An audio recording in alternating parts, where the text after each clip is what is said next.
On the other side, two guys with brown costumes and holding the bows in their hands were throwing arrows toward Wang. As one of them with the short ponytail on his head shoots, sees this. He winks and looks upward, abusing Wang, saying how it easily dodged his arrow. Then his friend with the bun on his head throws his arrow toward Wang, but Wang dodges his attack to see this, and he gets surprised. Surprisingly, the guy with a ponytail on his head says to his friend that his arrow seemed easy to dodge. However, the guy with the ponytail started teasing his friend by patting him on his shoulder, while his friend with an angry face stood his back to him says stop that. He feels embarrassed. While the guy with the ponytail laughs and keeps patting his shoulder, he asks if he tells him to train correctly, doesn't he? As they both stood there talking meanwhile, Wang, while flying in the air, came toward them, and they both stood there surprisingly, looking at Wang coming toward them. And the guy with a ponytail abusing Wang asked his friend, that idiot seemed to be coming their way, what they should do. The guy with the bun on his head looks up toward Wang and takes out the arrow from the bag on his shoulder back, asking what he means by what they have to catch it. He won't let it go twice. As he set his bow to attack Wang and his friend with a ponytail on his head looking toward him, he laughed, saying if he failed again this time, he would shame him firmly in front of the Lord. Hearing this, the guy with the bun on his head pulling the bowstring angrily, looking toward his companion, asks him to shut his mouth up. On the other side, Wang, while creating noise by flying in the air, was coming toward them, and the guy with a bun on his head pointing his arrow toward Wang abused him. As he throws his arrow toward Wang and Wang flies in the air, flings his foot to the arrow, and throws it away. Sees this. Both of them get surprised, and the guy with a bun on his head surprisingly asks what, and the guy with a ponytail on his head with a surprised face looking upward says it smacked his arrow this time. The guy with a bun on his head gets angry, and this time, he sets two arrows in his bow to attack Wang, responding to his friends staying still. And then he points his bow toward Wang and throws two arrows toward him angrily, saying let's see how long he lasts. As the arrows moved toward Wang and he stood in the air, opened both his legs and flung his foot to the arrow, and smacked his attack. Sees this, the guy with the bun on his head gets speechless and angrily looks toward Wang, asking if that idiot is a bird. After this, he sets an arrow in his bow and angrily looks toward Wang, saying, this time for real, as he sets his arrow to attack Wang. Meanwhile, Yulji-ho gets there from the side and asks that guy to wait. They both stand there, turn their head, and look toward Yulji-ho. However, Yulji-ho, looking toward them, asks what they are doing right now, and the guy with a bun on his head holding his bow and arrow looks toward Yulji-ho angrily and asks whether he can see they are hunting right now. Yulji-ho, clenching his fist, raised his voice at that guy, asking if he thinks he can hunt animals with owners. Both of them look toward Yulji-ho and are surprised, thinking of the owner. Then the guy with the bun on his head angrily raises his voice at Yulji-ho. How can they believe his words about him being its owner? In response, Yulji-ho stood in the distance with folded arms and an angry face, looking at that guy, who said he would know in a while. Hearing this, the guy with the bun on his head angrily looks toward Yulji-ho and asks what he said. Meanwhile, Wang, flying in the air, gets at that guy's back. As he turns his head and looks toward Wang beside him, he gets scared and shouts this close, and Wang, with his sharp nails, attacks that guy from behind while the guy holding his bow moves his hand back, shouting help him. Meanwhile, the other guy with the ponytail on his head angrily removes his arrow from his shoulder bag, abusing Yulji-ho. After this, he quickly set his arrow in his bow to attack Wang. But Wang was attacking that guy with its sharp nails and beak. He set his arrow toward Wang, but he was unable to throw his arrow toward Wang, thinking it's hard to aim at because it was so close. While Yulji-ho folded his arms and stood in the distance to them, he turned his eyes and sighed, asking Chiol Wang to stop that and continue his hunt. Meanwhile, as Yulji-ho spoke, someone threw an arrow, and that arrow passed by Yulji-ho. He sees that arrow, he stops there, and that arrow passes by him and moves toward Wang. But before that arrow stabbed Wang, Yulji-ho threw his bow toward that arrow and broke it, while Wang sat on that guy's shoulder, turned his head, and surprisingly looked toward that arrow. After this, Yulji-ho bends and picks that broken arrow from the ground. Then he looks toward that arrow and surprisingly thinks of a bloody red arrow. However, a girl stood behind, holding her bow and looking toward Yulji-ho. He said he was pretty good hearing this. Yulji-ho turned his head and looked toward that girl. After this, that girl goes to those guys, and they both look toward her and ask my lord. While holding her bow in her right hand, she puts her left hand on her waist and looks toward them both angrily. She sighed and then looked toward the guy with a bun on his head. She says he sure can talk big. Further, she scolded him, saying he went out to hunt and ended up embarrassing himself while they both, with their right hand on their neck, slightly bent before her. Yulji-ho stood behind, looking toward that girl. She thought she was their lord, yet she looked young and must be pretty good. Well, her skills seemed quite decent after all, and then that girl turned her head and looked toward Yulji-ho. She said he was pretty good, both he and his bird. However, Chiol Wang gets Yulji-ho's bow and, flying in the air, moves toward him and throws that bow down toward him. And Yulji-ho stood there with his right hand back and responded to her. They were indeed pretty impressive. Hearing this, that girl turns and looks toward Yulji-ho, says it seems like he also uses a bow, and then she asks him what its honorable name is. Also, Yulji-ho bows, twirling in the air, hitting into the bag he wears on his back. In response, Yulji-ho, looking toward that girl, remains silent. Then, after a while, with a tired facial expression, he responds, well, he can't just tell an unknown nobody about it. Hearing this, both guys stood behind that girl, shouted at Yulji-ho, and abused him, and the one with the ponytail raised his voice, asking how dare he speak like that to their lord. The other one, with a bun on his head, angrily looks toward Yulji-ho and asks if he wants to die. Also, he was injured, and blood was flowing from his nose and mouth. As they both raise their voice at Yulji-ho, the lady looking ahead asks them to shut their mouth, and in response, both surprisingly looking toward their lord, remain silent. After this, that girl with a smiley face looks toward Yulji-ho and says her name is Sama Yusian. Hearing that name, Yulji-ho surprisingly thought Sama Yusian. Who's she to suddenly introduce herself? After this, Yulji-ho turned his head and responded nicely to meet her. She stood aside, looking toward him with a blank face and getting speechless.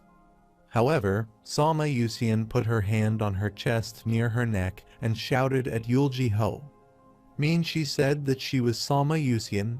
She sees her angry face. Yulji-ho gets scared and starts sweating, thinking, what does she want him to do? Then he, with a frightened face pointing toward himself, asked her if perhaps they had met before, and in response, she, gritting her teeth, answered if someone had revealed their name. Then she looks toward him, waves her hands, and asks him if it isn't polite for him to do the same. Yulji-ho stood before her blankly, pressing his lips, thinking, what should he say? He can't make a nonsensical excuse. Why else would a martial artist disclose their name to an unknown opponent? After thinking for a while, he presses his lips head down, closes his eyes, and sighs, saying he is Yulji-ho. Hearing that name, Sama Yusian, surprisingly looking toward him, puts her hands on her chin, thinking Yulji-ho is a name that she has heard before. After this, Yulji-ho, with a severe face, turns and looks toward her and says that since he did what she wanted, he will take his leave now. Sama Yusian, with a smiley face, gets in front of him and, looking toward him, asks what he is busy with while he looks toward her sweat, thinking what when she got in front of him. After this, she folded her arms and bent before him, lovingly looking toward him. If it's not something urgent, how about staying here for a bit instead of rushing off? He seemed pretty tired while standing before her, and looking toward her with a surprised face. He thought, what's with this woman? After this, Sama Yusian bends before Yulji-ho and looks into his eyes. She points toward her soldiers and asks Yulji-ho if he isn't hungry. He is just in time since they are about to eat. Hearing this, Yulji-ho stands before her folded arms and surprisingly looks toward her. Poon-gan and Oryan hear this stand in the distance, so they get surprised too. Then Poon-gan, with a surprised face, put his fist in front of his mouth, coughing to clear his throat and saying their food hadn't been prepared yet. Hearing this, Sama Yusian gets angry, and her eyes turn red while Oryang stands beside Poon. Gan waves his hand and laughs, asking him if they have prepared a simple meal right, and Poon-gan, looking toward him, waves his hand too and laughs, answering of course they did. Sees this, Yulji-ho, with a surprised face, presses his lips, thinking that though it's tempting as expected, they are still suspicious.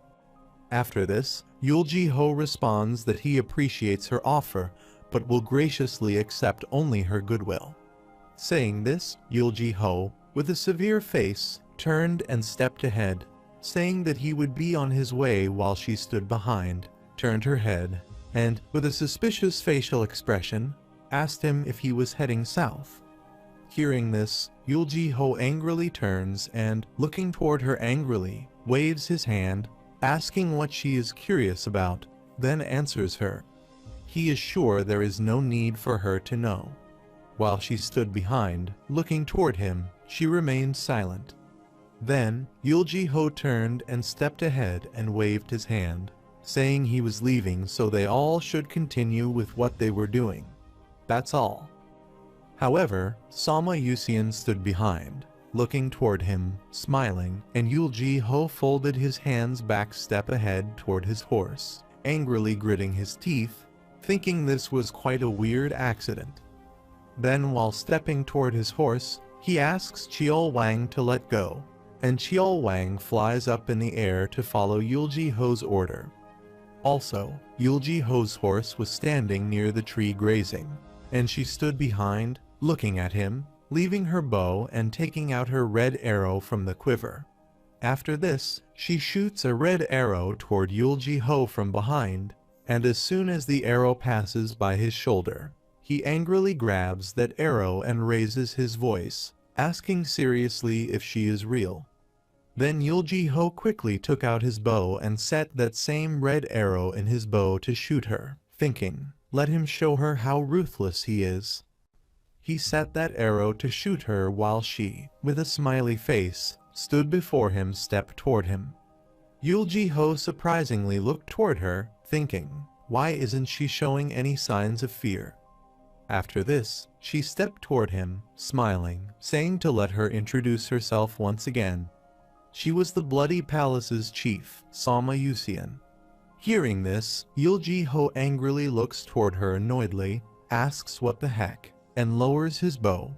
Then he put his bow and arrow in quiver turn and stepped ahead while she stood behind, looking toward him, shouting, don't forget her name. Yulji-ho, stepping ahead, turns his eyes and presses his brows and lips. He thinks she is quite an outspoken young lady, he must say. Also, she stood behind, lovingly looked toward him, and smiled.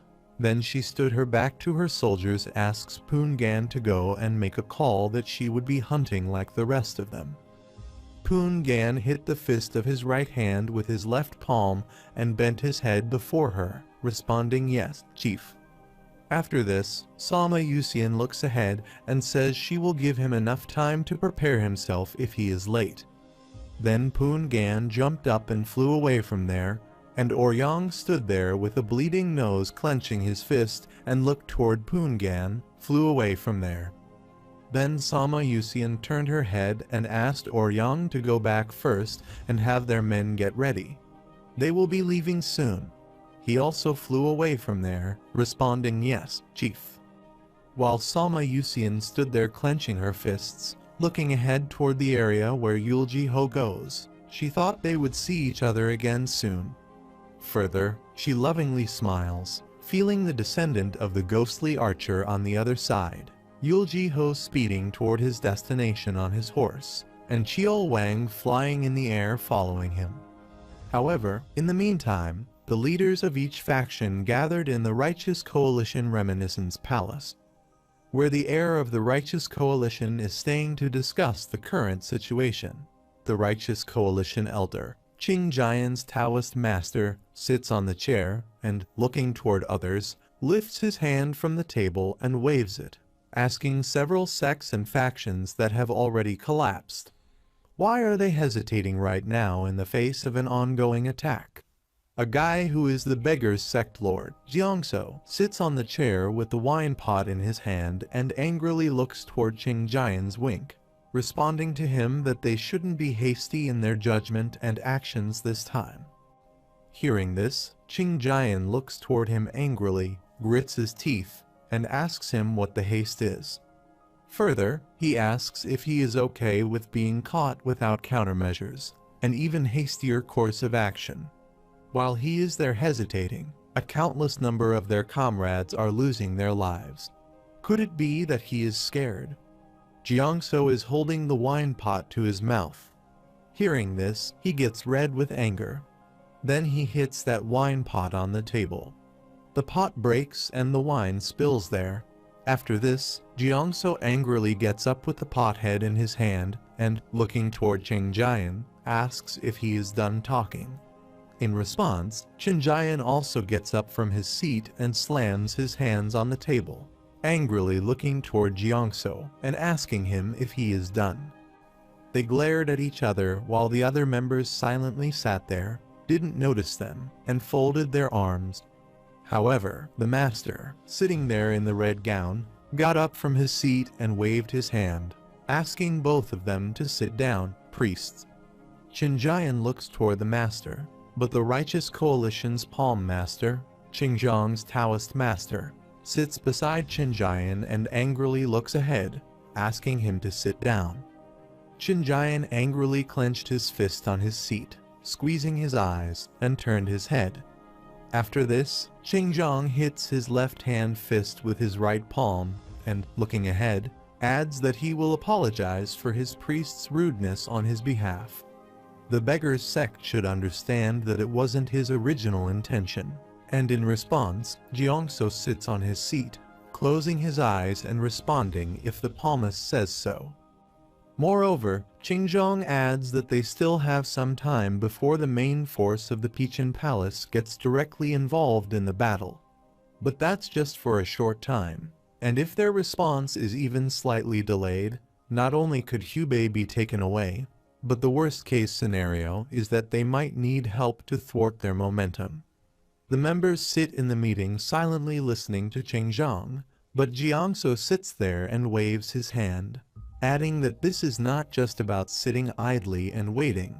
While making thorough preparations, his idea was to engage in peace talks with their leaders, and the wine that spilt on the table was flowing down.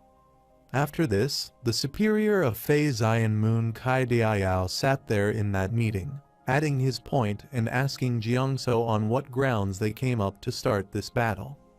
There is nothing aside from their claims that they attacked their allies. Those who picked a fight based on falsehoods won't participate in peace talks. Hearing this, Jiangso sits there looking toward Kai Diayao, waves his hand, and angrily raises his voice. Of course, it's ridiculous that a branch of Fei Zion Moon would launch a surprise attack on their allies. Not to mention, their branch crumbled overnight. Kai Diayao sat before him and responded to him. This could be an inside job. Jiangso angrily squeezes his eyes, saying more than 10 branches have been targeted. Then he asks if they provoked the Peachin Palace to that extent. However, the Arrow faction's palmist sword master, Quack Hwahial, presses his brows and angrily looks toward Kai Diayao, asking how they should interpret their branch's collapse. Jiangso sits beside Quack Hwahial, turning his head and looking toward him, saying they must be careful when battling Peachon Palace. Further, he says a large-scale fight with an unknown number of participants has already started. Moreover, there have been peculiar movements not only in Yongwon but also in the border regions. However, they all surprisingly look at each other, and Quack Hwahial, looking toward Jiangso, asks about peculiar movements. Jiangso, looking toward him, answers that there is unsettling news about the movements of the factions in the Eastern Flatland. After this, Secret Court's head Wang Hoyan, looking toward the Righteous Coalition's leader, Qinjiang's Taoist master, says in the northwest of the Four Heavenly Regions, the Four Heavenly Regions itself. And even near the Four Heavenly Regions, news about the movements of unidentified individuals keeps coming in. Qinjiang, looking toward Wang Hoyan, raised his voice, asking what does he mean by that Secret Court's head.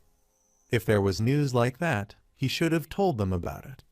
Wang Hoyan sat next to Qinjiang, clenching his fist, responding. He informed him about it every time news came out. Further, he says he organized everything and explained it to him in great detail, especially last night. He wasn't sure if he heard him correctly since their lord was drunk last night. Hearing this, Qinjiang surprisingly looks toward him. After a while, he sighs and smiles, asking if he remembers something like that. He wasn't feeling well yesterday, and Qinjiang sat next to Qinjiang, grabbed his head, and sighed. Then, with an angry face, he looked toward Jiangso and asked, to be precise, what would be his decision. Jiangso, looking toward him, responds that he would like to discuss the overall situation with the Peachin Palace. It seems someone is seeking a fisherman's profit for their gain, but they must never play into their hands. Hearing this, Qinjiang gets up from his seat and, looking toward Jiangso, says the beggar's sect leader will be responsible for this work. Jiangso sits there looking toward him and responds that he understands. Then he looks toward Qinjiang and presses his lips, thinking he feels uneasy about this, but he has no choice. He has to gather their forces for now, and then he adds that he will do his best. On the other side, Yulji-ho arrives at his destination. As he arrives there, he is speechless to see the whole sect is destroyed and the dead bodies are hung on the broken home roof side pillar. Yulji-ho gets shocked, and then he, stepping ahead, looks toward the dead people hanged there. He recognizes one of them and looks toward that dead, hanged man, and says Old Man Quack, then calls that older man named Yulji-ho thud on the ground, and the red aura starts releasing from his eyes due to anger. Yulji-ho, with his angry red eyes, starts crying. The tears from his eyes fall, and he grits his teeth, looks down, and shouts. Yulji-ho's voice echoed all around, and his voice was so loud that the place was destroyed, and a dust explosion occurred there. After some time, Yulji-ho cuts the rope with which the dead people were hanged, then takes these bodies down from the broken roof pillar and places them on the ground one by one. Yulji-ho's eyes completely turned white in anger as he was putting the dead bodies in line, while the members of the bloodless group's assigned forces, the Silver Sword Squad, were watching him from a distance. Some were sitting on the tree branch while others were standing beside the tree watching Yulji-ho. A soldier stands beside the tree and, looking toward Yulji-ho, asks his companion if they shouldn't at least stop them. He then says they were ordered to protect this place. His companion stood beside the tree, putting his right hand on the mask with which he covered his face, and responded, "Yes, it's an order, so there is nothing they can do about it." However, one of them jumps from the tree branch, adding "let's go resolves things," and then they all step toward Yulji-ho to stop him from interfering in this matter. Yulji-ho grabbed the dead body of a man by holding him by his head and back and placed it on the ground. One soldier stood behind Yulji-ho, asking him if he was a member of the Namgung family. Yulji-ho doesn't respond to them, and the soldier standing behind him waves his hand, saying he has no ill intentions but to leave the collection of corpses for a later day. Further, he says they will help him collect them after everything's settled on their side. Yulji-ho, with a blank face, silently listens to them, then picks up the rope lying beside him on the ground, asking with no ill intentions. Moreover, Yulji-ho raises his voice with angry red eyes, swinging that rope. What did he dare say to him? The soldier standing behind was surprised to see Yulji-ho swing that rope at him. But before Yulji-ho could harm him, the soldier jumped upward, asking his companions to return. Those soldiers quickly stepped backwards and moved their hands backwards to pull their swords from the sheath that they wore on their shoulder backside, while Yulji-ho swings that rope toward them. Yulji-ho angrily kept swinging that rope on them, and suddenly, that rope turned into the red light spinning rope and started spinning around the soldiers. As that red light spinning rope spun around them, it cut the soldiers' bodies into pieces. The blood spurted out of their bodies, and the pieces of their bodies flew in the air thud away. As they see this, the soldier leaders stand behind them and, with scared faces watching them, ask what happened. Then he looks toward Yulji-ho, thinking he is a master and superior. However, the injured soldiers lying on the ground were writhing, and Yulji-ho, with his angry white eyes, placing his foot on the ground, says their existence there itself is a malicious ill intent. After this, Yulji-ho, holding that rope, angrily asks them who they are, and in response, the soldier lying there injured on the ground and angrily looking toward Yulji-ho says he thinks they will tell him. As the soldier says this, Yulji-ho kicks that soldier in the face and throws him away. The soldier drags onto the ground, goes away, and gets hit by the tree. When he sees this, the head of the soldier there angrily abuses Yulji-ho and moves his hand back to pull his sword from the sheath.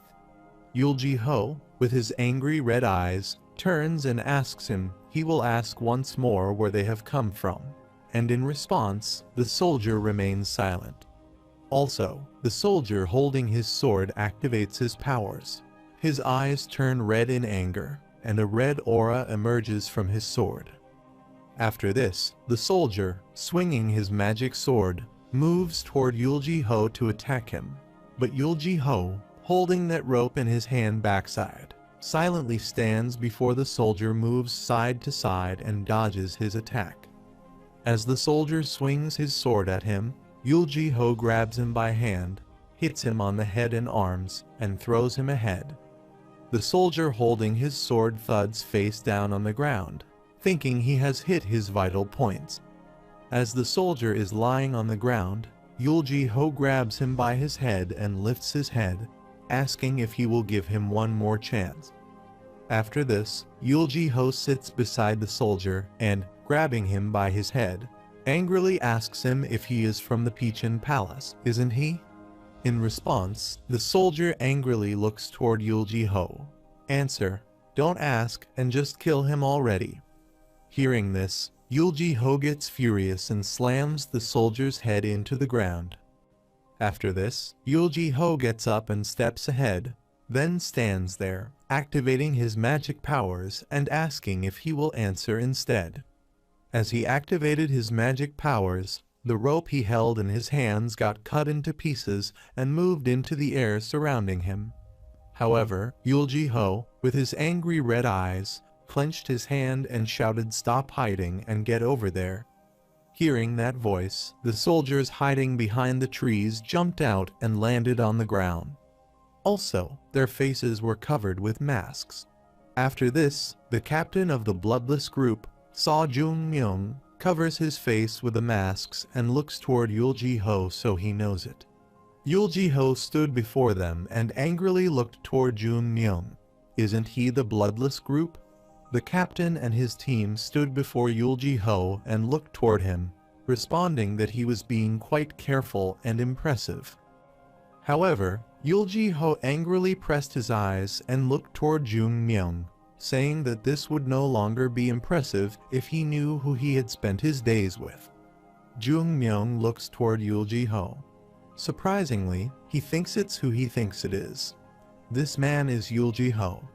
After this, Jun-myung laughs and says it's an honor to meet the one he has only heard rumors about. While Yulji-ho stood beside the corpses, responding to him, he asked straightforwardly if this was what the Peachin Palace was doing. Jun-myung replied no, he could assure him that this wasn't what the Peachin Palace was doing. Furthermore, he looks toward Yulji-ho and says the Lord asked everyone when he announced the Peachin decree. No matter the circumstances, the Namgung family was not to be touched. Then he remembered the Lord of Peachin Palace's words when he yelled at him that he would give him 4 days. Find out who was behind it, and once he finds out, bring the head of whatever faction it is and clean up the rest. Remembering this, Jun-myung says the Lord's orders are orders from heaven itself, and he can't think of a single faction that would dare to go against his order. Hearing this, Yulji-ho angrily asks him, and then he says someone else is behind this, and Jun-myung replies that it's probably a faction that wants to create discord between the Peachin Palace and the Righteous Coalition. After this, Yulji-ho turns his head and looks toward the soldiers of Jun-myung, who sit beside the corpses examining them, and asks Jun-myung for the evidence. Jun-myung angrily clenched his fist, looked toward the soldiers beside the corpse, and asked if Hanzo had found anything. Hanzo gets up and, looking toward their master, responds that there is nothing other than the fact of an elder being choked to death and the other being stabbed. Furthermore, he says that seeing the state of decomposition of the bodies, it has been 7 to 8 days since their death. 7 in total, 1 left-handed guy and a girl, 2. They were attacked from the north gates, and the attackers escaped through the front gate heading northeast. Yulji-ho stood beside folded arms and looked toward Hanzo, asking him how he knew all that. Hanzo waved his hand, responding to Yulji-ho. The victims were not putting up enough of a fight for them to use martial arts, so it's unclear what kind of martial arts the attackers used, but the wounds left on each corpse are different. Further, he says 6 marks in total, all having differences in the angle and depth of the cut. 7, including the older man who was choked to death, and the footstep traces were left all over the place. Hearing this, Yulji-ho asks him if he can go after them. Hanzo turns his eyes and, looking aside, sighs and responds, "It's not impossible." Saying this, Hanzo places his right hand on his waist, thinking how shameless of him to ask. He crippled all of the Silver Sword Squad. As he was thinking this, suddenly, Yulji-ho punched him in his stomach, and Hanzo spun in Yulji-ho's magic, dragged onto the ground, and crashed into the pillar. Jun-myung and the other soldier standing behind him are surprised when he sees this. Jun-myung surprisingly asks what the hell is, while Yulji-ho, with an angry face, stands his back to them. After this, Hanzo heads down and folds their hands, leaning beside the pillar on the ground, and Yulji-ho stands before him and asks if he better watch what he says from now on. Further, Yulji-ho angrily looks toward him and presses his brows, adding that he is grateful that he can keep his life thanks to his pretty tricks. After this, Yulji-ho moves his hand back toward the quiver, and, with an angry, blank face and white eyes, asks how dare he call him an old man. After this, Yulji-ho digs the graves of all the dead people there and buries them in the grave. After burying them, he sits beside the grave on the ground. Jun-myung stood beside him, and his soldiers stood behind them in the lane. Jun-myung stood behind them and called Yulji's name.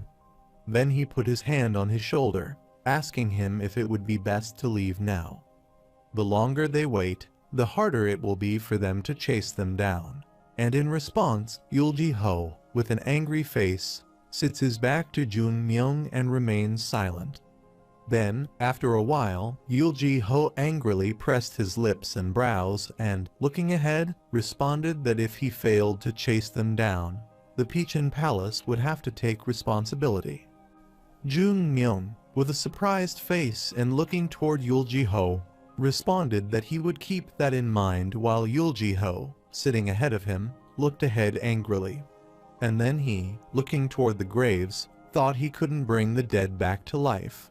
But what he could do was make the culprits pay for their sins.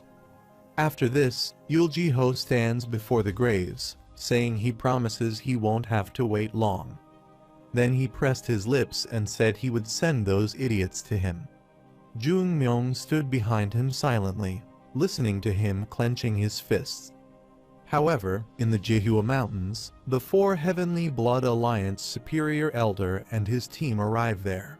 Then, surprisingly, he looks toward the Silver Sword Squad corpse and angrily asks what happened there.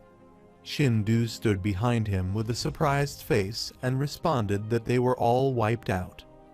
Then, the Superior Elder folded his hands and asked how many. Shindu, looking around, answered over 120. Sir. Also, the soldiers stood in line behind them, and 2 guys stood beside Shindu. The corpse of the Silver Sword Squad lay on the ground, and their swords were also lying beside them. Then, one guy with a beard named Yu stood beside Shindu says well, the rumors weren't just rumors. He didn't think it would be of this scale. Hearing this, the other guy with the black eye patch on his eye, looking toward Yu, asks Elder Yu if he needs to overestimate things like that. With an angry face looking ahead, Yu responds that it's the sword master they are talking about. Speaking none of them objectively would be a match for him. Hearing this, the Superior Elder turned his head, asking Yu if things would turn out differently compared to him. Yu, looking toward the Superior Elder, answers him that if the Sword Master is not injured and is in his best condition, honestly, there is no chance of winning. Hearing this, the Superior Elder, with an evil smile, asks him, which means right now, with the Sword Master suffering an injury, it's the perfect chance. Yu answers him, yes, that would be the case.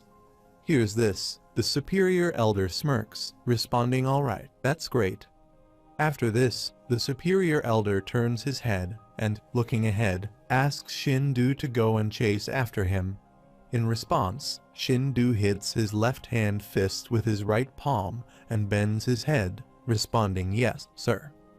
However, Shindu and the other soldier stood behind in line and flew away from there, and the Superior Elder stood there with his back to Yu.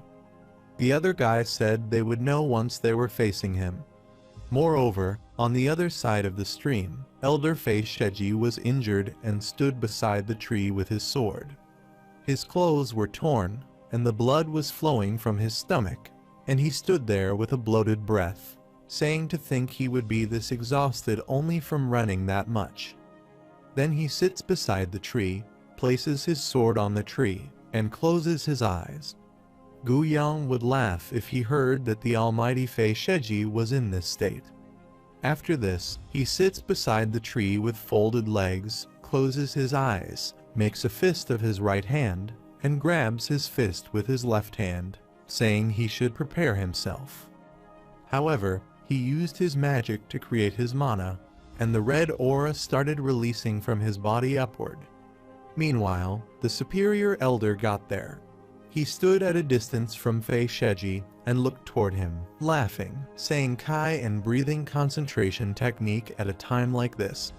Also, Shindu stood behind him, and then the Superior Elder, with an evil smile, added that he'd been a pain in his body.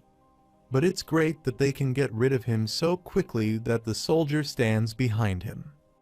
Hearing this, Shindu asked the soldier to prepare for the battle, and the soldier standing behind him took out his sword for the fight.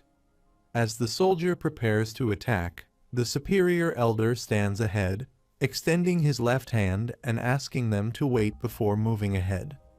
Then he smirked, adding there would be no ambush, and Shindu stood behind him and asked Cersei what he meant. The superior elder smiles, saying he will settle things with himself, so wait. Feisheji was busy doing kai and breathing concentration techniques, but as the superior elder got close to him, he understood that someone was coming near him. While doing his kai and concentration technique, Feisheji opened his eyes to look. Then, after looking toward the superior elder, he turns his head and, looking ahead, says it seems like he has made him wait a long time. However, the superior elder looks toward Feisheji with an evil smile and responds that he would have waited longer. Then he asks Feisheji, but wasn't that too risky if he had chosen to ambush him, and he wouldn't have been able to open his eyes again? Hearing this, Feisheji stands up, clenches his sword, and answers that life is an adventure. If a martial artist could corner him like this, he would figure that he would refrain from ambushing him. After this, Feisheji put his sword in the belt, stood before his superior elder, and looked toward him, asking who he might be. With a smiley face looking toward him, the superior elder asks what he means, and Feisheji responds, "Don't play dumb." After this, the superior elder soldiers holding different weapons jump in the air and move toward Feisheji to attack him. Feisheji stood there, pulling his sword from the sheath to counter the soldiers swinging their weapons toward him. After defeating the soldiers, Feisheji stood before the superior elder and, looking toward him, says he thought it was some of the old foxes of the righteous coalition playing tricks. But he felt something off. They were not only using the light path's martial arts, but some were also using the dark path's martial arts and even the Pichon Palace's martial arts. He concluded that he could command the light and dark paths simultaneously, and not only was he involved in the battle between the righteous coalition and the Pichon Palace, but he is also engaged in what's happening to the Namgung family. Hearing this, the superior elder, with an evil smile and looking toward Feisheji, responds that it's an exciting story, but he doesn't wait for him to talk about these things. Further, he says he waited to fight the legendary sword master. He activated his powers, and a bright aura surrounded him. After this, Feisheji, holding his sword and looking toward the superior elder, asks him if he thinks he is his match. With an evil smile, the superior elder replies that he believes he is, especially in his current state. Also, the dust smoke was flying behind the superior elder, and then Feisheji, holding his sword and closing his eyes, said that some confidence he had. Feisheji clenches his sword in his left hand and pulls the sword handle from the sheath, saying he will just how skilled he is then. Also, when he drew his sword, there was something written on it, and from that side where the secret code was written, the sword glowed. After this, Feisheji, pointing his sword toward his superior elder, asks him to come. Also, the purple spinning aura surrounds his sword and moves upward. Sees this, Shindu, Yu, and the guy with a single eye patch are surprised. The superior elder also takes out his sword, and then, swinging his sword, runs toward Feisheji to attack him. However, the duel starts between the two, and both of them, from their sides, pull each other's swords, and both of their magic auras spin before them. As they both were pulling each other's swords, their aura was spinning around them and moving up, and a strong gust of wind blew around them. Due to that wind, their clothes and hair were blowing in the air. Feisheji's aura, in spinning form, moves around, and due to his strong aura, it starts cracking while the soldiers stand there, putting their hands before their faces to protect themselves from that aura and shouting that the ground is cracking. On the other side, Feisheji, pushing the superior elder's sword and angrily looking toward him, says he has met his match. Then he smiles, saying, "Let's do this." In response, the superior elder pushing Fei Sheji's sword remains silent, and Fei Sheji's aura surrounds the whole area. However, Fei Sheji, using his powers and swinging his sword, shouted, and the area where they both were fighting the fire explosion occurred there. However, the fire and smoke moved upward due to that explosion, and their aura, in spinning form, surrounded the explosion. Also, on the cracked ground, both were fighting the superior elder, jumping upward and standing in the air, using his magic powers to surround himself with his spinning magic. While Fei Sheji, holding his sword, jumped upward in the air, the ground behind them was cracking, and his aura was spinning around him. After this, the superior elder, with his angry red eyes flying in the air, moved toward Fei Sheji to attack him. From Fei Sheji's side, he also moves ahead with his angry red eyes. The superior elder swings his sword at Fei Sheji, and Fei Sheji jumps upward and dodges his attack. Moreover, both of their spinning magic aura surround them. After this, the superior elder, swinging his sword, stood before Fei Sheji, and Fei Sheji, with his angry red eyes, stood in the distance and moved downward, and the hand in which he held his sword started touching the ground. Then Fei Sheji stood in the distance and angrily turned his head while the superior elder looked toward him, saying he was incredible. Also, the dust smoke surrounded them, and in that dust smoke, small stones were flying in the air. Fei Sheji stood before him and, looking toward him, responded, "Get it now." He knew who he was. The superior elder angrily looked toward him and pressed his lips, asking what he meant. Fei Sheji placed his magic sword before him and pointed it toward the superior elder, responding that he had spent his whole life putting his life on the blade of a sword. He has seen all the sword techniques that exist in this world. The techniques he is using now are among the ones he has seen. Then, looking toward the superior elder, he says it is 1 in a million. However, more is needed to defeat him. The superior elder, looking toward him, adds that he didn't expect such a thing. Hearing this, Fei Sheji, looking toward him, asks if he is giving up. With an evil smile, the superior elder says there is no chance. However, the superior elder facial color starts turning black.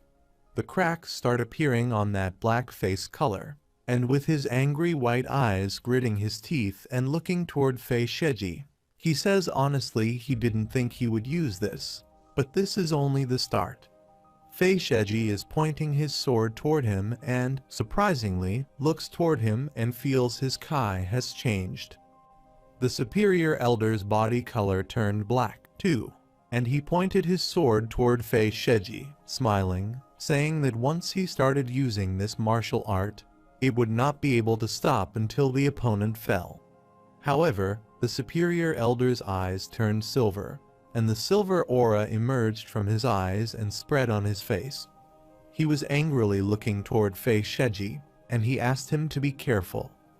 As the fight continued, the two superior elder companions stood outside the fighting area and surprisingly looked toward that fighting area side.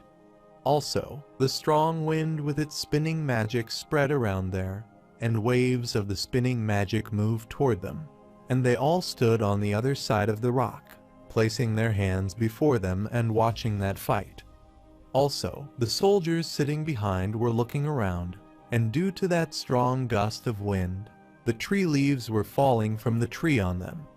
The guy with the black patch on his eye puts his hand before him and, looking toward the fighting area, asks if that is the demonic shadow blade technique.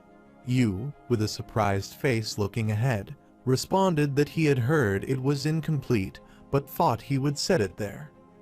On the other side, in the fighting area, the superior elder shouted, using his magic, swinging his sword, and the strong waves of his new Kai technique surrounded him.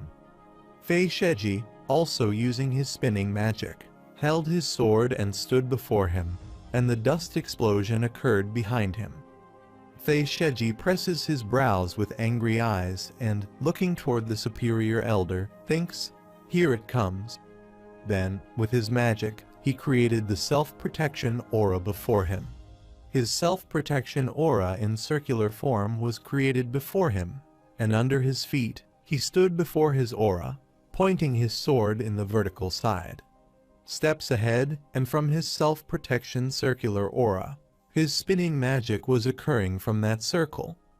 After creating that aura shield before him, Fei Sheji stepped ahead and looked toward the superior elder, saying Kai was so evil. After this, Fei Sheji swings his sword with his angry glowing eyes, thinking he's got a lot up his sleeve.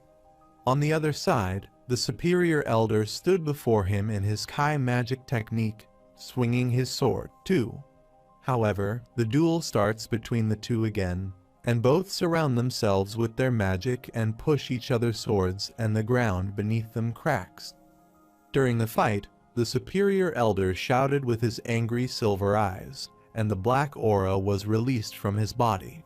It starts cracking as he shouts and sends his aura toward the protection shield Fei Sheji created. After this, the protection shield breaks, and the light falls on Fei Sheji's face. He stands there, surprisingly thinking this is what it could be. As he broke that shield, Fei Sheji stood there swinging his sword to attack. But before he could harm him, the superior elder jumped over Fei Sheji and passed over him.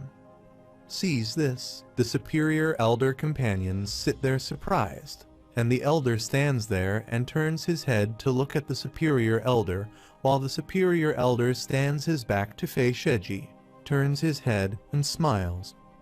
After this, Fei Sheji clenched his sword with his blooded hand and looked toward his superior elder, now thinking he was behind all this.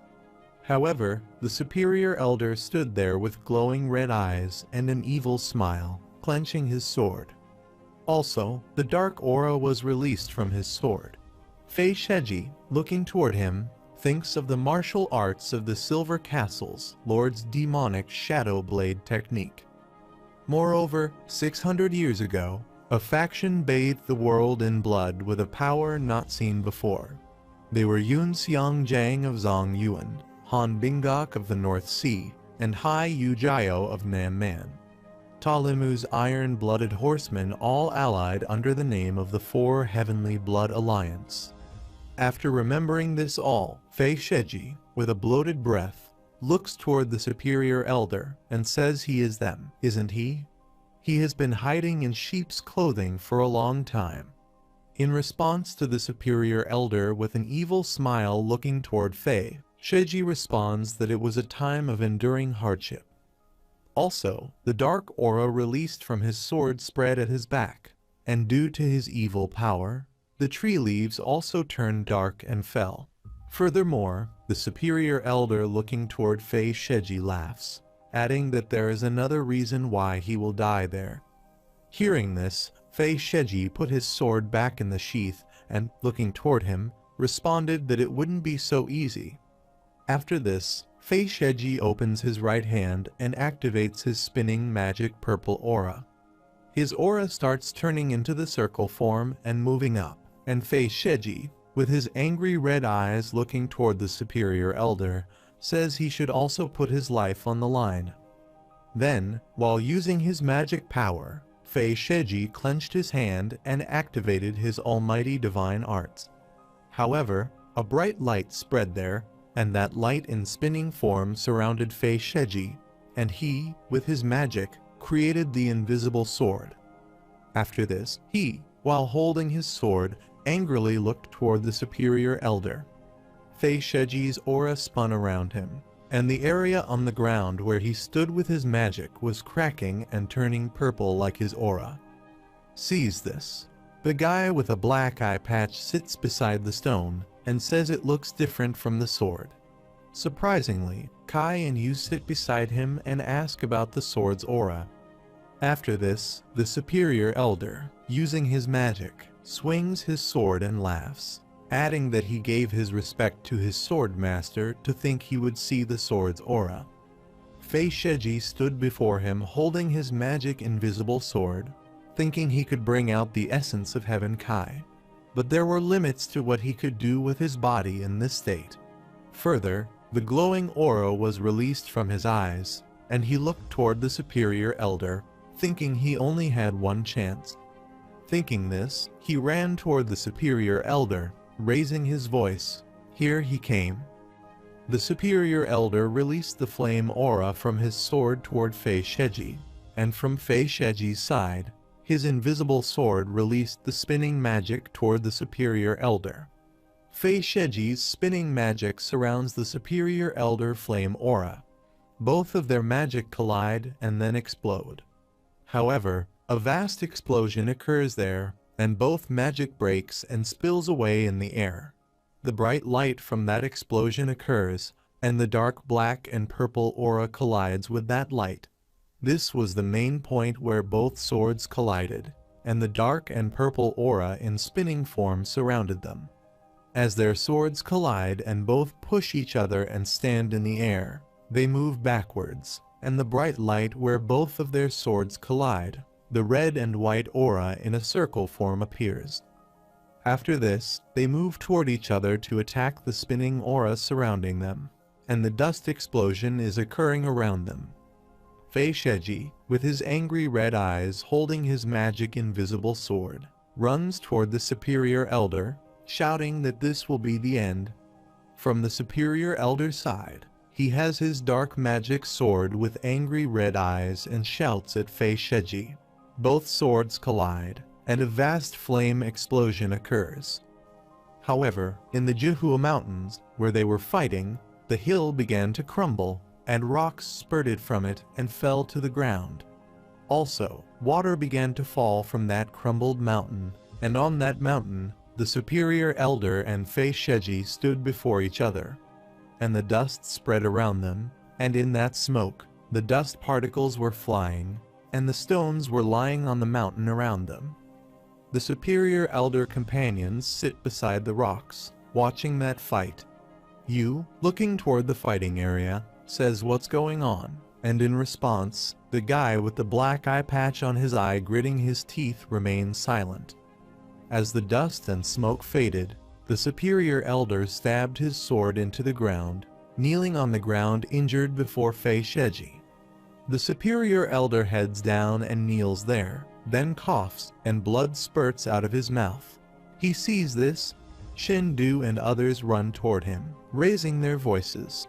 "Sir, is he all right?" Seeing the superior elder's situation, Shindu stood behind him, surprisingly asking what it meant. Then they looked ahead toward Fei Sheji, who stood in that dust smoke. Then, looking toward Fei Sheji standing there, Shindu surprisingly asked how this could be. How could he still be standing there like this? However, Fei Sheji turned his head and put his hand on his stomach from where the blood was flowing. And he thought, how could this be? Then he looked toward the superior elder, who said he had lost hearing these words. The superior elder surprisingly chinned up and looked toward Fei Sheji. After this, the superior elder surprisingly gets up and, looking toward Fei Sheji, says no, that he is the one who lost this fight. Fei Sheji, putting their hand on his stomach, responds that they had both been injured pretty severely, but he had survived his wounds and succumbed to them. Further, looking toward the superior elder, he says he has blocked the poison from spreading. Still, his 5 viscera and 6 entrails have been damaged, and his cardiovascular system has been served. It's too bad, if only it could hold on longer. Saying this, Fei Sheji turns backwards, and the superior elder and his companion standing before him surprisingly look toward him. After this, Fei Sheji moves ahead and stands at the edge of that mountain. His spinning aura surrounds the area where he stands, and the dust tornado creates at his upside. Then he stands there looking ahead, saying his life, at least, would have liked it if it wasn't left in the hands of another. Fei Sheji's hair and mustache were flying due to that strong gust of wind that surrounded him, and hearing his words, the superior elder and his companions stood behind and were shocked. Finally, the superior elder spoke, asking what he was doing, and Fei Sheji remained silent in response. Then he turned his eyes and looked toward the superior elder, responding to him. He would have fought more. It's too bad. Sharing this, the superior elder got speechless. After this, Fei Sheji closed his eyes and jumped from the mountain while they all stood behind, looking toward the mountain edge from where he jumped and shouted, "Senior." However, four stood at the edge of the mountain looking down, and the hill's height was so high that nothing could be seen below except the white smoke. After some time, on the lower side of the mountain, the waterfall side, and in the water stream, soldiers of the superior elder were searching for Fei Sheji. Shin Du guided the soldiers, and Yu and the man with the eye patch stood aside. While searching in the water stream, the soldier raises his voice, telling Shin Du it's not there, and Shin Du stands up on the stone and asks the soldier to continue their search. After this, the guy with an eye patch is looking toward the water stream, and with an evil smile, he says he won't be able to find even his corpse. This place is the renowned stream that is said to break apart even the spirit, a stream of the shattered soul. In response, Yu stood beside him, looking ahead, which added that it was over. Meanwhile, the superior elder gets their form behind and, looking toward Yu, calls his name. Both Yu and the guy with the eye patch turn to look. Then the superior elder folded his hands and, looking toward both of them, said their evaluation of the swordmaster was entirely and utterly wrong. Then he asks them, and they say his strength would be slightly different. Is he right? Then he, with an angry face, looking toward them, says if he had his original body, he wouldn't be alive right now. No, he wouldn't have even been a match for him. He is not someone he would have been able to face with an incomplete Supreme Spirit Kai technique. Looking toward the superior elder, Yu makes a fist of his left hand and hits his fist with his right palm. He responds to the superior elder. He has tried to evaluate an incredible existence with a short line of sight and is ashamed. However, looking toward Yu with a severe facial expression, the superior elder responds that there is no need to be ashamed. He is no different from him. After this, the guy with the eye patch looking toward the superior elder asks, "It's over now anyway, right?" The results speak for everything. Hearing this, the superior elder, looking toward him, thinks of results, but he can't get that smile of Fei Sheji out of his head at the end. Moreover, he looks ahead toward the mountain. Is this the end? On the other hand, the dark and light paths are in the middle of a war in Pichen Palace. Yu Yang branch captain of the Blood Horsemen, Yang Danpung, sits before the leader of the Yu Yang branch, Goyu, on the chair and asks him if it is that bad. Goyu placed his hands on the table before him and angrily looked toward Yang Danpung's answer. It's not just wrong, it is an atrocity. Further, he looks toward him and says he knew the Zhuge family was incredible, but to think they are this skilled. It is reported that over 200 men have died in the past few days. Then he presses his lips and brows and looks toward Yang Danpung, saying that the result of sacrificing was that many men were merely getting through 2 protective barriers. 2 out of 7 heard this, and Yang Danpung asked him if there were orders to stop the attack and why he had gone through with it. Goyu looked toward him and answered him. This happened before any orders came through, and they had stopped attacking as of now, but battles were still breaking out here and there. Further, he, looking toward Yang Danpung, asked what happened. Have there been orders to attack?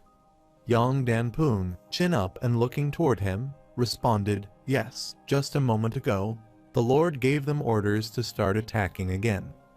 Hearing this, Goyu quickly gets up from his seat and angrily places his hands on the table, looking toward Yang Danpung, saying finally, Yang Danpung responded to him and apologized, but he gave him the authority to command this branch. Goyu stands before him and, looking toward him, says he needs to do so. Then, he asks Yang Danpung how he plans to attack. Yang Danpung, with an angry face looking toward him, says they will attack the Righteous Coalition's outpost first and then advance north from there. He pointed toward the map on the table and said, in the end, there was no doubt that they would end up at the Righteous Coalition's main base. Hearing this, Goyu, looking toward Yang Danpung, asks if that will be possible with just their troops. Yang Danpung pointed toward the map on the table and answered that he could consider them the pathmaker of the forces that the Lord would bring with him. Goyu, placing his hands under his chin, pressing his brows, and looking toward Yang Danpung, says he has heard that the martial artists of the Righteous Coalition have been heading south. But if they hurry, they can hit quite a few places. Then Yang Danpung points his hand at the map on the table and adds that they will leave their side wide open if they head north without defeating the Zhuge family. They might get stabbed from the side if worse comes to worst. Yang Danpung, smiling and looking toward Goyu, adds that the Lord planned this. And, of course, the Zhuge family he worries about has been mentioned. Goyu, with a surprised face, looks toward him and thinks of the Zhuge family. And then he asks him, and then Yang Danpung adds that they are not to attack the Zhuge family going beyond their capabilities. However, under no circumstances did the Zhuge family step out of their family's premises.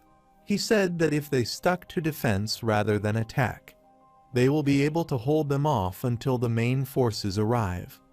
Hearing this, Goyu looks toward Yang Danpung and clenches his fist, thinking this is a chance to embed their existence in the Peachin Palace's higher-ups. A 1 in a million chance. He looks toward Yang Danpung, places his left arm on the table before him and his right hand on the table, and replies, "Okay, he will take care of the Zhuge family." Then he asks him if there is anything else he needs.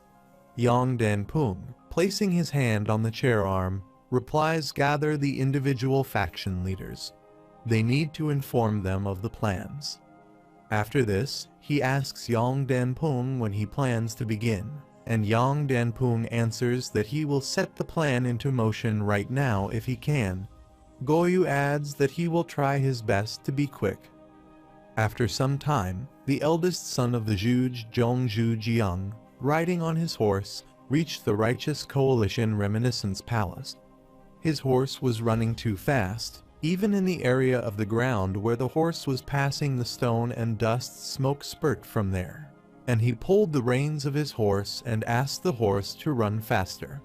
However, he arrived at the Righteous Coalition Reminiscence Palace.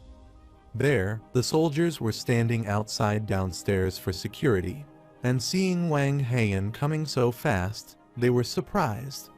As the meeting continued, Wang Heian called Sir into the meeting room.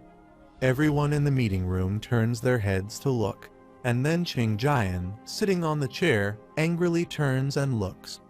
Wang Heian says, "Hold on, this place isn't his living room."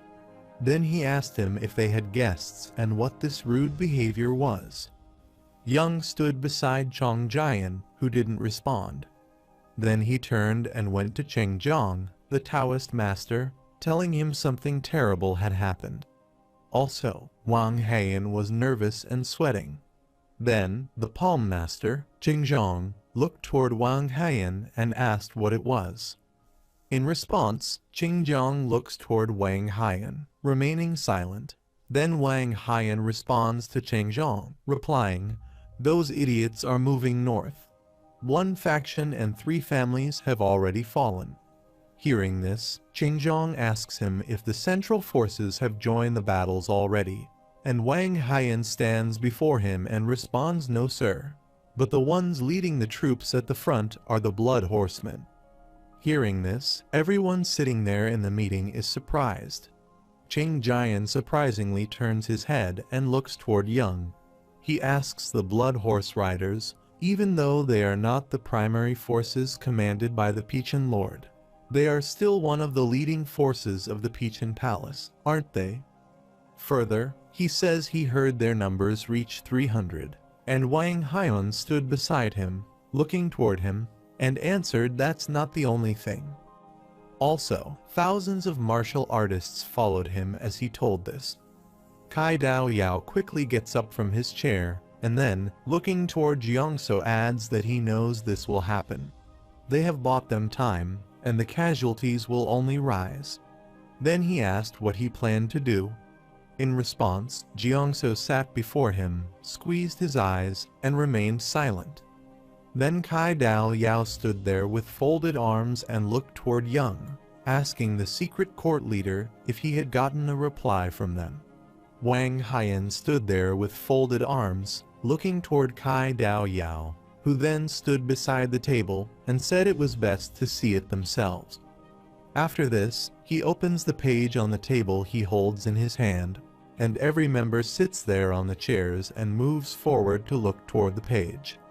Wang Haiyan put his hands on the page, opened it before them, and surprisingly read it. As on that replay page, once they begin riding the tigers back, there is no going back. Only this phrase was written on it. The entire page was empty. Wang Haiyan surprisingly asked if this was all, and then Qingzhong, holding that page in his hand, stared at it. One of the leaders then complimented it as disrespectful, and Qingzhong sat beside his chair and moved forward to look toward that page. After this, the man with the purple gown and purple cap adds his point. They don't seem to be sprinting yet, and have also been wary of a third party being involved. Qingzhong stood there, adds no, not just being wary, they are taking advantage of them. Further, he adds that they are confident that whoever is interfering can use them to defeat them and get rid of them afterwards. Qingzhong sits there on the chair with the paper in his hand. He uses his flame magic to stare at the paper, which burns in flame. However, the paper burned in his hand, and he used his flame magic to stare at it. After this, the paper turns into ashes and falls, leaving behind smoke. Looking at his hand, Qingzhong clenched it, saying if this is how they will be, they should send their answer equal to their reply. They have already made enough preparations. Then he looks ahead and asks how far their forces have moved. Wang Haiyan stands before him, pointing ahead, waving his hand, and responds that Chang'an and Pungbik units are at the border between Hanum and Habak. Myeongdo and Wahun units in Hobuk sit behind with surprised faces, listening to this all.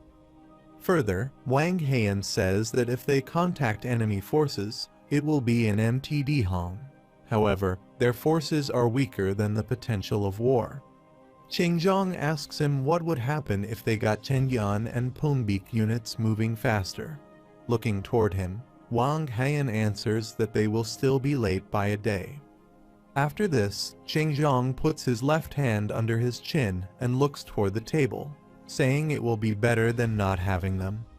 Then he asked Wang Haiyan, who stood before him, what he thought. Qingzhong, looking toward Qingzhong, replied it was a great idea. Then Qingzhong, looking toward Wang Haiyan, says the secret court leader passed on these orders, and Wang Haiyan folded his hand before him and replied understood, sir. After this, Qingzhong, looking toward the other senior leaders, says he will need all of their help as well, and in response, they nod and, looking toward him, replies, of course, yes, he is also in deep need of the 5 prestigious families. The man with the purple cap adds his point. 6 are now. Then, looking toward Qingzhong, he says they have already participated in battles. He has heard that the families gathered in the Tade branch are already coming. Qingzhong looks toward the man with the purple cap and responds, thanking him. His words lift a hefty weight off his shoulders. After this, he says that something urgent is still left. The man with the purple cap surprisingly looks toward him and asks what that might be. Qingzhong looks down and replies that they need the Zhuge family's power to take care of it. However, in the Zhuge family Muhu Court Hall, the 6 senior leaders were sitting in the meeting hall. The eldest son of Zhuge Zhong Zhuge Yang, with the teacup in his hand, nods, and the young son Zhuge Yun, the genius of the Zhuge family, twin stars of Wen and Wu's Wen, sits before with the teacup in his hand. He says it's a good idea to open their line of defense and attack if they get counterattacked. Then he laughs, asking if that will even happen further. He says the fight's already begun, and since it has, they have to fight like it's do or die. Hearing this, Zhu Jian, while taking a sip of tea, closes his eyes and sighs, thinking the family's fate is on the line, yet he is smiling. After this, the third son, Zhu Jun, angrily looks toward Zhu Jun, gritting his teeth, and says let's stop joking around. They have a guest there. Zhu Jun surprisingly asks a joke, and then he, putting his hands in his lap, thinks they will have to join hands with the righteous coalition to defeat the Peachin Palace anyway. Further, he looks toward Zhu Jun and says his father is there, so their request also has their father's opinion. Also, when he was saying this, his reflection was visible in the cup of tea in front of him on the table. Hearing this, Wang Hyun pressed his lips, thinking they had no choice but to accept. After this, Zhu Jun, holding the teacup in his hand, asks if they can hit their sides and surround them, just as the righteous coalition's plan did. It will be necessary to wipe out the enemy forces they are currently facing. However, the second son of Zhu Juk sits beside Zhu Jun and adds his point. It's a matter of whether they can follow the plan. Then, he asks them if they are more than capable enough. Then he says the forces attacking their family have significantly decreased, and the family head has brought reinforcements. Zhu Jun closes his eyes and shakes his head, responding there is no way they don't know that, but they are still attacking from a different place. That means that they are confident. It also means that they are well prepared. After this, Zhu Jun looks toward the fourth son, Zhu Jling, twin stars of Wen, and Wu smiles, asking if that isn't the right fourth Hyang Nim. With folded hands, Ling sits before him and replies they are prepared to ambush them. It will be a pain, but that doesn't mean they can't fight through that. Hearing this, Zhu Jun surprisingly waves his hands, saying that the main forces of the Peachin Palace are heading north. They will surround them, hearing this all if they wait any longer. Looking at his reflection in the teacup, Wang Hyun thinks it is a fight that's worth fighting only if the light paths come together, and they can win, which is a fight with the Peachin Palace. The 5 prestigious family forces are coming, but they need help to handle the main forces. The best they can do is stay and fight them here. After this, Zhu Juangheon asks them if there is no other way but to accept the request, and in response, Zhu Jun starts coughing with a surprised face. Then he looks toward Wang Heian and says it's not the best way, but he thinks there's another way.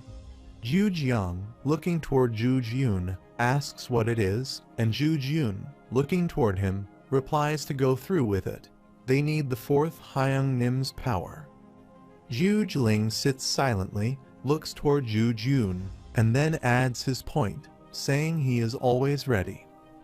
However, in the Peachin Palace meeting room, a man with the crossmark sign on his head adds his point to the discussion, and he is confident that they will make a move. Then he, with an angry face, puts his fists on his lap and looks ahead, saying their main forces are heading north. It's not like they are not considering a counterattack, while the lady with the black net veil sitting beside him is pouring her teacup from the teapot. After pouring her teacup, she put the teapot on the table before her, saying the effect of succeeding would be enough. They must also consider their relationship with the righteous coalition, and the man with the cross mark on his head looking ahead responds to her indeed. However, the head of Peachin Palace got up from their seat and stood there with his hands on the table. The man with the cross mark says if they can establish a favorable position, the Blood Horse Riders will be surrounded, and the other squads on the offense will do. Then he looks toward the head and asks my lord what his thoughts are. The head stands there looking ahead and responds that he is still thinking. After this, the head with the angry face places his hands on the table and asks if he believes they have a way to stop them. The lady setting the teacup and looking toward the head adds her point that when Star Jujun will step up. Hearing this, the head asks the genius born after Juj Muhu, and she corrects the question. The head with the smiley face adds that he probably has no power to stop them in their tracks. After this, the lady holding the hot teacup squeezes her eyes and, looking toward the head of Peachin Palace, says she believes they will try to break through their surrounding forces as fast as possible. They will begin their counterattack from there, and if they attack with Zhuge Ling leading, they will be in trouble faster than expected. As she was saying this, the elder Kang So interfered, adding his point that their forces are not easy to beat. Hearing this, the lady closed her eyes and smiled. This, Kang So surprisingly asks her if she just smiled. She looks toward him and takes a sip of tea from under her veil, and, looking at him, asks how he underestimated Zhuge Ling's skills like that. Furthermore, she asks him if he has ever thought about why people call him Star Wu and not Scattering Wind. After this, she put her teacup on the saucer on the table, saying they also have the Poison Master and the Dang family's skilled martial artists. Then she, looking toward him, says if they start to use poison, they will fall apart without getting the chance to fight back. Hearing this, the man with the cross mark on his head and looking toward her adds that they call themselves the Righteous, and then he asks her if they dare to use poison. She stood there looking ahead, answering him when his life was on the line. Righteousness and pride were nothing. Furthermore, this time, Star Wu will participate in the battle. Also, some of the members sitting there in the meeting were attentively listening to her. Some were having their tea while others sat there with their hands on their lap. However, the head of Peachin Palace stood there with folded arms and, looking toward the lady, asked her what abilities he had to do so this old one couldn't understand. The lady's folded hand sits there, replies formation technique. The man with the cross sign on his head turns his head and, surprisingly looking toward the lady, asks formation technique. The head with the angry face looking ahead asks if Zhu Jun will stop them in their track with the formation technique. It will have to be en masse if he wants to stop all of their troops. The lady looking toward the head responds that time's not on their side, but they will be in trouble if he uses the 8 formation technique passed down from Muhu.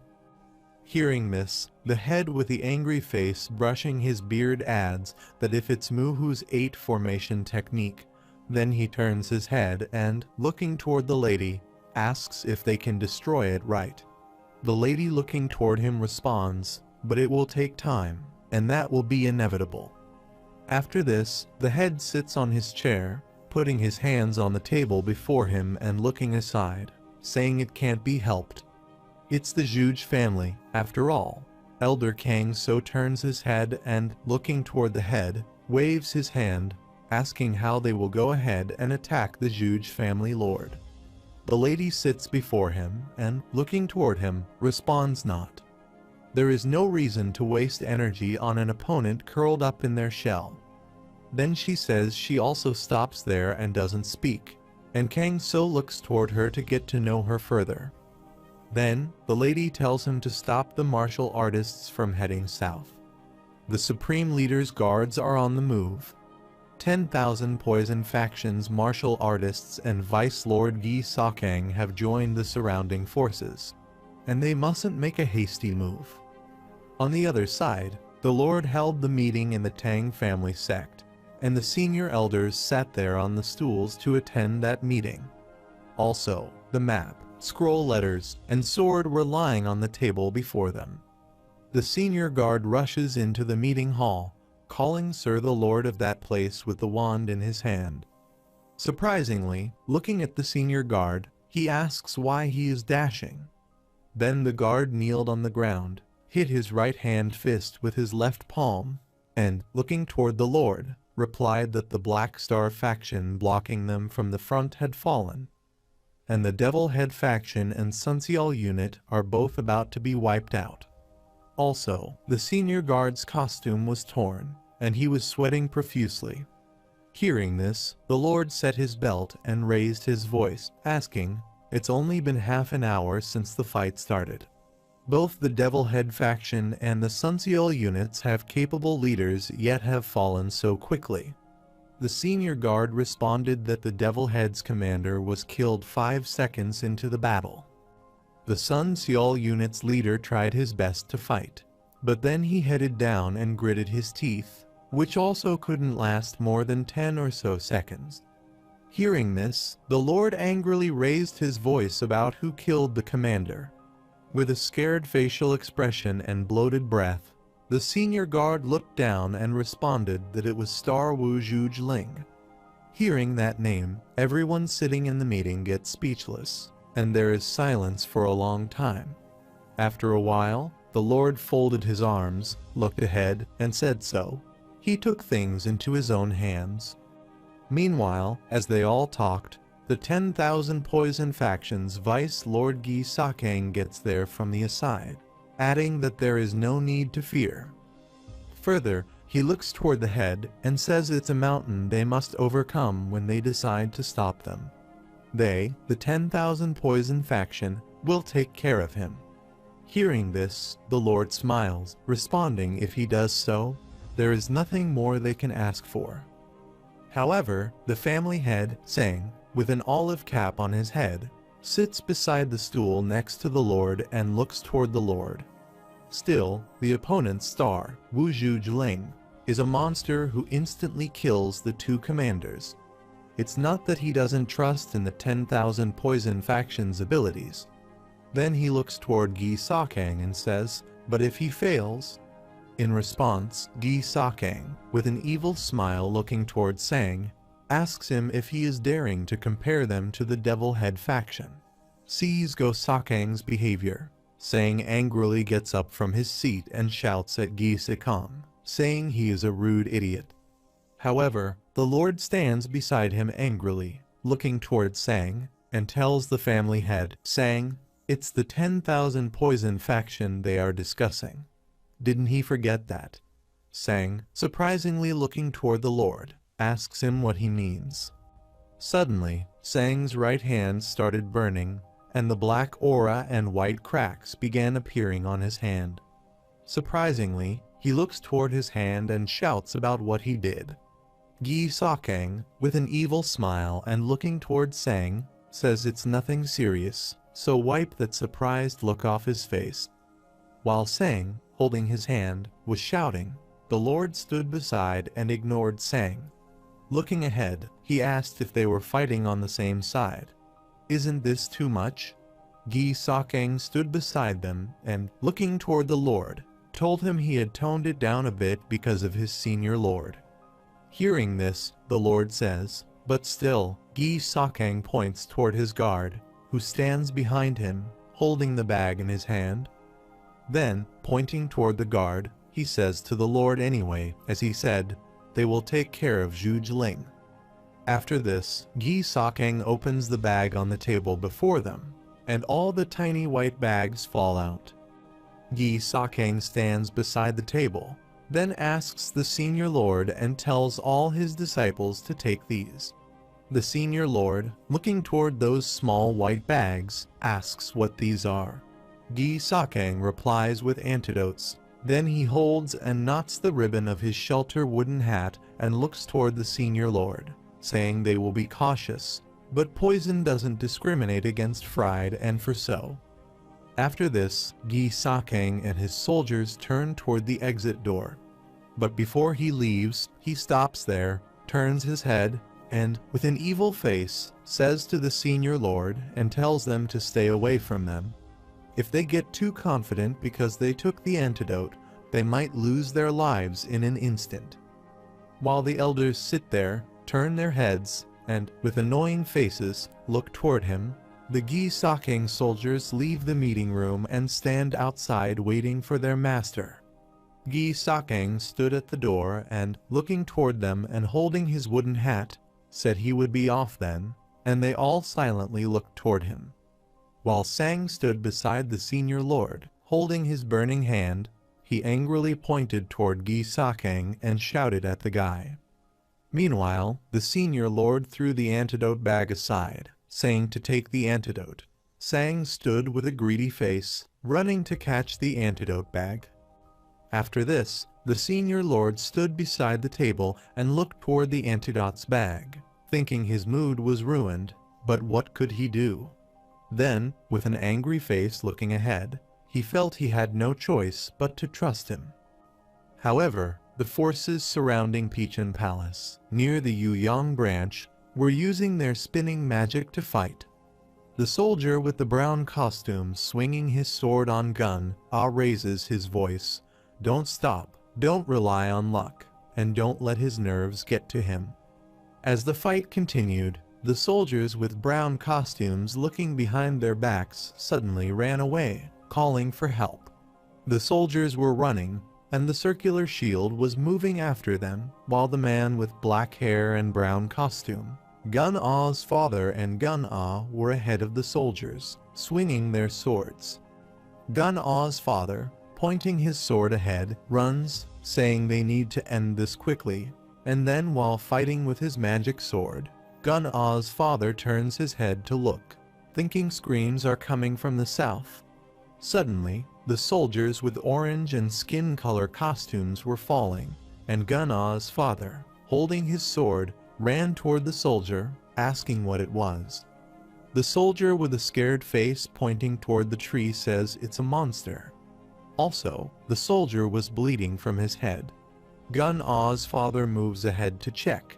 Then he turns and looks to that side, asking for a monster. As he stood there, suddenly, a black aura started appearing before him, and he looked toward that aura and put his left arm to his mouth, thinking that someone was using poison art. He needs to let the others know fast. Suddenly, a strange voice enters his ears, and he squeezes his eyes and turns his head, thinking of this voice. Suddenly, Gun-Ah flew from behind the tree and thud on the ground. A black aura surrounded his body, and his sword fell from his hand. As Gun-Ah thuds on the ground, his father stands in the distance, holding his sword and looking toward Gun-Ah. But as he recognizes this is his son, he gets shocked and shouts no. Then he runs toward his son and sits beside him, holding his head and screaming.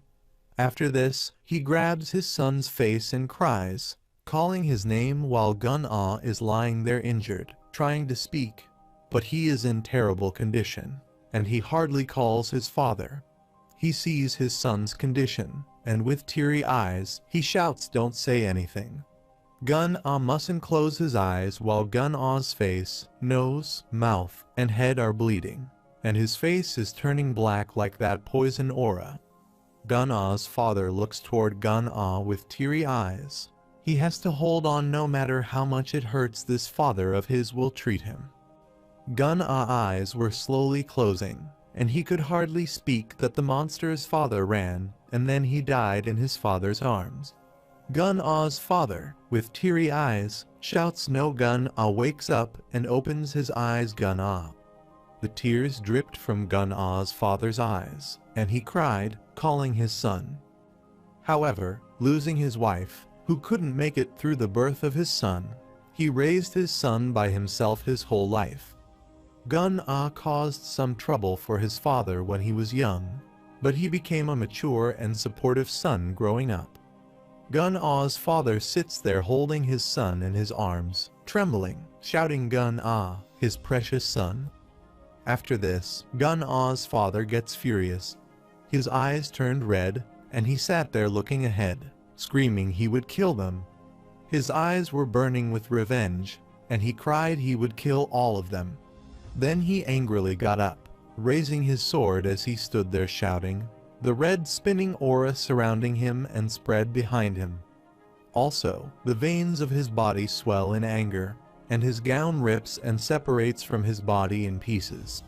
As he stood there, lifting his sword, the soldiers of Gi Sakang, holding their swords, jumped from upside down toward Gun-Ah's father to attack him. While Gun-Ah's father stood there looking upward, screaming, the red aura released from his sword moved upward. His spinning aura moves upward in a circular form, while the soldiers fly in the air, swinging their swords and moving toward him. However, Gun-Ah's father attacks those soldiers and throws them away in one blow. Meanwhile, hundreds of soldiers, Gi-Sakang, and the monster get there. Gun-Ah's father stood in the distance to look toward them. He angrily placed his sword on his shoulder and said, "That's right, come at him."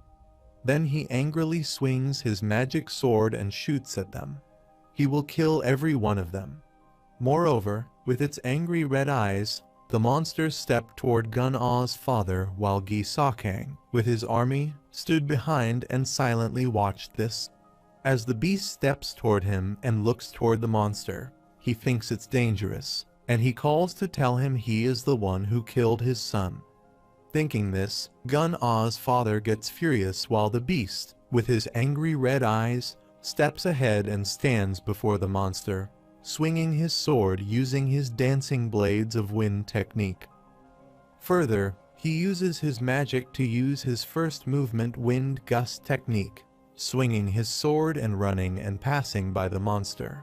He threw the strong gust toward the monster while the beast stood there to dodge his attack with his left arm. Gun-Ah's father stood ahead of the monster's turn and, looking toward the beast, surprisingly, blocked it. An idiot like him makes him feel nervous about how pathetic he is as he stands there saying this. The hand in which he is holding his sword starts burning with poison, and he turns his eyes and looks toward his hands, thinking, is this poison? It's a minimal amount, but it is deadly poison. Then he holds his sword angrily, looking toward the monster, shouting if he thinks he will lose to poison. His eyes turn red in anger, and the spinning aura starts releasing from his sword. Moreover, his hand turns black with a poison, and the white aura starts to be released from his body. He runs toward the monster using his one-day gale magic technique. As he jumps toward the monster, swinging his sword to attack the monster, but before he can harm him, the monster punches his sword. Gun-Ah's father doesn't accept his defeat and keeps attacking the monster with his sword, but with his powers, the monster fails in every attack. He sees this while swinging his sword at the monster, thinking he is blocking all his attacks. Then he remembers when the soldier with an orange and skin costume pointing ahead tells him there is a monster. Also, his son's words before dying that Monster Run father is remembering this, he thinks was this what they meant. As he stood there, he was thinking this. Meanwhile, the monster came near him and punched him in his chest. Gun-Ah's father, holding his sword, flew backwards, thinking those 10,000 poison factions had created a monster. However, Gun-Ah's father coughs, and blood spurts out of his mouth. And he thuds on the ground, clenching his chest and pointing his sword toward the monster, thinking the poison has reached his lungs. Is this it for him? After this, the monster again punched him in his chest and pierced his body, and he stood in the air, moved backwards, and the blood spurt out of his mouth. He, while thudding backwards, remembers his son and calls his name, and then he thuds injured on the ground. The blood was flowing from his mouth and his body, and the monster's hand was filled with his blood. After this, he was unconscious, and the beast silently stood before him. Also, the blood was dripping from the monster's hand. As the beast stood there, someone with his spinning magic sword attacked the beast from behind the beast, flying in the air and thudding into the rock. That rock shakes and breaks into pieces. Sees this, Gi-Sakang stands in the distance, folded arms, angrily asks what, and then the man who attacked the monster comes and sits near Gun-Ah's father. Also, that man was nobody else but Juj Ling, and he sat beside Gun-Ah's father and, looking toward Gi-Sakang, angrily asked him 10,000 poison faction he was right. Gi-Sakang, with an evil smile and looking toward him, responds correctly. Then he asks him who he might be senior. Zhuge Ling angrily gets up and, looking toward him, clenches his fist, responding he is Zhuge Ling. After this, Gi Sakang looked toward Zhuge Ling, thinking this man was Wu of the Twin Stars. Zhuge Ling stood before him in anger. The red aura radiated from his body upward, and he angrily looked toward Gi Sakang, clenching his fist, saying he had gone too far. Then he turns and looks toward the monster behind him, thinking of rising immediately like that, even with the power of the 10 stars infused, and the beast, with his angry red eyes clenching his fist, steps toward Zhuge Ling. After this, the beast gets near Zhuge Ling, and he looks toward the beast, clenches his sword, and activates his magic power, saying, could it be? Is it a poisonous blood creature? Gi Sakang, with his angry eyes and evil face, looked toward Zhuge Ling and responded that he had never known a senior like him would be aware of the poisonous blood creature. Hearing this, Zhuge Ling, looking toward the monster, adds such a vicious poison lump can only be produced by the 10,000 poison factions he has heard. Gi Sakang smiles, responding to him. He knows quite a lot about the poisonous blood creature. Then, he must also be well aware of its formidable power. However, Gi Sakang, looking toward the monster, gestures to him and the beast on his order, making the fist of his hands run toward Zhuge Ling to attack him. Zhuge Ling is looking toward the monster coming toward him, smiling. He says this should be interesting. Then, he activates his spell and points his sword toward the beast, asking if they can see what he has. Also, the red and flame-like aura released from his body and moved upward. However, in the Zhuge family's martial arts courtyard, Wang Haiyan and Zhuge Yun sit there talking. Wang Haiyan looks toward Yun and says more than 40 have already fallen victim to the poison he heard. And Yun, looking toward him, responded with the Poison King himself. Having gone there, they should be able to prevent further damage. Further, he says the problem is that monstrous individual who defeated their senior Sword of Wind and Light. He has a strong body that remains unharmed by the Sword Kai and Dao Kai and reportedly emits extreme poison from his entire body. Then he looks toward Wang Haiyan and puts his hand on his mouth, adding to his knowledge that the only one with such abilities is a poisonous blood creature. Young adds that if it is a poisonous blood creature, he has heard they are not easy to contend with. And then he asks if their younger brotherling is currently fighting with that poisonous blood creature. With his hand on his mouth and looking toward Young, Yun responds that he is. The problem is that if the fourth brother can't stop him, no one there can stop the poisonous blood creature. Looking toward him, Wang Haiyan asks what they should do now, and Yun answers that they have no choice but to trust their fourth brother. Further, he says he has already quickly passed the message through their contacts, so the senior Poison King should also be on his way there. For now, let's observe the situation, and Young, looking toward him, adds let's do that. Moreover, Yun, biting his thumb and looking ahead, thinks of a poisonous blood creature from the 10,000 Poison faction. Things have gotten troublesome. On the other hand, in the Yu Yang branch, the senior Poison King and his team arrive on their horses. They stood at a distance from the fighting area, and the explosion was occurring there in the fighting area. The senior Poison King, holding the bridle of his horse in his hand and looking ahead toward the fighting area, turns his head and looks toward his companion, says after giving the antidote pills to those already poisoned, "Order them to retreat and get treated." Then he, looking toward the soldiers, says make sure everyone else takes the pills quickly to. The soldiers, hearing their master, flew away from there, responding yes, master. After this, the man with black hair covered his face with the black veil and stood beside the senior Poison King, looking toward the fighting area, saying the damage was considerable. Then, the senior Poison King turns his head and, looking toward him, asks if he is all right. The man with black hairs squeezing his brows responds such a trifle of poison couldn't harm him. However, the Peng family, who encountered the 10,000 poison faction first, was annihilated. Surprisingly, the Poison King looked toward him and asked about his friends, the Sword of Wind and Light. The men with black hair respond yes, and the Poison King closes his eyes, saying it is so. After this, the Poison King, looking ahead, says if he had faced that poisonous blood creature, that monster, it would have been challenging to stay alive, and the men with black hairs looking ahead remained silent. On the other side, Zhuge ran toward the monster in the fighting area, punched him, and threw him away, saying he was a vile idiot of the 10,000 poison faction. The beast flew in the air, thud in the tree.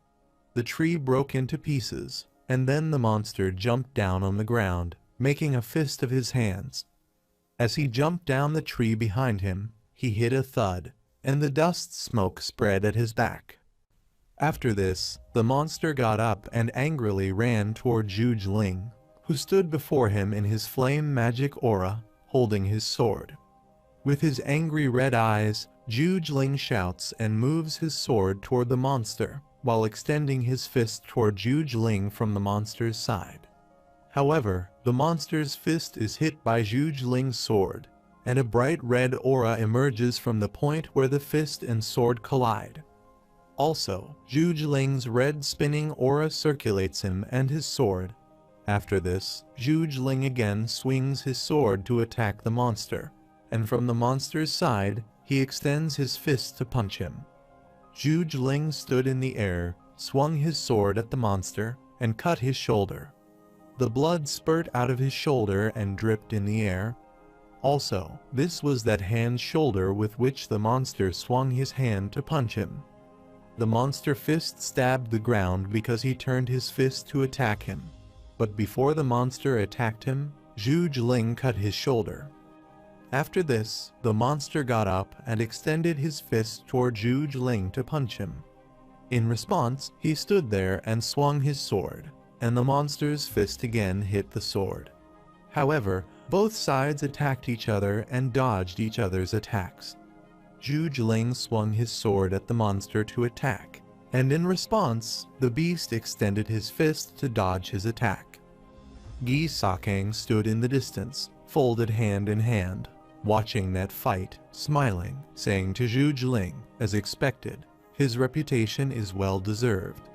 Fighting equally with that poisonous blood creature, it's becoming clear why he is so highly regarded. Further, he looked toward Zhuge and the monster fighting thought, but there are limits no matter the might in human versus human combat. Moreover, Gisakang smiles, saying that he shall witness the grandeur of the 10,000 poison faction as it brings down Ling. He shall see it with his own eyes. Meanwhile, someone comes from behind, saying he won't get that chance. Gisakang angrily turns his head to look, too. His soldier standing behind him turns to look at one of them angrily, asking who it is. As the soldiers stand there, they move their hands back to take out their swords, but the person standing behind attacks them with his invisible spinning magic before they can take out their swords. The soldiers don't understand what is happening around them. They cannot see anyone or understand where that magic is coming from. However, an invisible red magic hand is slapped on their chest, and as those hands slap, the soldiers start fainting and coughing, and a flame-like aura starts circulating on their chests and stomachs. Sees this, Gisakang stood there with an angry face, thinking that the palm seal. Then he angrily looked ahead toward the guy who stood in the distance and looked toward him and asked if he was the one who brought this demon there. Also, behind Gisakang's backside, an explosion occurs. The monster and Zhuge are fighting. Further, that man uses his magic on Gisakang, and the soldier asks if he brought this demon there. In response, Gisakang smirked, saying that the silent, destructive, fiery palm was from the Tang family. However, the guy who was using his magic on the soldier appeared from the smoke. and this guy was nobody else but the Poison King. The Poison King stood in the smoke, putting his hand on the mask he wore on his face and angrily looking toward Gisakang, who says to recognize the silent, destructive, fiery palm. He is pretty learned indeed. In response, Gisakang angrily looks toward him and asks how a 10,000 poison faction disciple would not know of the Tang family's martial arts. Also, Gisakang's eyes are turning red in anger, and the Poison King, angrily looking toward him, responds that he must also be aware of its might. However, Gisakang moves his hands back of his shoulder to pull his sword from the sheath and, with an evil smile looking toward the Poison King, says he hasn't experienced it yet, so he would not know. After this, he holds swords in both hands, lifts his sword upward, and laughs, adding, "Let's see the strength of the Tang family also." His soldier holding their swords surround the Poison King. While the Poison King stood between the soldiers and angrily looked toward Gisakang, he sounded confident about his victory. As Gisakang was about to complete his sentence, the monster quickly moved from behind, passed by the Poison King, and stood beside him, clenching his fists. With an angry face looking toward Gisakang, the Poison King adds that the moment he brought that monster, the lives of his subordinates were already over. After this, the Poison King, using his magic, activates his frozen jewel strike. The bright aura starts releasing from his right hand, and the veins of his hands start bulging. Gisakang stands there, crossing his swords, and surprisingly looks toward the Poison King's hand. Moreover, Gisakang moves his legs, and the dust and smoke emerge from the ground. There he stands, looking toward the Poison King, and he thinks that within the Tang family, only a few can learn about the frozen jewel strikes. He has heard it's restricted to the head of the family and the heir. Only the family head and designated successor are allowed to learn it. After this, Gisakang, with a surprised face, looks toward the Poison King and says he couldn't possibly be the king. While the Poison King, with his glowing eyes, lifted his hand up, and from his hand, the bright aura and wavy light emerged. Further, the Poison King, angrily looking toward Gisakang, adds he already said his life was over. However, Gisakang angrily looks toward the Poison King's turn, thinking if he faces the Poison King now, it may be cowardly, but he has no choice. Gisakang steps ahead and runs away, thinking his survival is the top priority. As Gisakang ran away, the Poison King stood behind him and surprisingly looked toward him. Also, a blue aura emerged from the Poison King's hands. Moreover, Gisakang's soldiers holding their swords moved toward the Poison King, and the Poison King stands there staring at Gisakang, running away. Also, Gisakang's reflection is reflected in the Poison King's eyes. After this, Gisakang, holding his swords in both his hands, jumped upward, and the hat he wore on his head untied itself and fell from his head. While the Poison King stood there using his frozen swell strike, he extended his hands upward and threw his magic waves toward Gisakang's soldiers. Moreover, the soldiers stood there in the air, holding their swords, froze, and thudded on the ground, dying before the Poison King. The Poison King stood there with his magic, looking upward with his angry red eyes, saying he would abandon his men to save his life. He is a despicable vermin, and the red aura was released from his eyes. After this, the Poison King moves his hand upward and extends his frozen swell magic around him, saying there is one more reason for him to die now. However, using his frozen swell magic, the Poison King creates the invisible magic butterfly sign and sends it toward Gisakang. Then, that butterfly sign follows Gisakang. As Gisakang flew in the air, he turned his head to look when he felt something following him. But that invisible sign cut his neck as he turned to look. The blood spurt out of his neck, and he stood there in the air shouting. Then he thud on the ground shouting, His body starts turning black, and the white cracks begin appearing on his face. His mouth was opened, and he was screaming in pain. The blood was spurting from his neck, and the area on the ground where he thudded, the dust smoke emerged from there. Gisakang, lying there on the ground, grabbed his neck from where the blood was spurting, and then he moved his neck backwards, and blood spurted out of his mouth. Meanwhile, the Poison King gets there and steps toward Gisakang, and he lies there on the ground screaming in pain, asking what on earth is this. In response, Poison King remains silent, and Gisakang's hand, which he grabbed his neck, thuds down. Also, there is blood lying on his hand of his neck. Poison King stood before him and, looking toward him, said they don't call it the butterfly of life and death for nothing. Then he created magic in his hand, angrily looking toward Gisakang's hand and saying this is the price he must pay. On the other hand, an explosion occurred in the fighting area, and the fight continued between the monster and Zhuge-Ling. Both were using their magic and attacking each other. Also, a strong gust of wind was blowing near them, and due to that strong wind, their clothes and hair were flying.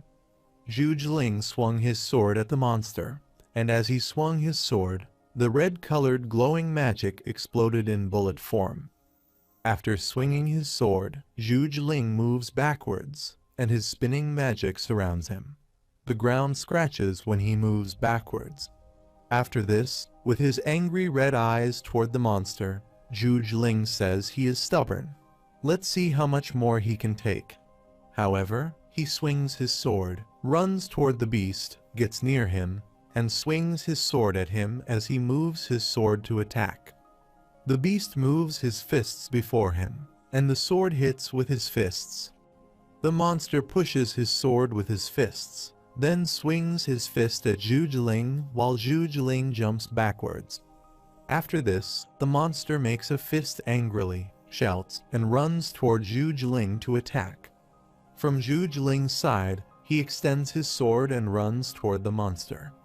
Both stood in the air, attacking each other and the flame-like explosion behind them. Meanwhile, the Poison King and his team get there, and looking toward Zhuge-Ling, he says to his companions, "Wu of the Twin Stars, they shall join the fight," while Zhuge-Ling, swinging his sword at the monster, raises his voice. "There is no need. He will handle this one himself." Also, Zhuge-Ling was glowing red in anger and swung his sword at the monster. The monster dodged his attack with his fist while the Poison King stood far away, but Zhuge-Ling ignored him and continued fighting. Using his spinning magic sword wave, Zhuge-Ling extends his sword toward the monster and throws his spinning magic waves to the monster. The spinning magic waves move toward the monster, and the monster stands there to dodge his attack with his left arm. Zhuge-Ling's spinning magic moved the monster backward, and then Zhuge-Ling, in rage, activated his magic step toward the beast. Also, the black and white aura was released from his body and spread there. After this, Zhuge-Ling clenches his left hand, and with his right hand, he extends his sword toward the monster. Then, he flies in the air and moves toward the monster, pointing his sword ahead. While the beast stood before him, activating his magic aura, Zhuge-Ling got near the monster and swung his sword at the monster's neck while the monster extended his right hand toward Zhuge-Ling to attack. However, on the ground where they were fighting, a dust explosion occurred, and Zhuge-Ling magic waves surrounded that dust explosion. After this, the monster flies from that smoke and thuds in the tree trunk, and as he thuds in the trunk, the tree breaks and falls backward. Sees this, the Poison King jumps toward the dust smoke area.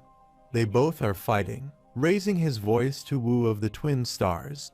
Also, the soldier stood behind, surprisingly looking toward their master as the smoke ended, and Zhuge-Ling fainted, lying on the ground injured. The Poison King sits beside him and extends his hand toward him, asks he is all right. Please come to his senses. Zhuge Ling's face color starts turning black, and the Poison King extends his hand toward his chest, thinking he's sustained far too many injuries already. The poison is severe. If they don't take measures immediately, he might lose his life. After this, the Poison King takes out the detoxification tablet from his costume, thinking that detoxification must be the priority. He holds that detoxification tablet and turns his head, asking the soldier to escort the martial arts sage. The soldier flew away from there, answering "Yes, master," and then the Poison King grabbed Zhuge Ling from his chin, opened his mouth, and put that detoxification tablet in his mouth. After giving him the medicine, he placed his hands on his chest using his healing magic. The poison that was caused by Zhuge Ling's fainting started releasing from his body upward. Also, doing that poison-removing healing magic, the Poison King removes Zhuge Ling's gown, and then he thinks it seems the poison will no longer spread while healing him. However, the soldier with their back to the Poison King stood there, surrounding them to secure them. After this, the sunlight falls there, and Zhuge Ling returns to his senses after some time. He opened his eyes and tried to speak, but he couldn't. The Poison King sat beside him and, looking toward him, smiled, asking if he was coming to his senses. Zhuge Ling, lying there, takes a deep breath, asking the creature, and the Poison King sits beside him, putting his hand on his chest, turning his head, and smiling, asking the poisonous blood creature what he means.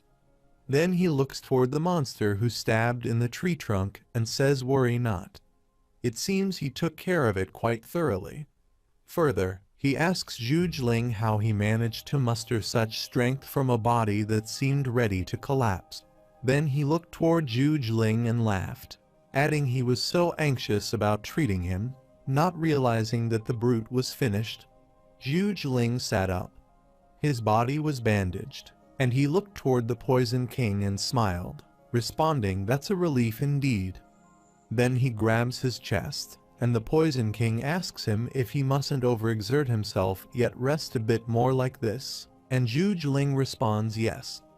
Also, the bright light emerges from the sky, and the rays fall on the area where they were.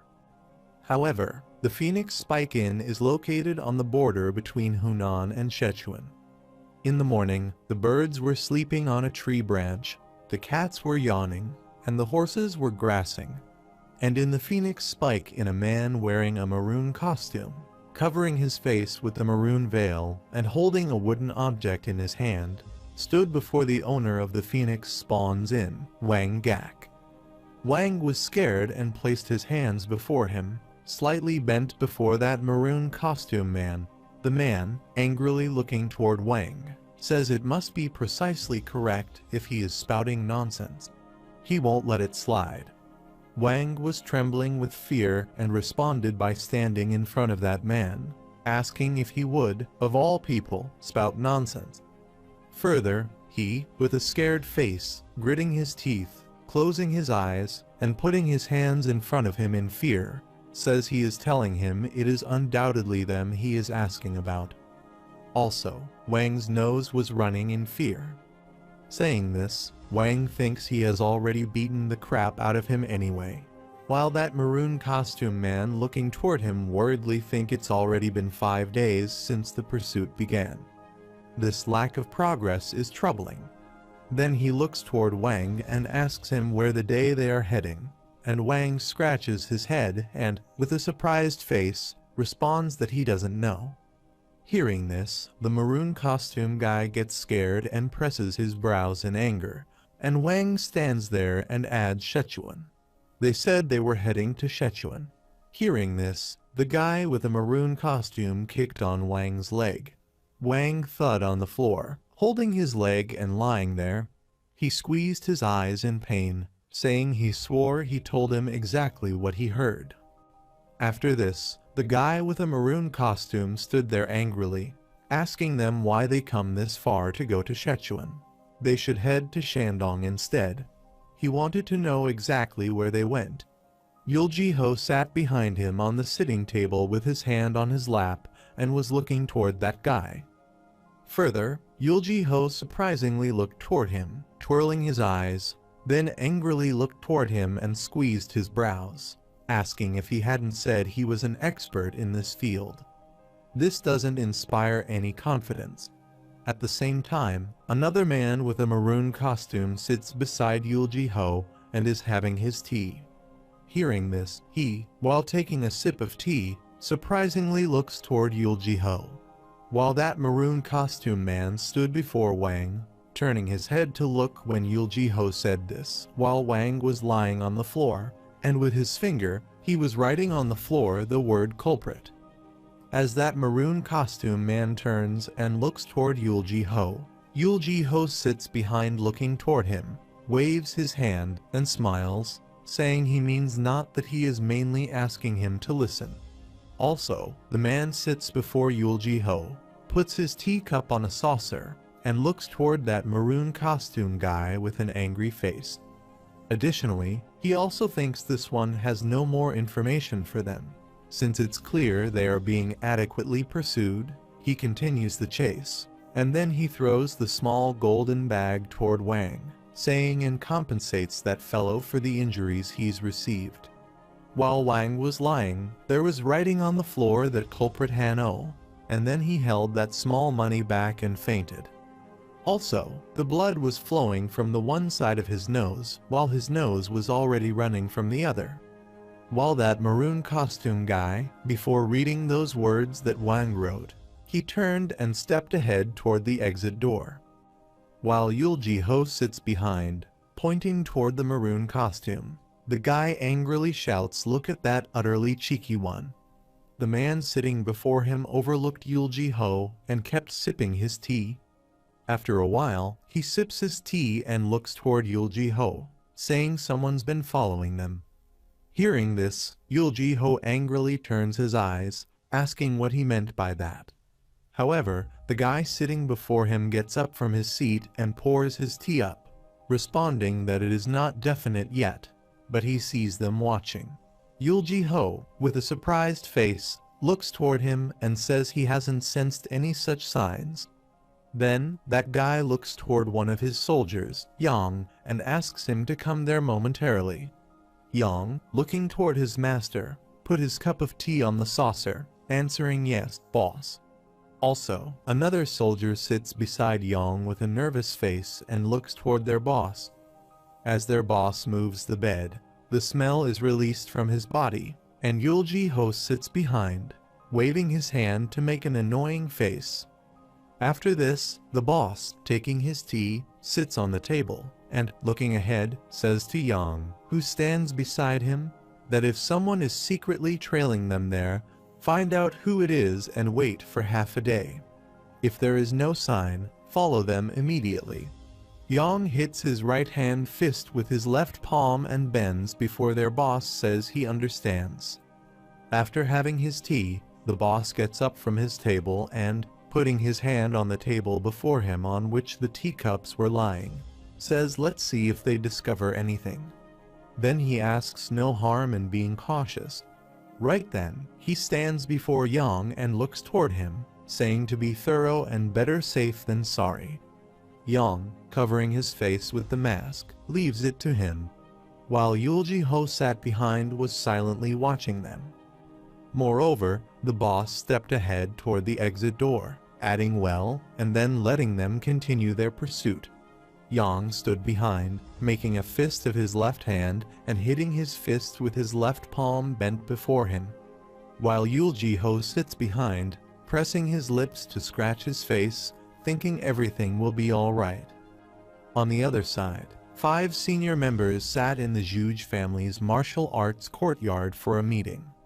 Yoon, with angry facial expressions, tells them, including the great master Peng, that the total fatalities are 36.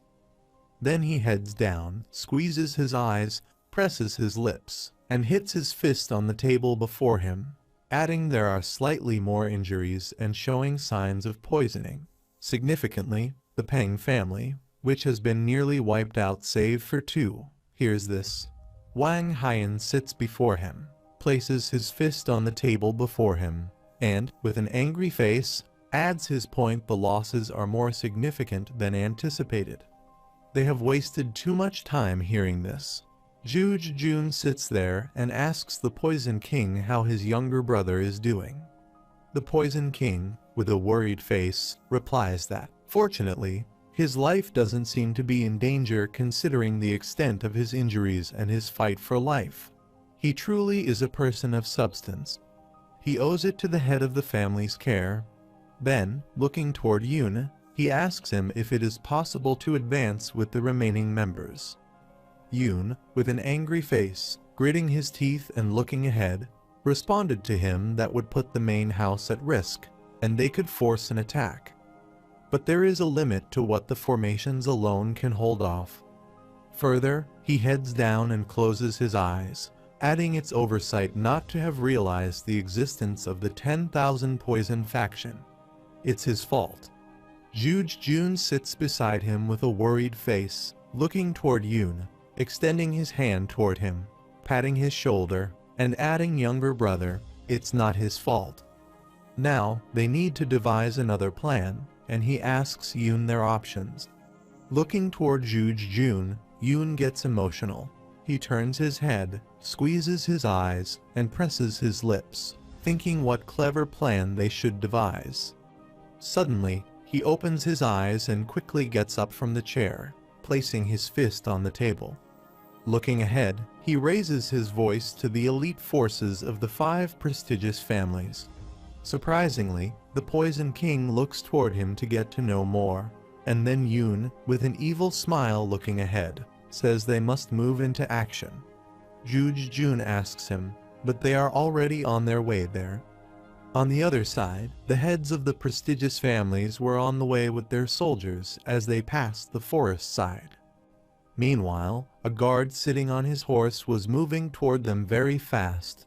While getting near them, the guard with the message letter in his hand raises his voice and brings a message. After getting near them, the guard holding the bridle of his horse jumps from it. At the same time, the head of the prestigious families was stopped before him to receive that letter. After this, the guard kneels before the head of the Peng family and presents that letter before him, telling a message from the Wen of the Twin Stars. In response, the head of the Peng family silently looks toward the guard, then gets that letter and starts reading it. After reading it, the head turns and, pointing aside, raises his voice, asking the soldiers to turn the direction west. On the other hand, in the Zhuge family's martial arts courtyard, Yun stood there in the meeting, adding his point that they should send them to the Righteous Coalition. It will take longer than going there, but surely they can help. On the other hand, Min, with her companions and soldiers, passes by the deserted area, while the elite forces of the 5 prestigious families are ahead of them. She stood behind her team, looking toward those forces of the 5 prestigious families. He Wang sits on his horse, looks ahead toward the forces of the 5 prestigious families, and asks Kang Yu if he seems entirely down and okay. Kang Yu sits on his horse, looking ahead to respond to him. It can't be helped that there is a gap in martial arts proficiency. Then Tian Damen, ahead of them, hearing their conversation, turns his head, asking them not to worry too much. Aren't they all tough cookies? But he wonders if they are too late to make a difference. Kang Yu, looking ahead, responds that the Righteous Coalition won't go down so quickly. Suppose they are pushed back there. It's virtually the end. Hearing this, He Wang sighed and, looking upward, squeezed his brows and gritted his teeth, adding that he never understood why he had left the life of a pirate. To engage in such a massive power struggle because of those who always looked down on them. With a smiley face looking ahead, King Yu asks if it is better than piracy, though they are doing this for their sect after all. He Wang surprisingly turned his head and, looking toward Kang Yu, asks him for their sect. Kang Yu smiles and, looking toward He Wang, replies, let's see some significant accomplishment in this battle. Then he asks him who would dare to look down on them, while Min, ahead of them, silently listens. Hwang responds by asking him to think back to the martial arts tournament. How they look at them has already changed. Then, he asks Tian Daemin if he is right. Tian Daemin tells him they will thoroughly sweep away those Chief Heaven's Palace's scoundrels. Hwang adds that he hopes they arrive soon and show their strength to all under Haven. Min sits ahead on her horse, silently listening to their conversation, and then she looks ahead toward the soldiers of prestigious families. She raises her hand and voice.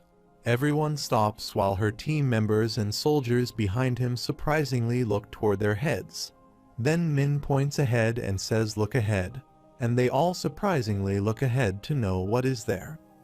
Then, one of them surprisingly asks what formation the Righteous Coalition had in to meet them.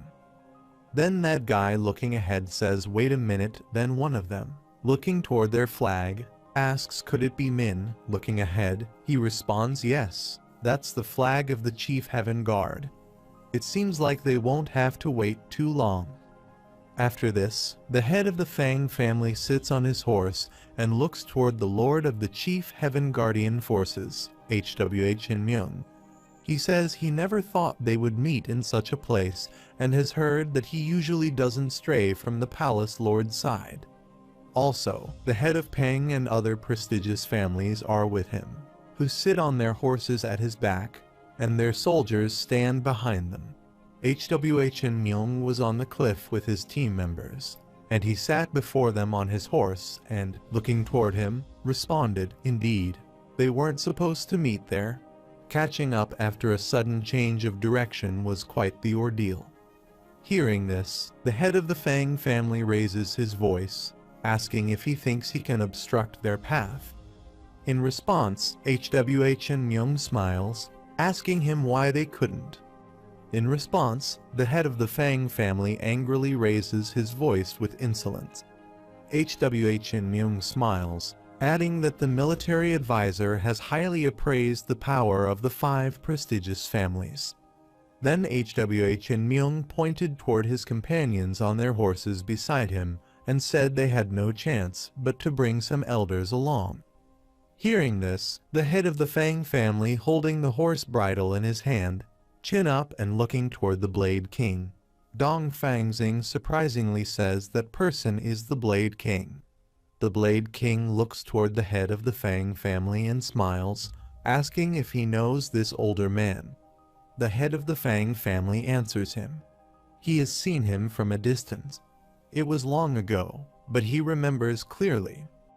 Further, the head of the Fang family, looking toward the Blade King, presses his lips, thinking he has the formidable skills to decide life and death in one blow. And that's not all. The one beside him then looks toward the man sitting on his horse named Assassin King Leunji, and looking toward him, he thinks of facing off against 2 of the 5 kings. Moreover, the head of the Fang family dismounts from his horse, considering it is laughable for them even to hope. After this, the head of the Fang family stood before them, hit his left-hand fist with his right palm, and slightly bent his head, saying it was an honor to meet them again. Then, he gave a little introduction of himself, saying that he was Huang Fuyin. Hearing his name, the Assassin King Leunji, looking toward Huang Fuyin, calls his name and asks him if he is the senior Fist King. Huang Fuyin, looking toward him, replies he is his father, and then Leunji and the other dismount from their horses. Leunji, holding the bridle of his horse and looking toward Huang Fuyin, adds that the first king himself did not come. He was hoping to spar with him, which was a pity indeed. However, the head of the Peng family stood there looking toward those seniors who stood on the cliff before them and thought they were not worth their time. After this, the head of the Peng family pulls his sword from the sheath and, looking toward Leunji, says this junior Peng shall spar on his behalf.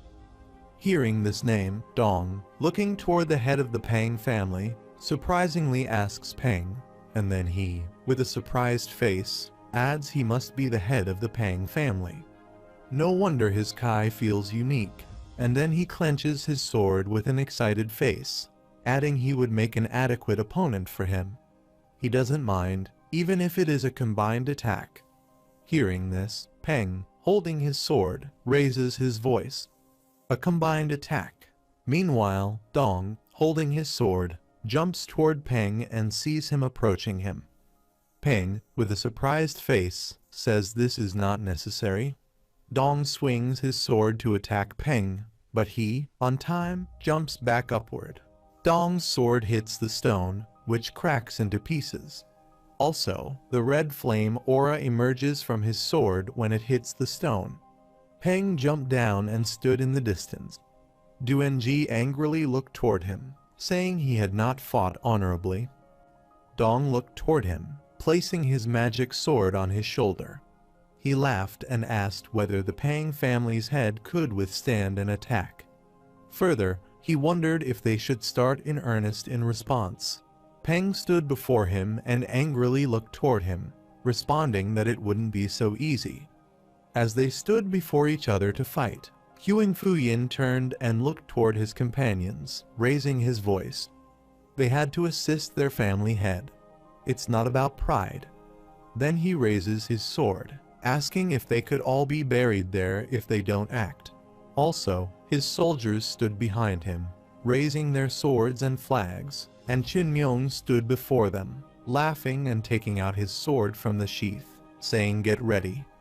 In response, his soldiers stood behind him, setting their spears and swords, saying yes, boss. However, the prestigious family members set their swords to fight the guy with long black hair pointing his sword toward their enemies. The red aura emerged from his sword, and the soldiers behind him raised their swords to fight. Meanwhile, Min and her companions got there and stood aside, holding their weapons. Peng, angrily holding his magic sword, looks toward his enemies. Also, the red aura emerges from his sword. Sees Dong, placing his sword on his shoulder, smiles, and Peng runs toward Dong to attack. At the same time, Min and her companions run toward their enemies to attack, raising their voices. Everyone attacks these people as their mortal enemies. Kang Yu, while running away, adds they will all be annihilated. Huang, while swinging his weapon, attacked the enemy's soldiers and injured them. The soldier's sword falls from their hands, and they fall back on the senior elder's side. With his sword, he attacks the enemies and injures 2 of them in one blow.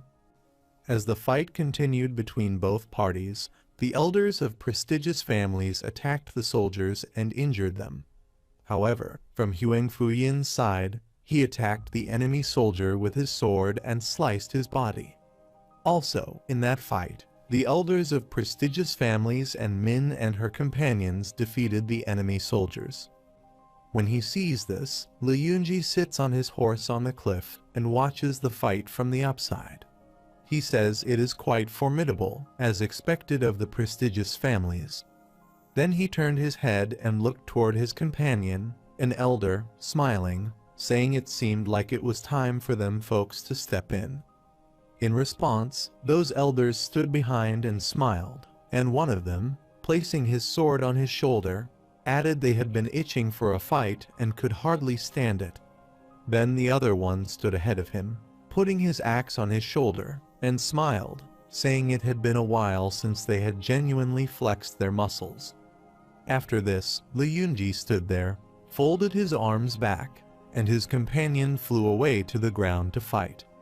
Also, Li Yunji stood there, turned and activated his magic power smile, asking him if he could also make a move. On the other side, in the fighting area, the prestigious family's head was fighting with the soldier and the head of the Yu family, with his angry red eyes and his spinning magic, was killing the soldiers. As he attacked and defeated many of the soldiers, while many more were coming toward him for a fight, he attacked the soldier and sliced his body, saying don't retreat. The soldier's sword falls from his hand, and then he twirls and uses his magic sword to attack the 4 and 5 soldiers in one blow. The blood spurts out of the soldier's body. and they shout as he defeats the soldiers with his spinning magic sword. See this, Liyunji gets there and stands at the distance of the Yu family head and asks him about the worth of being the head of the Yu family. In response, the Yu family head turns to look. He then looks toward Liyulji angrily, pressing his brows and lips, and remains silent. Then Liyulji, looking toward him, says it seems he is the only one who could match him there, and the head of the Yu family angrily, looking toward him, raises his sword, responding he wonders if this junior could be worthy of him. However, Liyulji, with angry eyes and a smile, said he was more than enough. He is the strongest there, after all. Then he asks him if he will use a sword. He has heard the Yu family's spear is unparalleled in the martial world. Also, behind them, the fight continues, and the head of the Yu family, looking toward Liyulji, responds that his skills are modest, and if he wishes, he shall show him. After this, the Yu family head looks toward his companion soldier, and that soldier throws his spear toward their head. He caught that spear and stood before him, raised his hand, and started twirling his spear. Also, while twirling his spear, he moves his left hand toward Liyulji and clenches it, and then he stops his spear and moves his hand back. His spinning magic waves, which he created with his spear, started moving around him, and he stood there with the movement of his left hand, throwing the wave toward the ground. His spinning magic wave hit the ground and cracked that area, and mud and stones spurted. See this, Liyulji stood before him, smiling, saying he would let him strike first. The head of the Yu family moved his spear toward him, responding he would not decline. The spear hits Liyulji's body and starts extending. Sees this, Liyulji adds he is fast. After this, he uses his powers to open his arms and angrily looks toward the head. He thinks the spear is extended. After this, the head of the Yu family moves his spear toward Liyulji. The spear extends and moves ahead of Liyulji's neck. The spear was about to slice Liyulji's neck, but he moved downward, asking what, and the spear passed over his head. As Liyulji stood there, he started to stand up straight, but before he could stand up, the head of the Yu family pointed his spear upward to stab his spear in Liyulji's body. As he sees this, Liyulji is surprised as the spear is about to stab Liyulji's body, and he stands there smiling, adding that it is impressive. Indeed, his judgment was not wrong. However, before the spear gets stabbed in his body, Liyulji, holding the pebble in his hand, does some magic. The red aura surrounds the pebble, which he has in his hand, and then he throws that pebble toward the Yu family's head. The Yu family head sees that pebble coming toward him. Surprisingly, he thinks of a small pebble. He moves his spear before him, and the pebble hits the spear and breaks into pieces. After this, due to that pebble, the head of the Yu family was dragged backward and thuds on the ground.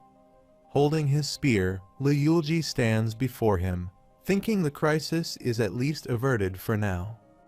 However, the head of the Yu family, holding his spear, gets up, then angrily looks toward him and grits his teeth, saying that he is truly worthy of the title Assassin King.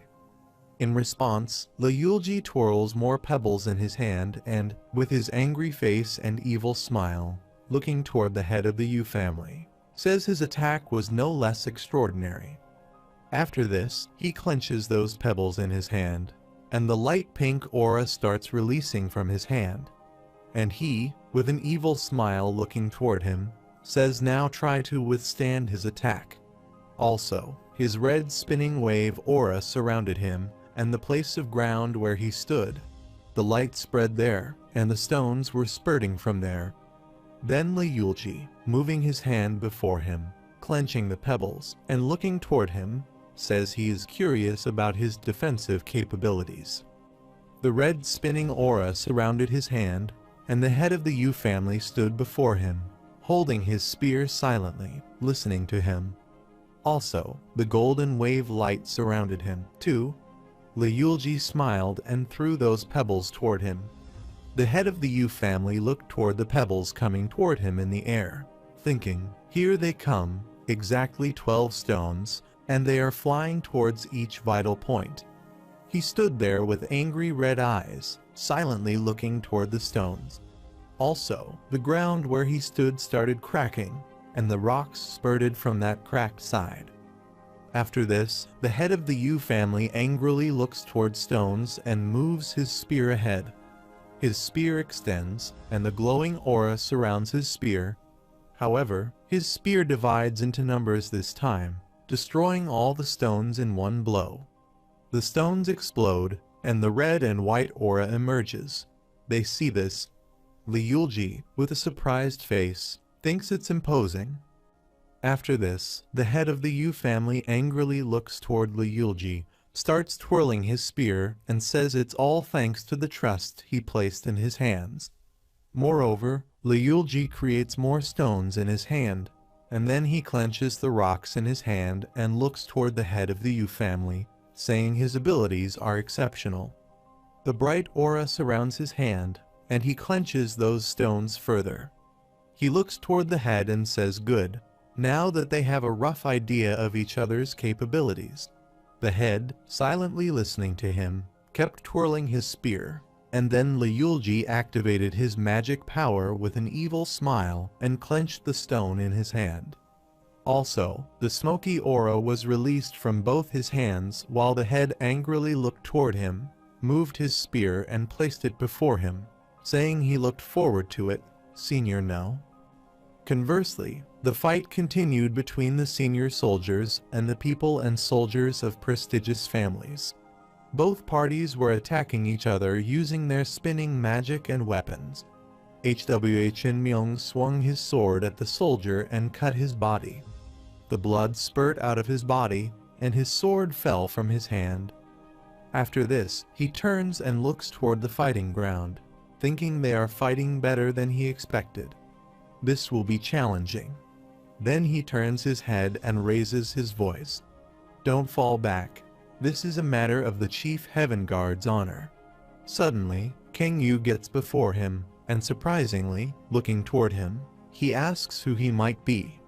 Kang Yu angrily looks toward him and tells him his name. Then he places his sword in the sheath, activates his magic powers, and angrily looks toward him from the Namgung family. Also, the glowing aura was released from his body and moved upward. On the other hand, Hwhin Myung put his sword in the sheath and, with an evil smile, looking toward him, responded. Judging by his stance, he used swift swordmanship good form. Also, he activates his magic powers, and a flame-like aura surrounds his body. Looking toward Kang Yu, he says they are in for a quick bout. Suddenly, he disappears from there, and the magic aura surrounding him starts to appear. Kang Yu clenched his sword in surprise. Hwhin Myung disappears from there, moving side to side because he is pretty fast with the sword himself.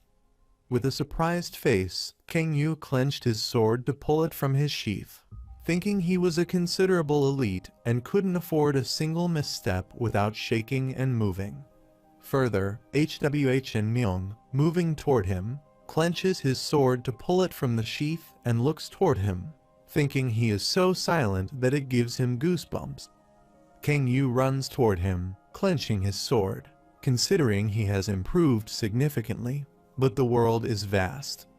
Then he activates his magic aura to pull his sword, and from Hwhin Myung's side, he also activates his aura to pull his sword. However, both of them, clenching their magic sword, run toward each other and swing at each other. After swinging their sword at each other, they pass by each other, surrounded by their magics. As they pass by each other and stand their back to each other, both of their bodies are cut.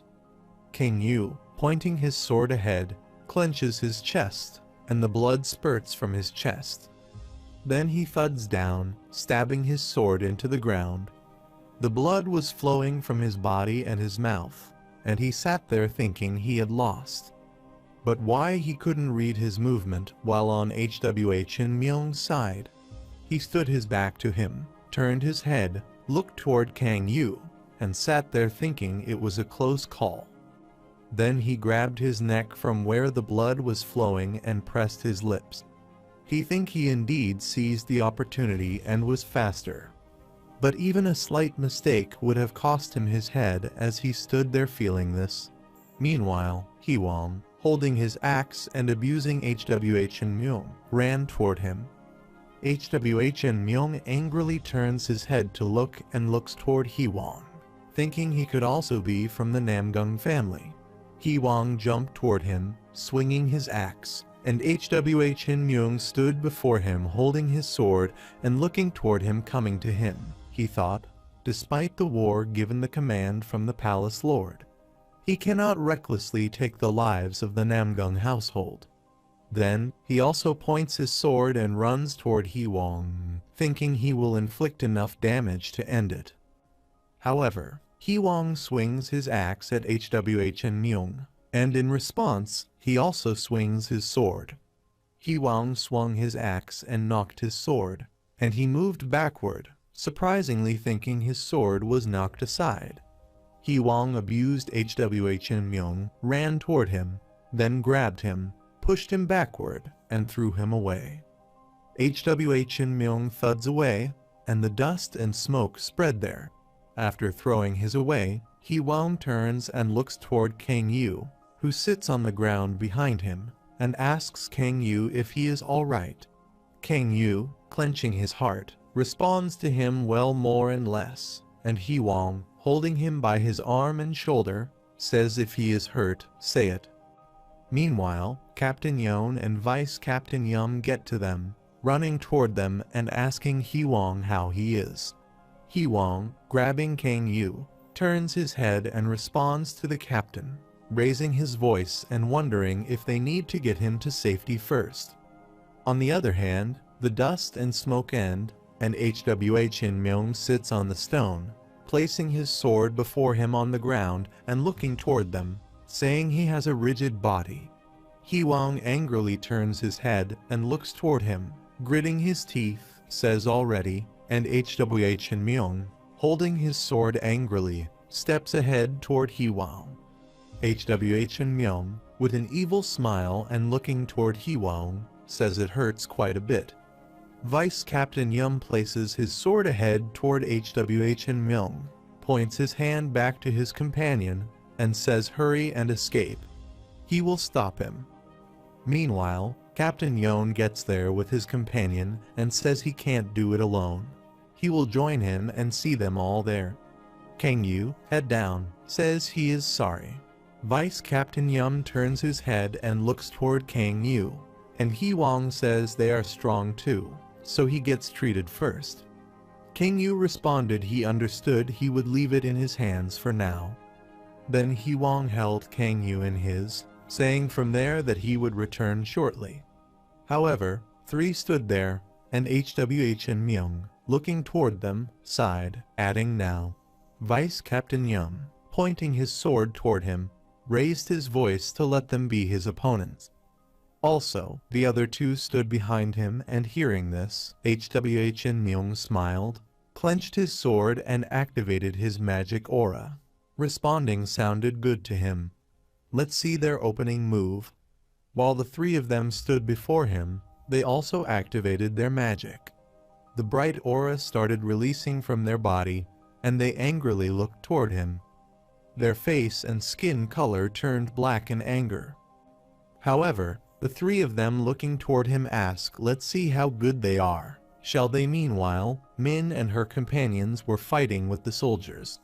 Further, a man, the guardian of the heaven dragon grappling hand, Zhu Gang Gang, jumps from the rock from side to side and, flying in the air, moves toward Min to attack her with his long, pointed nails.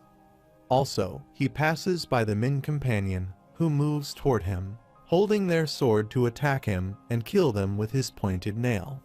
The blood spurt out of their bodies, and they move in the air, pointing their sword toward him to attack him. After killing the soldiers in his one blow, Ju moves ahead and sees her companions dying in front of her. Min points her sword ahead, shouts, and runs toward Ju. She swings her sword at Ju before she can harm him. He jumps and twirls in the air backwards. Then he flew in the air, turned and pointed his nail toward Min. He moved toward her from behind while she stood there, turning her eyes to look. After this, Ju jumped upward and stood in the air with his spinning magic waves. He moved his left leg up and sent his magic waves toward her. Ju's spinning magic waves explode on the ground. That area where she stood the ground from the crack, and the stones spurt from there. Min was lying on the ground, injured, as his magic waves ended. Her mouth was opened, and she was lying there writhing in pain. Sees their head condition, the soldiers stood there shouting matriarch. Zhao stood in the air and looked toward them, laughing, adding they were pretty incredible for a young wench. After this, he landed on the ground and stood before the soldiers, folding his hands back. He added that they were still weak. Then he asks them if they plan on defeating him with just this level of skill, and then the soldier holding his sword runs toward Zhao, shouting at the ugly older man. Further, running toward him, he asks how dare he make fun of their matriarch with that dirty mouth as the soldier gets near Zhao and swings his sword to attack him. But before he can harm him, Zhu swings his pointed nail at the soldiers, abusing him, saying this young idiot has no manners. The soldier points his sword ahead, and the blood spurts out of his body. The soldier stood there and was about to thud down. Then he clenches his chest from where the blood is flowing, and he angrily looks toward Zhu and asks if he has to be polite to an old monster like him. He would bite his tongue and die instead. Moreover, Min is injured, leaning against the stone and looking toward Zhao, surprisingly thinking what unbelievable strength. It's understandable why they said he was someone who would compete with the Blade King Dong Fang Xing for 1,000 moves. Further, she sits there with her back straight and folded legs, closes her eyes, hands on hands, and starts using his healing magic. The aura emerges from her body and moves upward, and she sits there thinking she must get her energy back on track quickly. Otherwise, her people will be in danger. On the other side, Zhu stood there, crossing her arms, and started using his magic. With his magic, the bright smoke-like aura started releasing from his hands. He then, doing his magic, jumps upward, saying how high-spirited. Let's see if she can keep babbling nonsense when he cuts off all his limbs. After this, Zhu opened his arms and flew in the air using his soaring eagle blood clan magic. His magic aura spread around there, and the wave of his magic surrounded him. Also, the giant eagle monster was flying beside him, and then flying in the air. He looked down. There, Min's soldier stood, holding his sword and looking toward him. She extended his hand toward the soldier with an evil smile and grabbed his sword. The soldier tries hard to free his sword from Zhu's hand. Thinking of this monstrous older man, Zhao grabs his sword tightly, snatches, twirls, and throws it away. The sword twirls in the air and falls away while the soldier extends his hand toward his sword, thinking his sword is as he was thinking this. Zhu extends his hand toward the soldier to kill him with his magic and pointed nails as he stands in the air and extends his hand. But before he can kill the soldier, Min and her companion get there and move their swords toward Zhao's hand in a cross position. Zhu's hand stopped there due to the sword while the soldier stood there placing his hand before him. Zhu's waves surround him, and from Min's side, her magic waves move beside them. Zhu's aura explodes in a circle form in the area where they both place their sword. However, Zhu grabs both swords, asking if they are doing something pointless.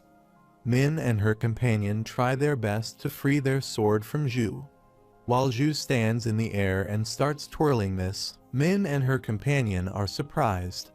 Also, the light blue aura surrounded them, and Zhu, twirling in the air, kicked Min's companion. The guy gets injured and blood spurts out of his mouth.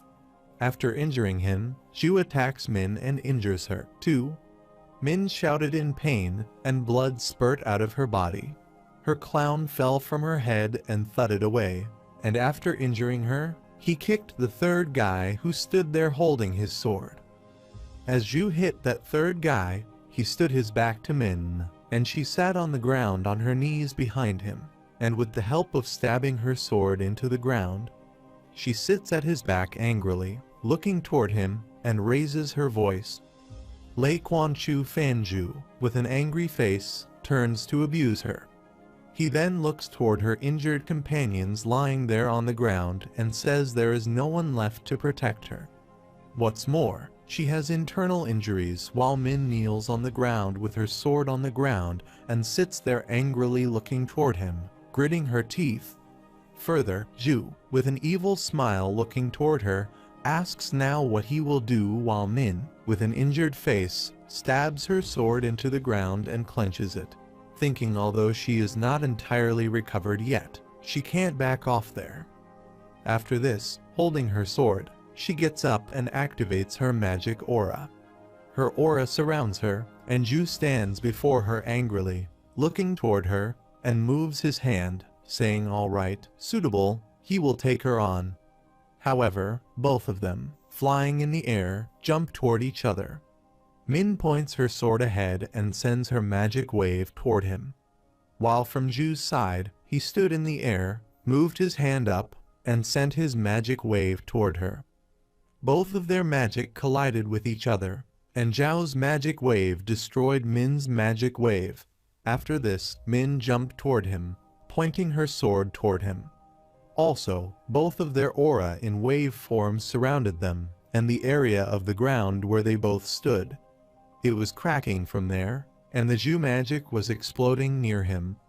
Min swung her sword at him, and he, on time, moved backward and dodged her attack. After this, Min moved in the air again and swung her sword at him, but he quickly moved side to side and dodged her every attack. Min flew in the air, holding her sword, and a magic wave moved toward him. He stood beside her, looking toward her smile, adding, as expected, that it looked like she hadn't recovered yet. However, Zhu, flying in the air, moves toward her, saying her movements are slow, while she stands there and looks toward him coming toward her. Moreover, in the area where they both were fighting, an explosion occurred, and Zhu's magic waves surrounded that explosion. As that explosion ended, Min flew in the air and moved down, screaming in pain and the blood spurting from her body, while Zhu landed on the ground, smiling, saying only her fighting spirit was good. Min sat on the ground, injured, placing her hands on the ground. She was trembling and looked down, thinking about her body. Meanwhile, Zhu jumps toward her, saying let him make it easier for her. Further, she pressed her lips to think, is this it? As she sat there, the blood spurted out in the air. Min sat there, winked, and opened her eyes to see what had happened. As soon as she opened her eyes, she was surprised to see Huangbo standing before her to protect her and Zhu stabbing his hand in Huangbo's heart, and blood was spurting from Huangbo's heart. Min, with a shocked face, looking toward Huangbo, asks him, and he stands before her with teary eyes and a smiley face, responds her quickly away sister. While Zhao stood there, pulling his hand from his heart, asking what a useless struggle. However, Zhu pulls his hand and moves backwards, and Min sits there, extending her hand toward him, saying no, this can't be. Zhu activates his magic power and extends his hand to attack Min, saying let him send her on her way too.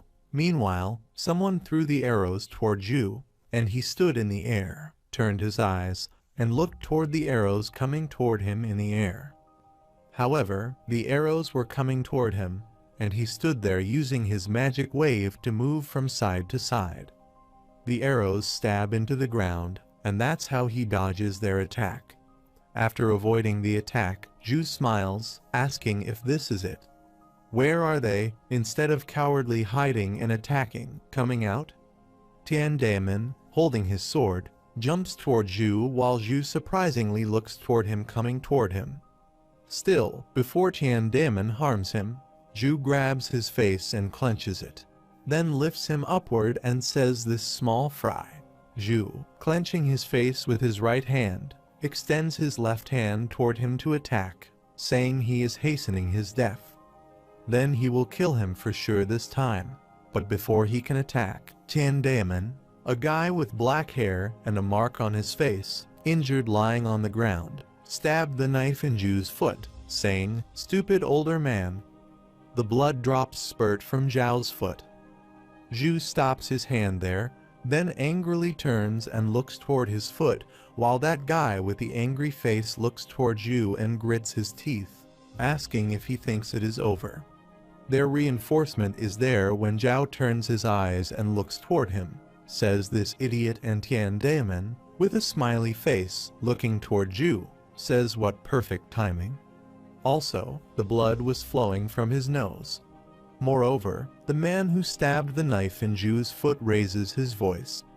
Heavenly Thunder Squad Lu Tian and their soldier get there holding the bows and pointing the arrows toward Zhu. The soldier sends the arrows toward Zhu, and Zhu releases Tian Daemon and turns to look while Tian Daemon angrily looks toward him, shouting "Die," and many arrows in the air move toward him. Tian Daemon, grabbing that guy who stabbed the knife in Zhu's feet and flew away from there, says the idiot older man, and Zhu alone stood there, surprisingly looking toward the arrows and Tian Daemon. Also, the knife was stabbed in his foot. Zhu stood there moving in the air, started using his spinning magic, and laughed, adding that there were no useless insects in front of him. Zhu's magic waves explode around him, and the black stone spurts from that explosion. As Zhu was moving in his magic, suddenly, the arrow from behind stabbed his shoulder and backside. He surprisingly turned his head to look. Meanwhile, a lot of arrows stabbed into his body, and he stood there in his magic, shouting. The guy throwing the arrows toward him was the squad leader named Lu. He stood in the distance, and Zhu was sending arrows toward him. Also, the blue aura surrounded his bow. As he sends the arrows toward Zhu, the arrows move like magic waves and pierce Zhu's neck. However, Zhu shouted, and his tongue came out of his mouth. A strong gust of wind started blowing, and Zhu's hair flew upward. He fell backward while Min and her companion sat in the distant Zhu and looked toward him, sighing and adding that they lived. However, Lu and the soldiers run toward their heads and companions, asking Matriarch and others if they are all right. Lu comes to Min with bloated breath, asking if he is all right. She sits there on the ground holding her brother in her lap, and, looking toward Lu, says squad leader Lu, he saved their lives. Moreover, the black-haired guy sits injured on the ground and looks toward Tian Daemon, smiling, saying he came at the perfect time. While Tian Daemon sat beside him, smiling and looking toward him, he thought they were going to the Yellow Spring. Also, Zhao was kneeling on the ground in the distance, and the arrows were stabbed in his body. Furthermore, the guy with black hair looking toward Tian Daemon laughs, adding that he has been pretty badly beaten, but still, he is glad he wasn't too late. On the other side, Min, holding her brother in her arms, was looking toward him, and then she pat her hand on her brother's shoulder from where the blood was flowing. After this, Lu turned, looked toward the soldiers running around, and asked them to quickly take the matriarch, her younger brother, and Sir escort to a safe place. The soldiers run toward the head, and her brother responds, "Yes, sir." Further, he turns and looks toward the soldiers, saying they are going into the forest. However, with the support of the Heavenly Thunder Squad, the tide of the battle, leaning toward the Chief Heaven Palace, was brought back to square one. As his subordinates' damage increased exponentially, the old master, Duan Lai, led his members into the forest. Duan Lai led, holding his sword in his hand, stepping ahead, turning and looking toward his soldier, raising his voice, and asking them in the forest to follow him. The Namgung family's Heavenly Thunder Squad, which Yulji-ho had thoroughly trained, was not an easy opponent. While throwing arrows toward their enemies, the senior soldier of the Heavenly Thunder Squad raises his voice, asking his companion to attack and not let them come closer. However, as time passed, the situation became increasingly disadvantageous for the five great families. After this fierce battle with the blade, King Peng Wuxuan, the head of the Peng family, was defeated, and the damage from the arrows continued accumulating. Dong Fengxing, freed from the recent fighting, started targeting the Heavenly Thunder Squad's members with the defeated Duan Lai. As the five great families' elite forces began to fall behind, only a handful could hold their ground.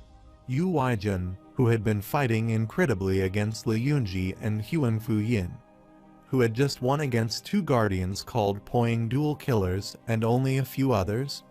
However, Huang Fuyin turns his head with his bloated breath during the fight, thinking they cannot win this war. They must retreat and recognize their formation. Otherwise, they may have to face destruction. And then he, looking toward the soldier, raises his voice, and all forces retreat. The soldier turns their head and, looking toward their head, responds, "Retreat." Then they all raise their sword, raising their voices to retreat. The head of the Yu family, hearing the retreat sound, stops there, holding the spear. Then he stabs his spear in the ground and looks toward Li Yunji. Kneel before him, then hit his left-hand fist with his right palm, adding he lost his defeat.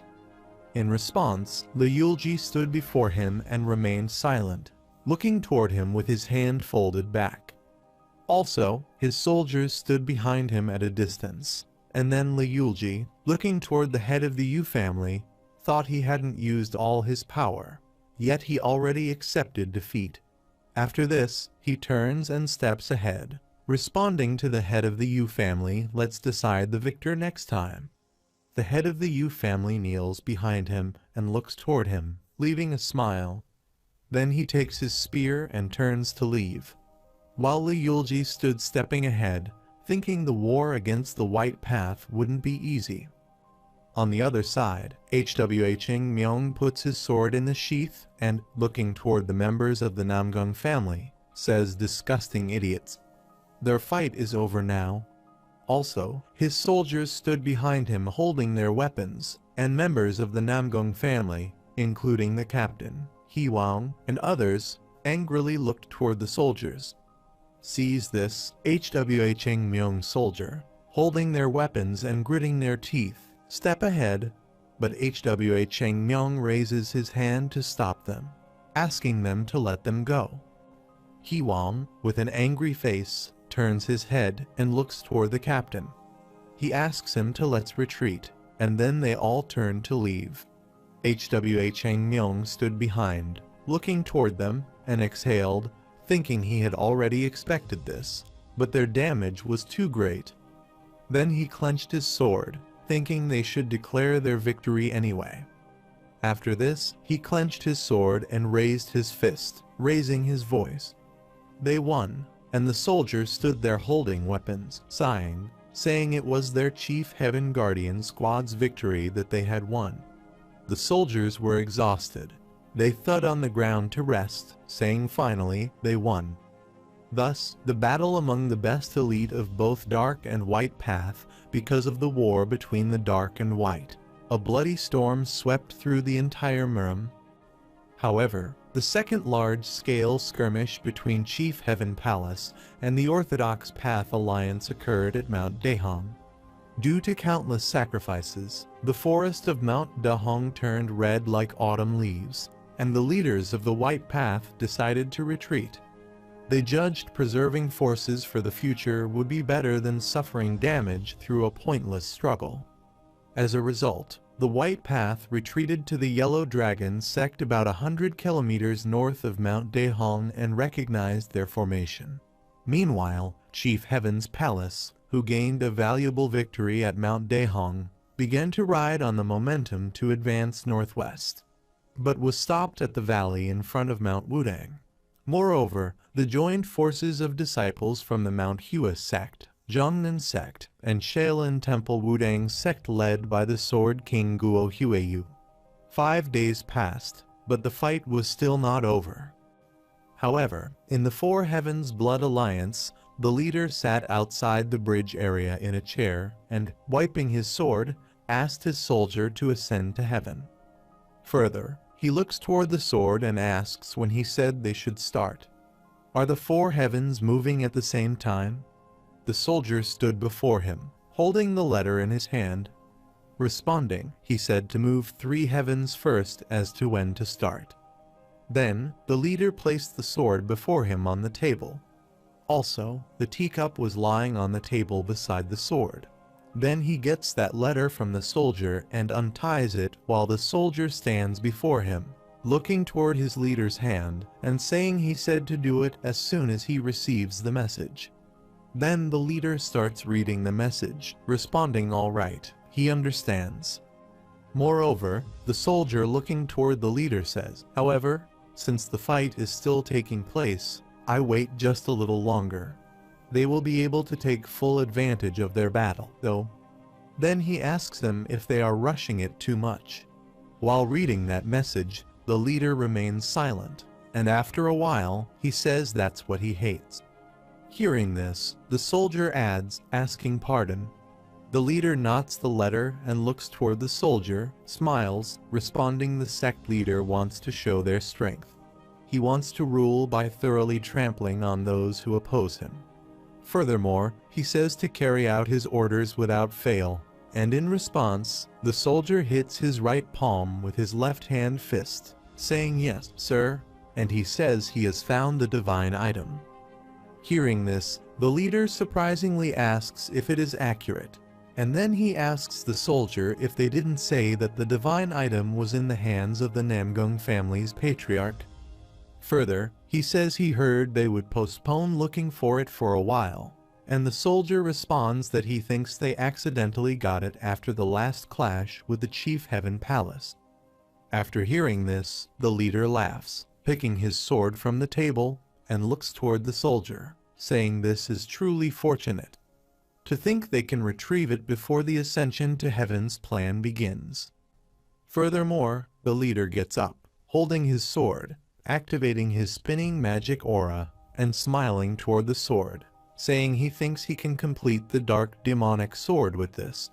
How lucky, this is truly a blessing.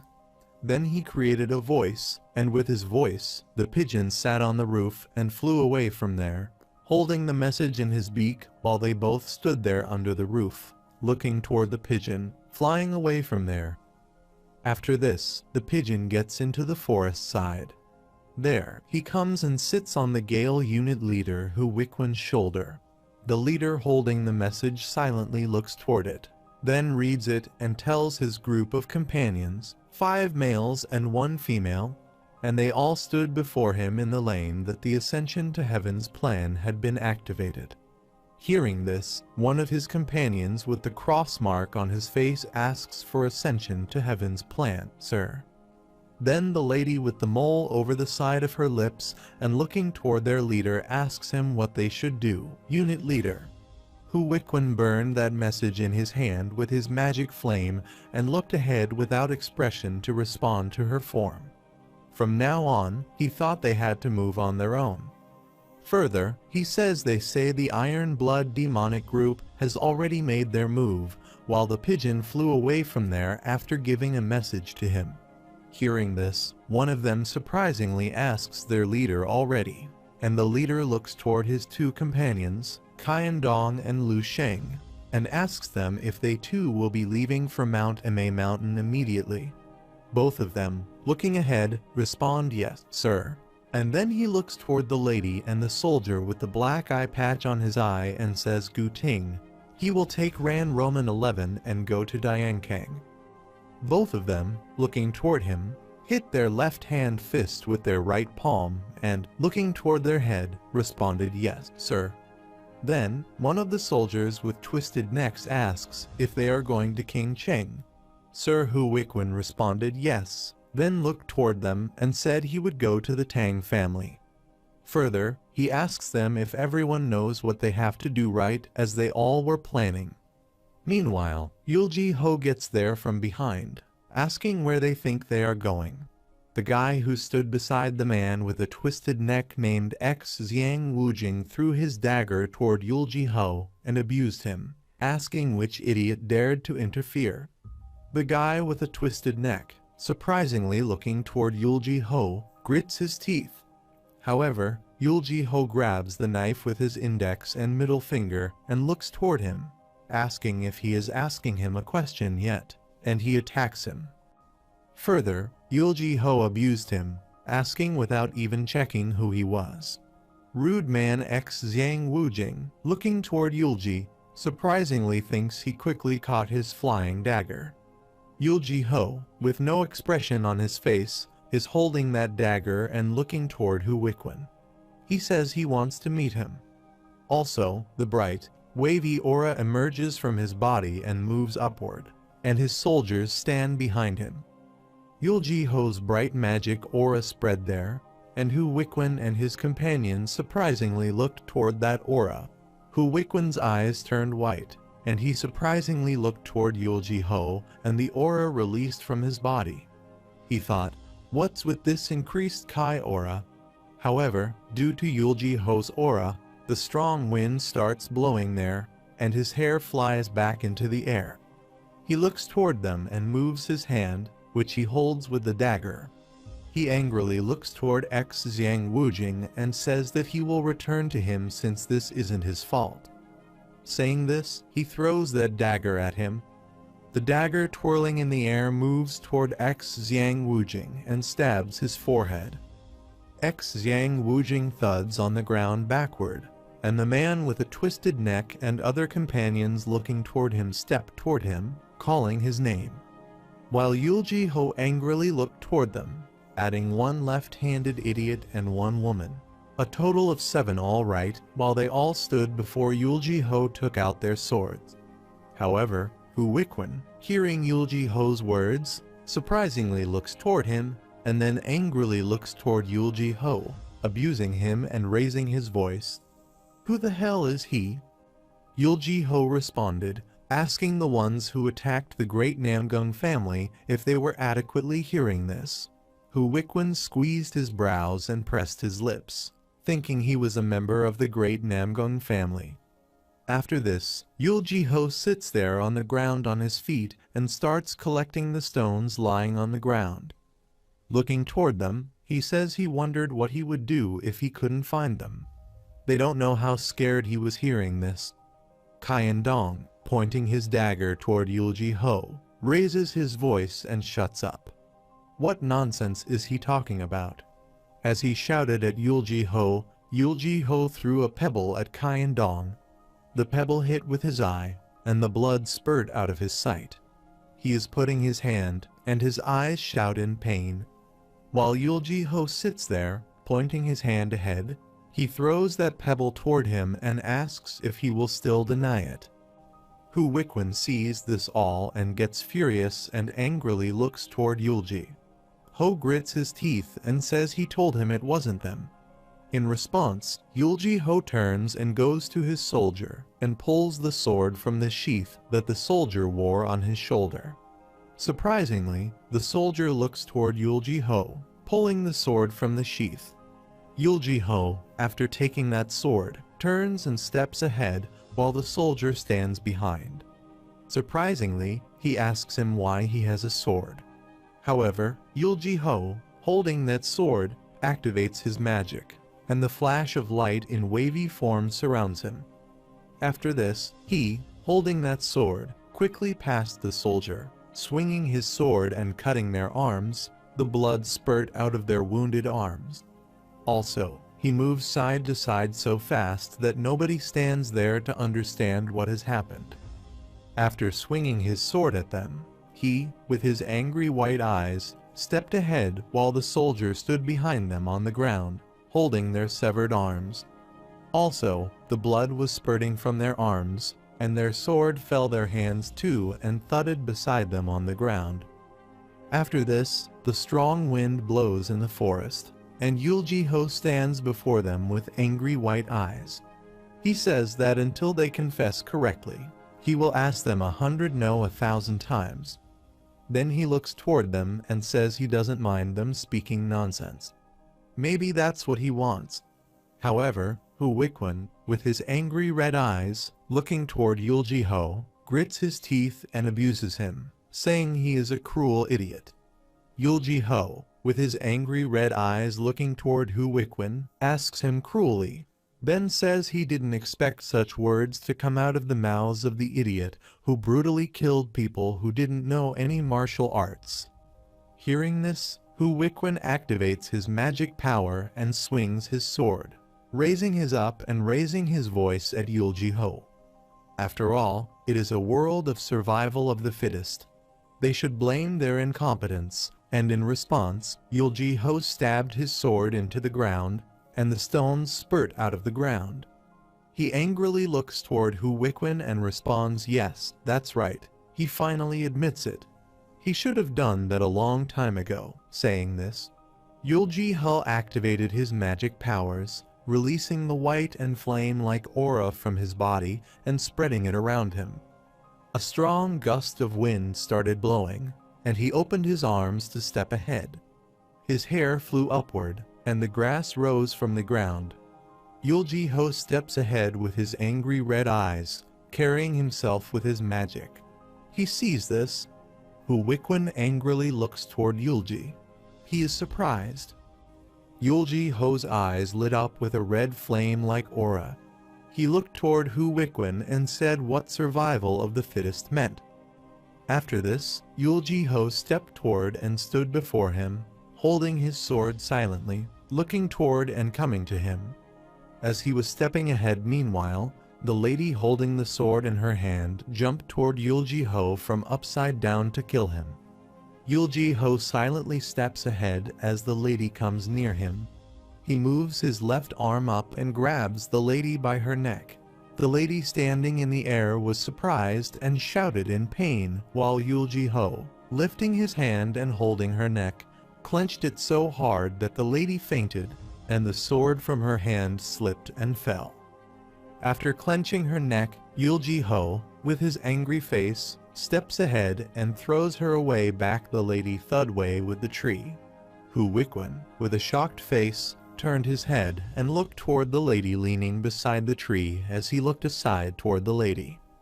Meanwhile, Yulji-ho got near him, stood before him, and looked toward him, asking if he would come at him. Hu-Wikwen surprisingly turns and looks toward Yulji, who stands before him. Then Yulji, who punches him in the stomach and looks into his eyes with his angry white eyes, adding he shouldn't have hesitated. Hu-Wikwen looks toward Yulji-ho when he punches him. Then, within a second, Hu-Wikwen vomits saliva, and his eyes turn red and crack from the inside. Then Yulji-ho moved his hand toward Hu-Wikwen and grabbed his face tightly. Hu-Wikwen shouted, and Yulji-ho pushed him back, thud him on the ground, and pushed his face into the ground. As he pushed him into the ground, dust and stones spurt from the ground, and Yulji-ho kneeled beside him, making his face into the ground and injuring him. After this, he grabs him by his hair and angrily looks toward him, says well, don't worry though, because he has no intention of letting him die quickly. Moreover, Yulji-ho clenched his fist and extended it toward Hu-Wikwen, saying he would give him back 100 times and bite his teeth. Hearing this, the maroon costume man stood behind Yulji-ho, who surprisingly asked, giving it back, and another maroon costume guy with a covered face with a maroon mask stood behind his master and clenched his fist.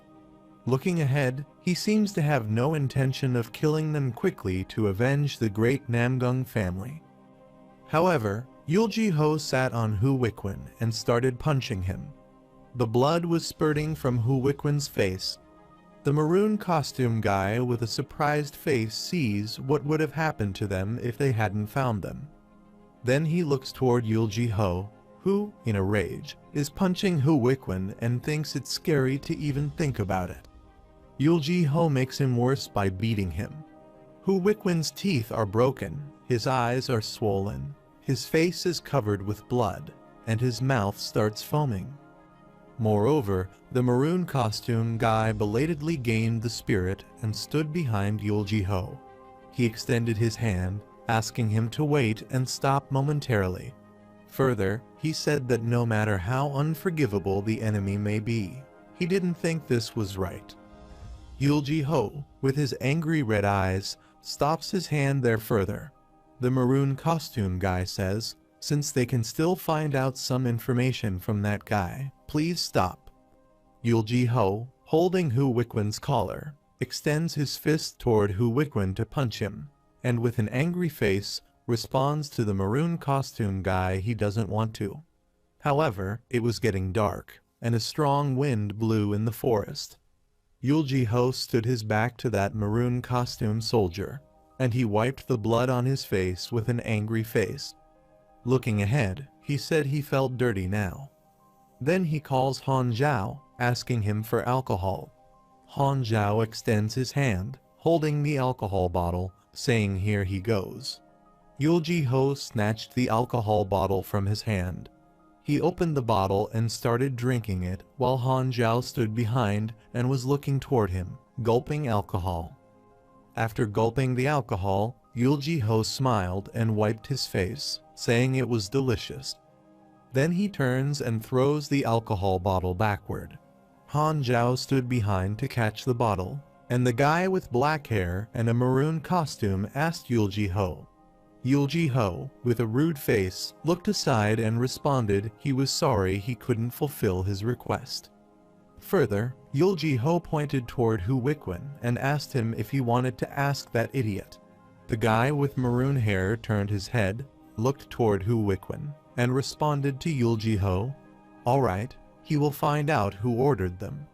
After this, he goes to Hu Wickwin, who was injured, holding his eye from where the blood was flowing, leaning against the tree, and asking him whose orders he received. In response, Hu Wickwin, looking toward the maroon costume guy, remains silent.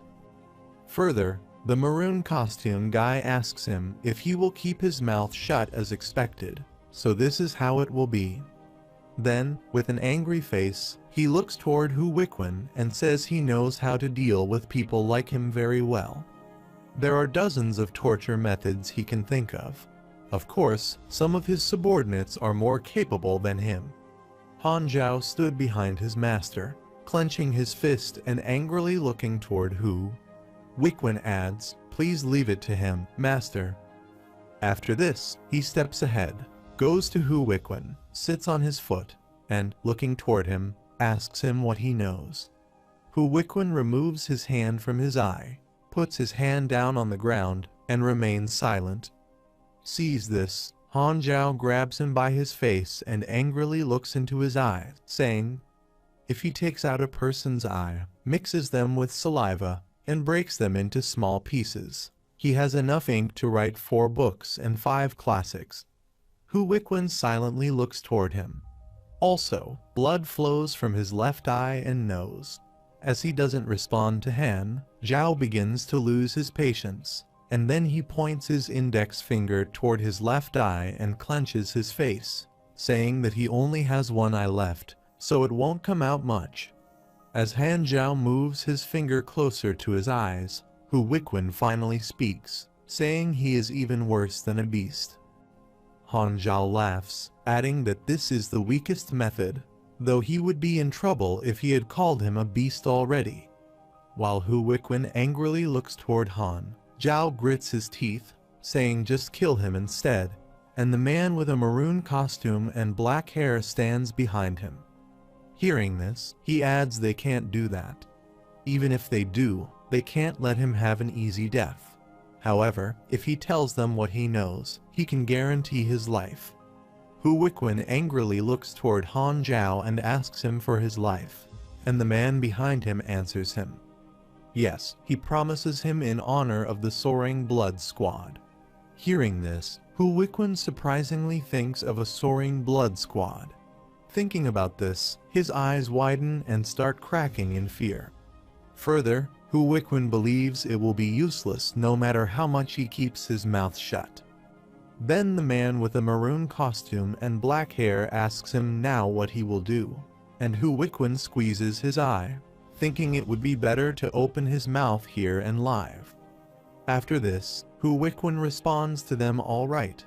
He will answer them, and then Yulji-ho stands behind the scroll letter and starts to read it, asking for an ascension to heaven's plan. Also, as he opens that plan, the black aura emerges from that scrolling letter, and Hu Wickwin responds that the Four Heavens Blood Alliance, which used to be in the dark, will ascend to heaven. They wanted to use the power they had accumulated over a long period to conquer Miram.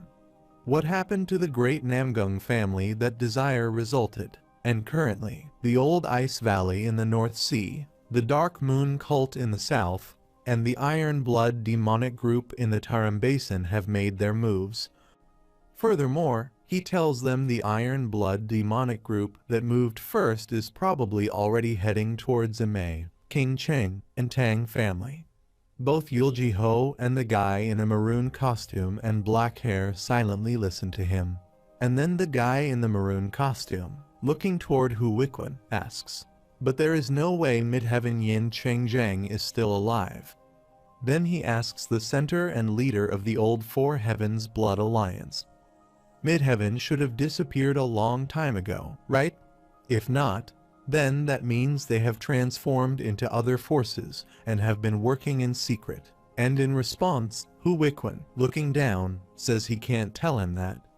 Further, he turns and looks toward the maroon costume guy who stands there and says, "But Midheaven is still alive and well.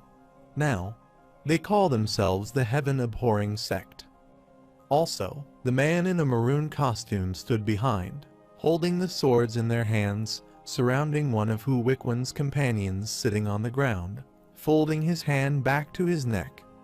Hearing this, the maroon costume black hairs guy, putting his hand on his mouth, thinks something. Then he turns, steps ahead, and gestures to Han Zhao, who stands behind him and looks toward him to understand that gesture. After this, Han Zhao killed the guy with his sword whom their soldiers surrounded, and that guy was Gu Ting. The blood spurts into the air from Gu Ting's body. Sees this, Hu Wickwin shouts this is different from what they promised him if he tells them everything he knows.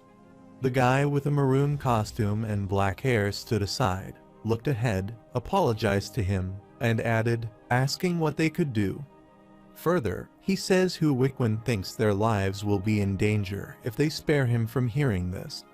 Yulji-ho stands beside folded arms, pressing his lips to remain silent. After this, the guy with a maroon costume and black hair pulls his sword from the sheath and, looking toward Hu Wickwin, says he will send him off comfortably in return. Hu Wickwin sits there, abusing and shouting at him, considering him the cowardly, dirty idiot, and the maroon costume and black hair guy kills him too. After some time, Yulji-ho sat on the stone, and the guy with the maroon costume and black hair stood beside him, asking what he was planning to do. Yulji-ho, with folded legs, sat there looking down and responded they thought their soldiers were also taking these dead bodies away from there. After this, Yulji-ho asks the squad leader what the Heaven-abhorring sect does, and she, looking toward him, responds he doesn't think that idiot is lying, but he has never heard of such a sect. In response, Yulji-ho nods, and then she tells him that the most urgent thing is to stop the fight that is happening now. Yulji-ho, looking ahead with no expression, looks face. She says earlier that those idiots called the Iron Blood demonic group were heading towards the Imei sect King Cheng, Dian Kang, and the Tang family. Hearing this, she asks him if he did, but why, and Yulji-ho asks him how long it takes to get there. He folded his left hand and put his right hand on his mouth, looking ahead. He adds that the Imei sect takes half a day while King Xheng is 3 days away, and Dian Kang and Tang's family takes about a day and a half. Suddenly, she, with a surprised face, looking ahead, says don't tell him, and Yulji-ho adds, "That's right. Let's start with the nearest Ime sect." She, with a surprised face, looks toward Yulji-ho, but Yulji-ho turns his head to look and quickly jumps from the rock. There, he sits and activates his leaves, picking flowers, scattering magic. His magic twirls before him, and the leaves moving in those spinning waves move in the air. She stood behind, saw that magic, and with a surprised face, thought what the peak level hidden weapon art leaves picking flowers scattering. After this, she surprisingly looked ahead toward the forest side, the leaves flying in that strong gust of wind, and asked the peak level hidden weapons art leaves picking flowers scattering who it is. Meanwhile, Salma Yusian stepped out of that strong gust of wind toward them, and she, looking toward her, was surprised while Yulji-ho stood ahead of him and, looking toward her, pressed his lips downward. She, surprisingly looking toward her, asked Blood Bow, ground leader. She stood before them with her soldier behind her, waved her hand, and smiled, responding, "It has been a while, squad leader." She. Also, her soldiers stood at his back while holding their weapons, and two of the soldiers bumped into each other when they landed their flying. However, surprisingly, she looks toward her and asks how she is there. With a smiley face, she opens her arms, steps ahead, and blushes, responding, "Well, but it happened that way." She surprisingly asks what happened that way, and she, while smiling, turns her eyes and, looking aside, thinks she can't tell him that the arrow that young Master Yulji-ho took had her 100 days scent on it. While Yulji-ho looks toward her, squeezes his eyes, and presses his lips, thinking, "Who is that young lady? She seems familiar." Then he stared at her to recognize her, and she stood before him and looked toward him. After this, Yulji-ho looked toward her and smiled slightly, saying he was wondering who it was, so it was young Lady C. As he says this, she angrily approaches him and, looking into his eyes, asks if he is doing this because her name isn't worth remembering. Then she points toward herself and says her name is Salma Yusian. Yulji-ho stood before her and, with a surprised face pressing his lips, looked toward her, and then he, in a polite way, added he was mistaken for a moment. He was sorry, young Lady Salma Yusian. Further, he says anyway, it was good to see her again while she stood before him and looked into his eyes, squeezing her eyes and lips. She stood beside Yulji-ho looking toward him, and then, in response, Salma Yusian, holding the leaf that Yulji-ho used for his magic and pointed it toward him, asked him if he was happy to see her, yet he used a killing move on her. In response, Yulji-ho, with an embarrassed face, looks down and sweats and replies to her about that. After this, Yulji-ho, with a confused facial expression, scratches his head and looks toward her, thinking who told her to hide, and eavesdrops like a rat. Seriously, there is no helping it, and then he covers his face with his right hand and looks toward her, saying that was his mistake and his apologies. Sima stood before him with folded arms, turned her head, closed her eyes, and pouted, responding, "Okay," since he said she would accept his apology. Also, Yulji-ho's face turned black when he asked for apologies, and then after forgiving him, Salma Yusian looked toward him with a smiley face. Remember it again. Her name is Salma Yusian. Yulji-ho, with a blank face, replies he understands. She stood behind with a surprised face, turned his head, and the soldier stood beside she, turned his head, and looked aside, putting his hand on his face to smile. After this, Salma Yusian, looking toward she, asks him anyway. He said earlier that he was heading to the MA sect, right? And he stood before her and looked toward her to respond about that vel facilities. Meanwhile, Yulji-ho stood before her and, looking toward her, adds it seemed like the MA sect and other sects in Sichuan were under attack. That's why he was thinking of going to the nearest MA sect. Hearing this, she rubs her face with her right hand and, looking toward him, says things seem to be progressing fast. Further, she thinks it might be a good idea to look at the faces of the people he will have to fight with anyway. Yulji-ho, with a surprised face looking down, asks if that means she was the Blood Bow group coming together with them. If so, he thinks it would be of great help. Sama Yusian smiled, responding that she was coming with him. Also, Poongan and Oryong stood behind her and, with their surprised face, listened to this all silently. And then Yulji-ho stepped ahead and, with no expression on his face looking ahead, said he understood. Then let's hurry. She stood behind him and extended his hand toward Yulji-ho, asking him, but Yulji-ho didn't listen and kept stepping ahead. She stood there with a surprised face, think what was going on. However, in the Gangjia sect, the injured members of the Namgung family were lying on the bed there, and the physician was banding them one by one.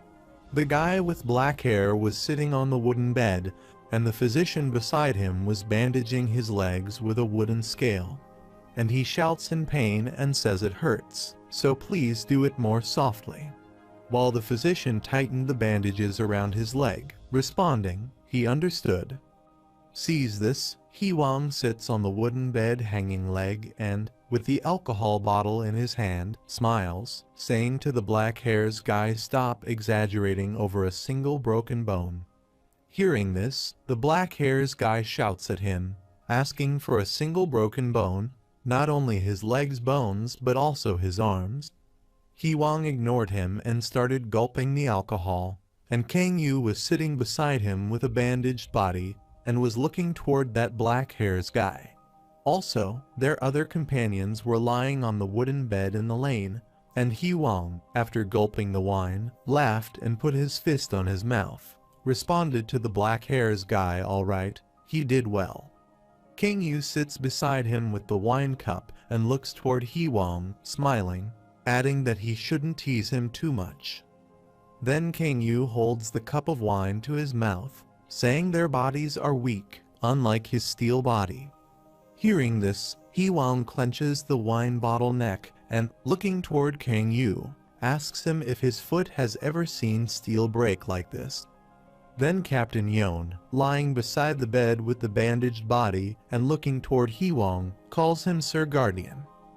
Hwang turns his head to look. Then looking toward him, he asks what Yon, with a flowing mouth, extends his hand toward Hwang, asking him if he can have some alcohol as well. Hearing this, Hwang looks toward him and points with his index finger, responding alcohol is not suitable for patients. Hearing this, the guy with black hair sits before Hwang and shouts at him, asking if they are all patients there also. The guy with brown hair is sleeping behind him. In response, Hwang, while gulping his alcohol, says he still can't give it to him, and Kang Yu sits beside him, looking toward that black-haired guy who is laughing, and says, well, if he recovers a little more, he will let him drink until he is sick of it, so hang in there. Hearing this, the guy with black hair looking toward Kang Yu sighs, and the physician beside him looks toward that black hairs guy. Meanwhile, Min gets there, saying, please restrain themselves until they feel better. Well, also, her left arm was bandaged. Sees her there, Hwang laughs and, placing his fist on his lap, says she is their matriarch. Kang Yu sits beside him, gets up, and looks toward Min, laughing and responding. After this, the physicians Kang Yu and Hwang stood before Min, and she looked toward the physician to ask if everyone was all right. The physician, wiping his hand with a towel, replies yes, they have solid bodies, so he doesn't think she needs to worry too much. Then he turns his head and looks toward Hwang Bo, who was injured while lying on the bed. He says, however, that he still doesn't know if this person's arm will return to normal. Also, Hwang Bo's chest was bandaged, and his arms were tightly bandaged with the rope and the soft bandage, and he was lying there with his head on the pillow, looking upward to the roof. Moreover, the physician says that martial artists took a fatal injury. Hearing this, Min, looking toward him, thinks of the great Huangfu family's fist palm art. This is tantamount to a death sentence for him, as he failed to learn the martial arts of the great Namgung family, which mainly focuses on swords. Further, she, with the sad face, squeezed her eyes and pressed her lips, thinking everything terrible happened to him because of her as she was lost in her thoughts. And Huang Bo, lying there with a smiley face, looking toward her, said, "Please don't worry too much." After this, Min, with closed eyes, stood before the physician and told him anyway, please do his best. She begged of him, and he bent before her, responding. After this, Min stepped toward the exit door, telling Huang Bo not to come forward to protect her again. Now rest in response. He lay there, looking toward her, and remained silent. Moreover, the black-haired guy sits there and asks if the matriarch is being too harsh. He was still her younger brother who saved her life. Huang sat before her and responded, "Shut it. That's why she left." Then King Yu stood before Huang Bo, folded arms and looking toward him while unconscious. Despite suffering from serious injury herself, she stayed by his side for 3 days and 3 nights. Min, with a sad face, comes out toward the yard, and as Huang Bo hears this from King Yu, he surprisingly heads up from the pillow, asking, "Really?" Looking toward him further, King Yu says yes. She told him not to come forward because she was worried he might get hurt again. Hearing this, Huang Bo, with teary eyes and a smiley face, sits up, saying he sees. On the other side, the guy with black hair sits on the bed and, with an embarrassed face looking upward, asks why he didn't know that. Huang, patting his muscles, stood before him and looked toward him, adding that it was because he was busy grabbing the physician by the collar, screaming that he was going to die. After this, Huang gets near him, grabs him by his face tightly, moves his face back, grits his teeth, and says this. The guy with black hair, gritting his teeth in pain, trembles and waves his hand, asking him to stop. He also asks him when he leaves him, and he can't breathe. Meanwhile, Lu Tian, holding the alcohol bottles, enters the room, and then he steps ahead toward King Yu, asking seriously why patients look more energetic than healthy people. King Yu stood before him, folded arms and looking toward him, also smiled, and Huang stood there, placing his hands on his waist and laughed, adding, "Come on, squad leader Lu."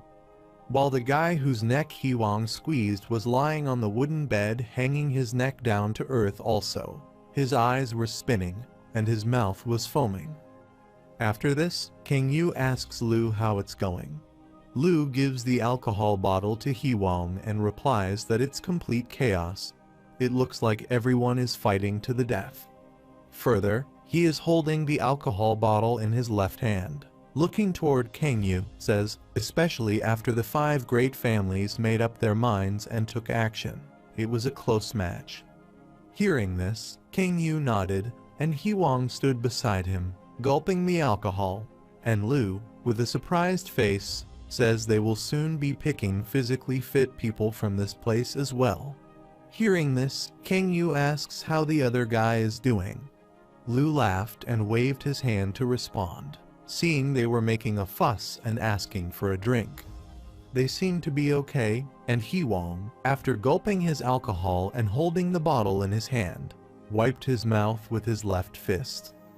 Then he turned his head and pressed his lips, saying they were all the same, and behind him, Yon was sleeping. After this, King Yu asks Lu if there is any news from Hyung, and Lu stands before him, coughing, but not yet. King Yu, with a surprised face, responds, "All right." Then he stood there pressing his lips, thinking even though it was this chaotic, he didn't know where he was or what he was doing. However, in Mount Ime, Yulji Ho, the squad team, and Lady Sama and her soldiers were flying in the air and crossing the mountainside. While flying, she asks Yulji Ho if he can take a short break. Yulji Ho turns his head and looks toward him, responding, "All right," and then Yulji Ho lands in the forest, stating, "Let's do that then." Also, the other landed behind him, and their hairs flew in the air due to the fast flying speed. After this, Yulji-ho, looking ahead, says that he doesn't think they can rest for long, and in response, she, looking ahead, says it seems so. Also, upside down in the air, the eagles were flying there, and she soldiers stood behind them, yawning. Surprised, they chin up and look toward those eagles flying there. However, Yulji-ho turns his head and looks toward Sama, who stands behind him and asks if she is all right. Young lady Sama. With her left hand on her waist, Sama waves her index and middle finger in a right-hand smile, saying of course. Meanwhile, the sound of screaming echoed there, and they all stood there, turned their head, and looked ahead toward their soldier who stood before the waterfall. Holding their head in shock was calling them. They all run toward that side, and Sama, running toward her soldier, asks him what is happening. The soldier with the scared face points ahead, asking them over there. However, the corpses were lying outside the stream and on the cliff, and the soldier pointed to that side of the bodies. Sees this, she, with a surprised face, adds they are disciples of the Ime sect, and in response, Yulji-ho stands there and gets furious. Meanwhile, one of the squad soldiers ran toward his leader, calling his name. She turned his head and looked toward him. The soldier pointed aside, raised his voice, telling the Ime sect, and stopped there. Yulji-ho and Sama, without listening, the soldier flew away from crossing the cliffs while she stood there and extended his hand toward them. As Yulji-ho arrives at that place, he is shocked to see the whole sect is destroyed and that smoke is emerging from those destroyed places. Moreover, the corpses were lying in that destructed place, and Sama, with a surprised face, said her goodness, and Yulji-ho, who stood behind grits, his teeth in anger, adding that they were late. Yulji-ho stood there furious. The red aura started releasing from his eyes, and the place where he stood turned red and black due to his anger. He, with an angry face, gritted his teeth and abused those people who had done all this destruction. However, in the Ime, the heart consolidated the temple's main hall, which destroyed the temple, and smoke emerged. Also, the dead bodies were lying inside and outside the temple, and they all climbed the stairs quickly to get into the temple. The squad soldiers holding their swords climbed the stairs quickly, while Yulji, she, and Sama ran after them to climb the stairs. As they enter the temple, they are shocked to see the corpses of children and women lying on the floor. The door, roof, and windows of the temple are broken. Also, the area where Buddha and other statues were lying was broken, and the head of that statue was damaged, lying on the floor. The soldiers of the squad group ran toward the corpses to check if they had died live, and she, Yulji-ho, and Sama stood beside them. She, looking toward the situation of that place, sighs, saying to kill these nuns when they don't even know martial arts. Yulji-ho was shocked while Sama stood behind with a shocked face, adding they even killed children. While checking the little girl's breathing pulse, Hanjo turns his head and looks toward the leader to inform him there is a survivor there.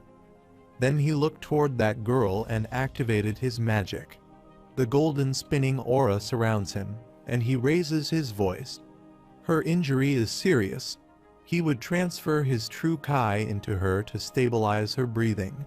Yulji-ho stood behind, looking toward that little girl, shocked, thinking this child was. Then he remembered the little girl's face and surprisingly asked Yuling. Further, he thinks Yuling that's a girl's name. Who is she? Sama? She stands beside him and surprisingly looks toward him. The little girl returned to her senses. Blood was flowing through her mouth, and she looked up and requested she save it. Then Yulji-ho, surprisedly, looked toward her, thinking it was not her. Yes, it can't be her thinking this, he shouted, calling Iron King. Meanwhile, his eagle flying in the air gets there from the temple's broken roof, and Yulji-ho, with his angry white eyes, stands there and raises his voice. The bodies are still warm, so those idiots must be nearby to find them.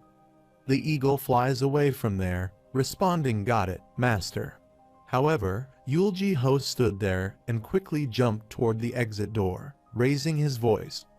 Han Zhao ensured he saved that child, and Han Zhao sat beside the child, turning his head and responding yes.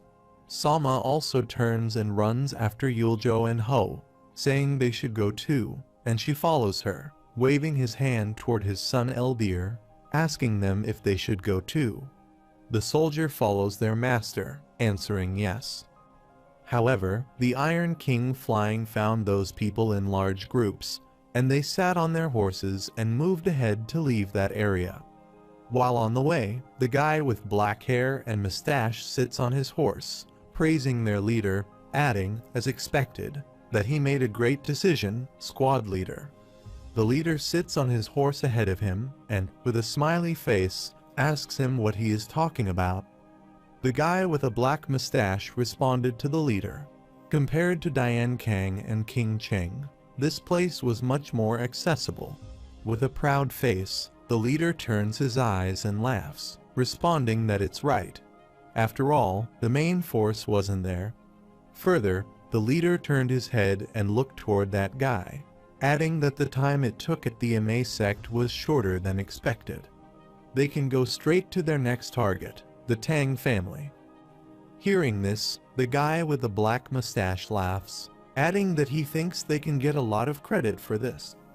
Hearing this, the leader adds that since he knows it, he should hurry as they talk while moving ahead. Meanwhile, Yulji-ho, flying in the air, crosses the mountain side by side behind them, thinking they found them. He stood in the air, activated his spinning magic, and set the arrow in his bow to shoot them. The leader's horse turned its eyes and looked toward Yulji-ho, pointing his arrow toward them. However, the horse gets scared and starts neighing while those people sit on the horse, pulling their bridles and suddenly shouting about what is wrong with the horse. Suddenly, Yulji-ho shot his arrow toward them. The arrow, moving in the air, quickly pierced one of the soldiers' necks. The blood spurts out of the soldier's neck, and he dies. Sees this, the guy with the black mustache and others get alert, while Yulji-ho keeps shooting the arrows toward them, and their leader, while moving on his horse ahead, stops there and turns his head to look. However, Yulji-ho, with his magic arrow, kills many of them. Those people thud from the horses and the blood spurt from their bodies. While the horses stood, they were neighing, and the dust and smoke spread there due to the quick movement of the horses' legs. Sees that the leader raises his voice to enemy attack and prepares themselves to locate the enemies. He is coming while Yulji-ho, moving in the air, approaches them. Also, his spinning magic in a circle surrounds him, and he keeps shooting arrows toward them. Yulji-ho, with his magic arrows, was killing the soldiers one by one. Seeing this, their leader took out his weapon to attack and looked toward Yulji. Ho shouted attack position, put up their shields, and got into a circle formation. The soldier removes their shield and puts it before them to protect themselves from the arrows. The soldiers start arranging their horses in a circle formation. Furthermore, the leader, looking aside, raised his voice, Gale's squad charge. Meanwhile, Yulji-ho lands before them and shoots an arrow toward them from the front side. The arrow stabbed one of the soldiers' horses. The horse thuds down, and the soldier sits on his horse, holding his weapon. He gets scared and starts shouting. Yulji-ho kept shooting arrows toward the horses, and then the horses neighed and thudded on the ground. As the horses thud, the soldiers sat on their horses, holding their weapons thud down, too. Sees this, the leader sits on his horse, holding his weapon, and moves ahead, shouting regroup and attack. The soldier is lying on the ground, and the soldier sits on their horse and answers him yes, sir. After this, they sit on their horses, holding swords and shields and twirling their weapons. They run toward Yulji-ho and attack him while Yulji-ho stands his back to them. As they get near him and swing their gun at him, they jump up and dodge their attack. Then he stood in the air to activate his magic power, set his bows, and shoot arrows at once toward them. The arrows stab the enemy's body, and they start shouting in pain. Then, the remaining soldiers, holding their weapons and sitting on their horses, move toward Yulji-ho to attack him. While moving toward him, one of the soldiers asks his companion to aim for when he lands, and Yulji-ho stands in the air, lands before them, and starts running.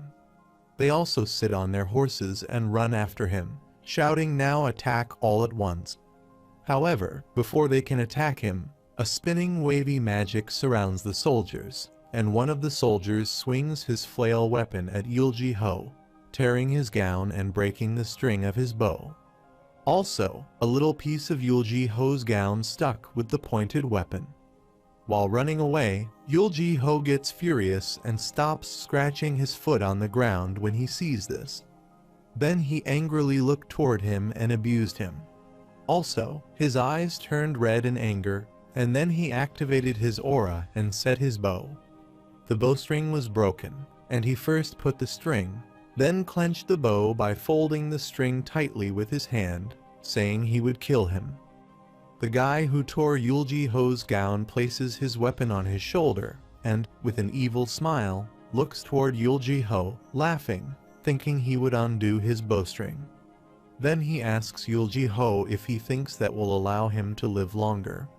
Yulji-ho jumps up in the air so quickly, and the soldier sits there on his horse, lifts his weapon, and raises his voice. All forces attack. They all lift their gun to attack him, but before they can attack him, he flies in the air, attacks them all in one bow, and throws them away from their horses. They all hold their weapons, flying in the air thud away while Yulji-ho, with his angry red eyes, tightly holding his bow, swings it. Also, Yulji-ho's spinning magic surrounds them, and the soldier lying there on the ground injured was screaming in pain. Also, the blood was spurting from their body and mouth. Sees that situation, the soldier leader, holding his axe weapon, flying in the air, abuses Yulji-ho and jumps toward him to kill him. While Yulji-ho, holding his bow, stood there as the leader's axe got closer to him. Yulji-ho swung his bow upward toward his axe weapon and cracked it. The axe's little pieces thud down, and see this, the leader shouts, thinking his axe is. Moreover, the axe slowly started breaking into small pieces, and the leader stood there in the air holding his weapon while Yulji-ho stood there, swung his bow, and sliced the leader's head. Sees this, the soldier sits there on the ground and, with a scared face, asks if the squad leader was killed in one hit. The leader's head twirls in the air and thuds on the ground before the soldiers. However, the soldier raised their hands to run away, shouting "Run! He is a monster!" Everyone retreats.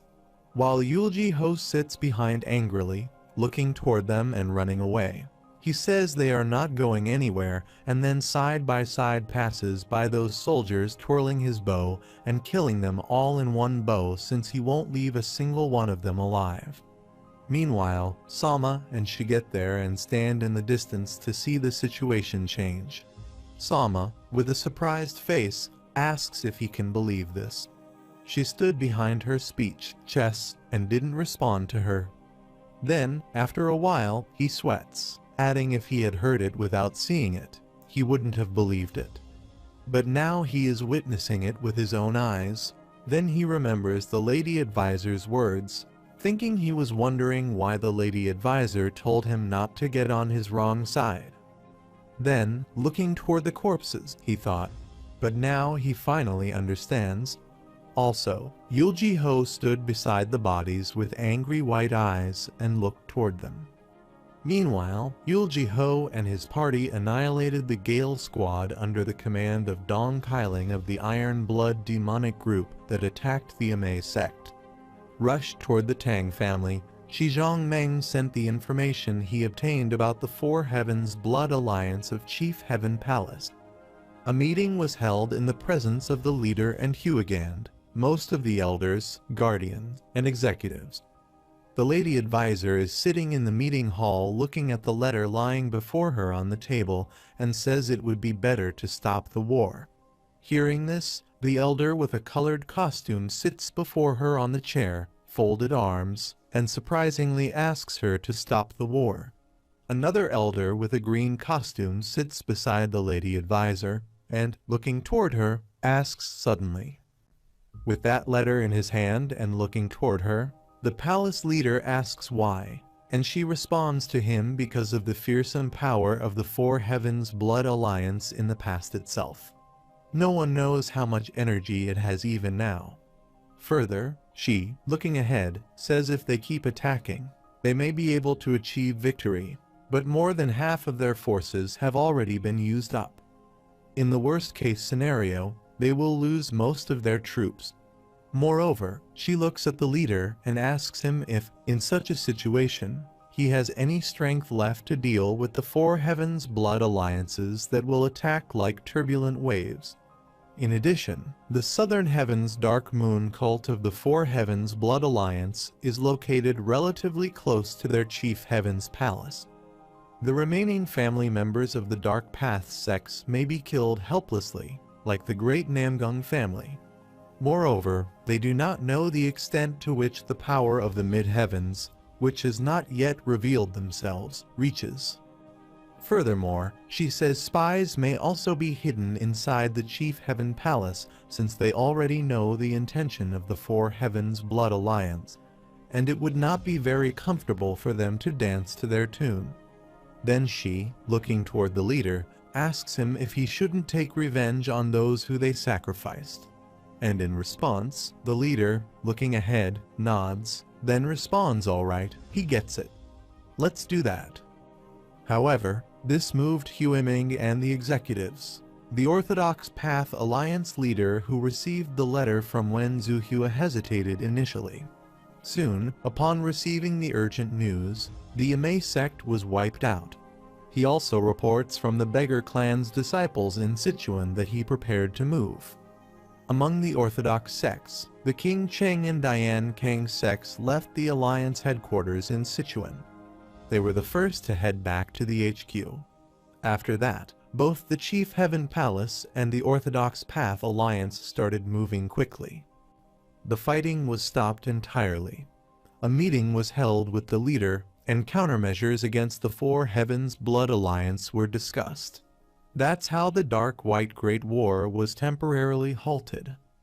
However, at night in Hewitt Village, on the Yellow Sand River, Yulji Ho sat there on the grass looking toward the moon and remembered that day incident of how he killed all of them. Remembering that he, in his thoughts, abused them, thinking even though they tried so hard they couldn't hold on for even a moment. Moreover, remembering that time, Yulji Ho, with an angry face, sighs. Meanwhile, Sama gets there from behind him, asking why he is sighing so much the ground will collapse. In response, Yulji Ho turns his eyes and remains silent. After this, she, holding the alcohol bottle and cup in his hand, asks him if he would like to have a drink.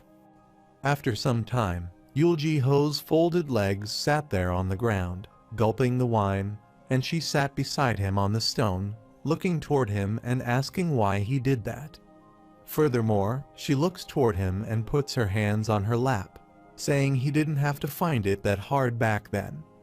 With an angry face, Yulji Ho looks aside and asks her if he looks like a monster. Sama turned her head and closed her eyes, responding that's not what he meant. It's just as she was about to complete her sentence, Yulji Ho added his point. She could say he was cruel. Furthermore, he presses his lips and looks down, saying he doesn't know why he did that either. For a moment, he loses his temper. He wasn't himself back then. However, Salma looks toward him and remains silent. Then, after a while, she asks if it could be because of the girl called Yuling. Yulji Ho chins up and, looking toward her, remains silent. Then he turns his head, and after a while, he asks her if she is curious about Sam. Sam replies yes, and Yulji-ho explains what happened when he was 15. At that time, his two great-great-grandfathers transferred him all of their inner kai. He has yet to be able to make it entirely his, but no one can be his opponent when it comes to the amount of inner kai. After having all his inner kai sealed, he went into the cave and trained. Then he sighed, adding she couldn't imagine how determined he was to turn the house upside down if he could escape that cave. Anyway, one day, when he managed to leave the cave, the sun and the wind were so lovely that he forgot about all that and suddenly missed Yuling. The girl he liked was a year younger than him, and he met her by chance while hunting at that time. He just wanted to see her. Furthermore, he says he ran to the village where that child lived. But then he was silent there, and Sama, looking toward him, asks. In response, Yulji-ho, with a blank face, remained silent. Then, after a while, he says the village was on fire. He couldn't think of anything. All he could do was run around searching for her like crazy. In the pile of corpses, he found her, and she was holding tightly onto a bracelet made of wolf teeth he gave her. After that, honestly, he couldn't remember much. He couldn't remember how many days had passed since that day or what he had done. However, he came to his senses when he heard a child crying and realized what he had done soon after. Hearing this, Soma, with a surprised face, asks him what he did. Yulji-ho responds that 300 people were the number of people he killed at that time. Hearing this, Soma gets speechless, and then he says he couldn't even look at the sky and his family after that day. He even thought of killing himself, but he was such a coward that he couldn't even do that. Instead, he trained himself to death to get rid of the monster that resided in his body. After years of effort, he was able to lock him deep in his heart, but the sound of the newborn baby crying from that time remains in his mind. Still hearing this, Soma gets speechless. Then, after a while, she looks ahead and says there's no doubt that he went a bit too far, young master. But she can tell him this for sure. Even if those people died that way, they can't blame anyone since they were the ones who committed those terrible evil deeds. Yulji-ho looked toward her and silently listened to her. Meanwhile, she gets there from behind, adding that he thinks Sama is sitting there, turning her head and looking toward she. However, she, looking toward Yulji-ho, says he just did what he had to. In response, Yulji-ho sits behind him, turns his face, and remains silent. After this, she comes to them, and Sama sits there looking toward Yulji-ho adds keep his chin up. He didn't do anything wrong, so there's no need to be like that. Then she slightly smiled, saying this look didn't suit him further. She stood beside Sama, looked toward Yulji-ho, and said, in return, please promise him one thing. Yulji-ho, looking toward him, asks what, and she, looking toward him, replies he will never again be defeated by the monster that resides in him. Young Master Yulji-ho. Yulji-ho remains silent, then closes his eyes and presses his lips, responding that he understands. Although he doesn't know if it will work, he will try his best. Sama looked toward him and added that it would work. She stood beside her, which adds his point. Yes, definitely. At that time, the Tang family had a fire everywhere, and the house was burning in the fire. An elder of that family was holding the sword in his right hand. He puts his left hand on his shoulder from where the blood is flowing, and he, with an angry face, steps ahead, saying for the Tang family to end up in such a pitiful situation. Meanwhile, a man holding the sword and crossing the fire runs toward the elder, shouting he thinks he must get away. Uncle. The elder turns to look, then looks toward the man and asks about the other members. The man raises his voice. Fortunately, Brother Jayu is evacuating the children and women thanks to the escape route. However, they never know when they will discover that place. Please quickly get away. Hearing this, the elder, clenching his injured shoulder, closed his eyes and remained silent. After a while, the elder turns and raises his voice at that man, asking how this older man can leave the family behind and go. The man looking toward him adds he is an injured uncle, and the elder removes his hand from his injured shoulder and looks ahead toward the sect that is burning before him and says enough to secure a safer escape route. Someone needs to stay here and buy time, and that's what he has to do. Hearing this, that man placing his sword before him raises his voice, and he will stay. After this, the elder looks ahead and asks if he will throw away his life in vain. Then, a man stands beside him and, looking ahead, asks the elder how it can be in vain if he does so to save their family. Elder turns his head and looks toward him, abusing him, considering him stubborn. Moreover, looking ahead, an elder with angry red eyes says do what he wants, and the man standing beside him hits his left fist on his chest and raises his voice. Yes, he will stay by his side. Uncle. After this, both of them, holding their sword, move toward the fire. However, the Rising Axe squad leader and his team attack the Tang family. They all place their weapons on their shoulder and look toward the elder, and that man coming toward them and laughing. The leader raised his voice with an evil smile to kill them all. Today, the Tang family no longer hears this. The elder stood before him and angrily looked toward him, pointing to the leader and raising his voice to stop. Hearing this, the leader, looking toward the elder, adds another older man had come, and the elder abused him, asking who the hell is he, and what grudges he had against them that made him do this. The leader with the evil smile gritting his teeth adds that he is Yanlu, the Rising Axe squad leader. The guy with black hair stood beside Yanlu and, looking toward the elder, said that he was Nabao, the Fourth Wind squad leader. Hearing these names, the elder, looking toward them, pressed his brows, thinking of the Rising Axe squad and the Fourth Wind squad. He has never heard of those names before.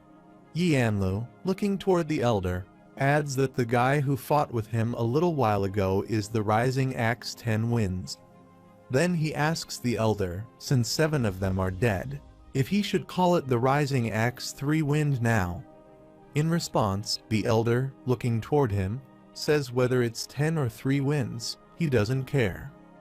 Further, the elder says he wants to know why he attacked them. Yanlu responds because they want to pay a debt.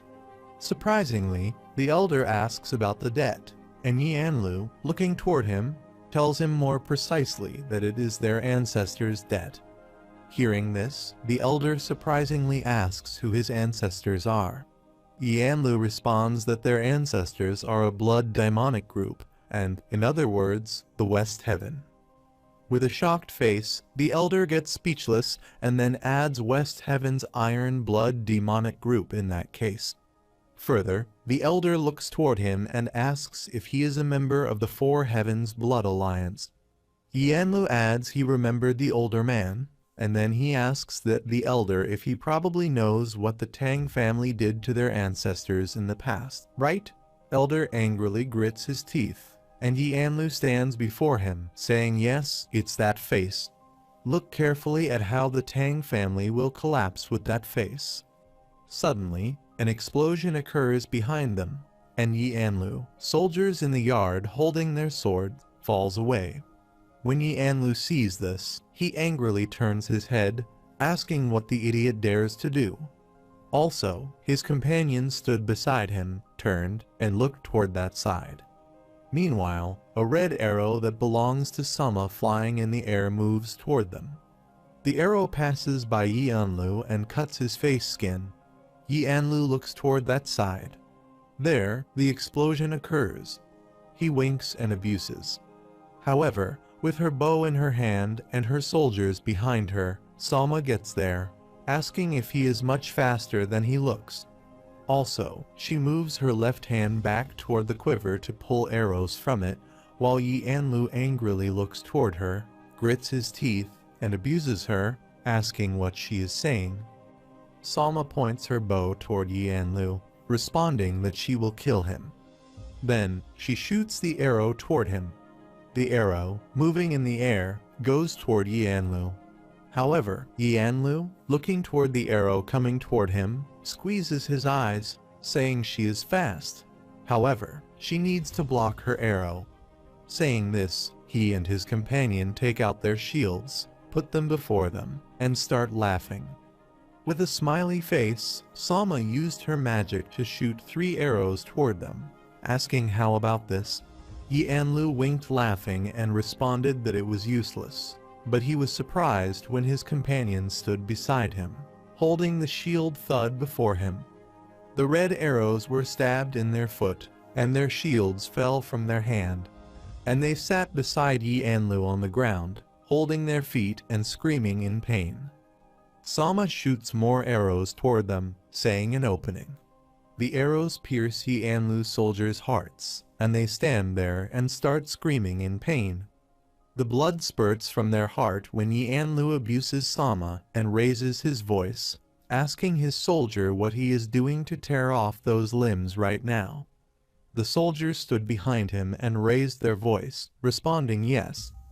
After this, the soldier holding their shields and swords ran towards Sama to attack her, while she stood before them with no expression on her face, asking her soldier to kill them all. Her soldiers stood beside her, pulling their arrows from the quiver and responding yes. After this, Sama soldiers set their bows and shot the arrow toward the enemies. The arrows stabbed the enemies' bodies, and they stood there shouting in pain. However, Yulji-ho stood silently in the dark, watching this all, and thought it was amazing that they were called the Blood Bow Group. Furthermore, his eagle sat on his shoulder, and he folded his arms, watching that fight. He thought their archery skills were on par with those of the Heavenly Thunder Squad. However, in terms of each individual's skill and experience, it seems that it will be difficult for the Heavenly Thunder Squad to keep up with them. Meanwhile, she and his team got there to fight the enemies with their weapons. She stood behind his soldiers, asking them not to back down and attack them. They swung their guns at the enemies, and they responded yes.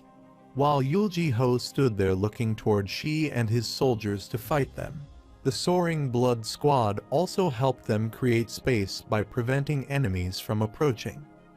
Yanlu, pointing his sword ahead, abuses Shisama and their soldier and asks his soldier to keep attacking. Yulji-ho, looking toward Yanlu and his soldiers, thinks the enemies are still pretty formidable. Then he stood far from them and looked toward Sama. He thought he was thankful she gave him a chance to rest. Then he jumped down from the cliff and flew in the air, but there was no helping it. However, he flies in the air, lands behind Sama, and looks toward her, says young lady Sama. She turns and looks toward him and asks if he is there. Also, when he landed there, the decisive wind blew around Yulji-ho, and his gown and hair flew in the air. After this, he stood beside her and, looking toward her, asked her if his skills were incredible. Did she learn them from the Elder Bow King? Looking toward him, Sama responded that she had never met her great-grandfather. This is what she learned from her grandfather. However, Yulji-ho set his arrow in his bow and pointed it toward the enemies, laughing, adding that's not true. After all, he also inherited the archery skills from the Elder Bow King. In response, Sama, looking toward him, remained silent, and then she set the arrow in her bow, pointed it toward the enemies, and asked Yulji-ho if he was going to fight. Yulji-ho stood beside him and responded to her, asking if she was going to fight. On the other side, the enemy soldiers jumped in the air and pointed their swords toward Han Zhao to attack him. Han Zhao stood ahead, holding his sword and turning to look. But before they could attack, Yulji-ho and Sama shot the arrows toward them from behind and killed them. The arrows pierced their bodies, and blood spurts out of their bodies. After shooting arrows toward them, Sama stood there looking toward them, nodding. In response, Yulji-ho, holding his bow and looking toward her, sighed and laughed. saying it was good. After this, he looks ahead and says they will come forward themselves. Then he looks toward Yanlu, and Nabo tells those idiots what he means. Sama, looking toward Yulji-ho, says their morals will rise, and Yulji-ho, pointing his bow toward the enemies, responds to her well, and then they need to break it. However, Yulji-ho shoots his magic arrow toward Yanlu. Sama stands beside him, looking toward the bow, surprisingly thinking this is the bow demon's peerless art shadowless arrow. Yulji-ho shoots his spinning magic arrow toward Yanlu. Yanlu and Nabao, looking toward that spinning magic arrow coming toward them, raise their shields before them. A solid bright light fell on them and spread before them, and they stood there, raising their shield and weapons before them. Also, the ground cracked before them, and the dust and smoke spread before them. However, due to that intense light, their shield breaks into pieces, and they stand there, shouting their shields while the elder and the man of the Tang family are surprised. The elder of the Tang family, looking toward them, surprisingly raises his shadowless arrow voice, and Yulji-ho stands there and moves his bow down. However, the members of Shi Squad surprisingly ask for a shadowless arrow, and another member standing beside him adds, asking that. The shields were broken in one hit while the enemy soldier wore an orange necklace. Also, Sama stood beside Yulji-ho excitedly, saying it was terrific, and Yulji-ho, looking toward Yanlu, said the elder Bow King's martial arts were even more remarkable. Moreover, Yulji-ho sets the spinning magic arrow in his bow and points it toward the enemies while Yanlu and Nabao, looking toward Yulji-ho, get scared, and Nabo, with a frightened face, says it's coming boss. Yulji-ho releases that arrow from his bow toward them. The arrow flying in the air moves toward them, and then while moving toward them, the arrow multiplies. Sees this, she, with a surprised face, asks for the arrow multiplied, and the soldier standing behind them gets surprised, too. Yanlu sees the arrow multiplication before him and shouts what? Nabo stands beside him and shouts to watch out. The arrows move toward Yanlu, and Yanlu stands there, swinging his sword to dodge the attack as he is swinging his sword to break the arrow. An arrow pierced from his chest, and he stood there, raising his sword to swing it shout. The blood spurted out of Yanlu's mouth. He thuds face down on the ground.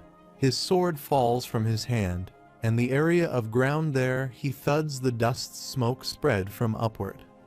Sees this, Sama is surprised, and Yulji-ho stands beside her, holding his magic bow, and says the phantom arrow. Also, his spinning magic was twirling around his bow. However, the fire was put out in the Tang family houses. Only the smoke, which was moving upward, remained. With a surprised face, Sama looks toward Yulji-ho and asks for the phantom arrow.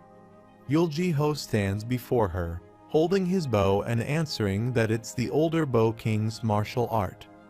Hearing this, Sama becomes speechless, and Yulji-ho, looking toward Nabo, asks him to return. Nabo stands there angrily with his subordinates, looking toward Yulji-ho. He asks if he will let them live, and Yulji-ho remains silent. After this, Nabo asks Yulji-ho his name, and Yulji-ho, with a severe facial expression, tells him his name. Also, a strong gust of wind was blowing around, and Yulji-ho's hair was flying in that wind. Hearing Yulji-ho's name angrily looking toward him, Nabo says they won't forget what happened today. Then he asks his companions who stood behind him to let go. His companions stood behind, holding spears angrily, looking toward Yulji-ho, and then those who were alive from them raised their sword upward, while those who died their corpse were lying on the ground.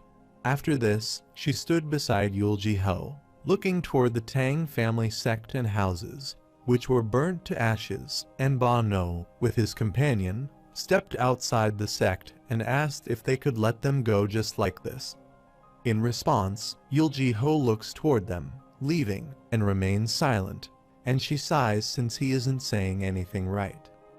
However, the elder and the man of the Tang family come to Yulji-ho, Shi, and Salma and hit their left-hand fist with their right palms and slightly bent before them. The elder, looking toward Yulji-ho, says that even after receiving help, forgive them for being unable to speak their greeting earlier. Then he looks toward Yulji-ho and briefly introduces himself, telling this older man he is Tang Suki, while Yulji-ho, with no expression on his face, looks down and tells his name to the elder.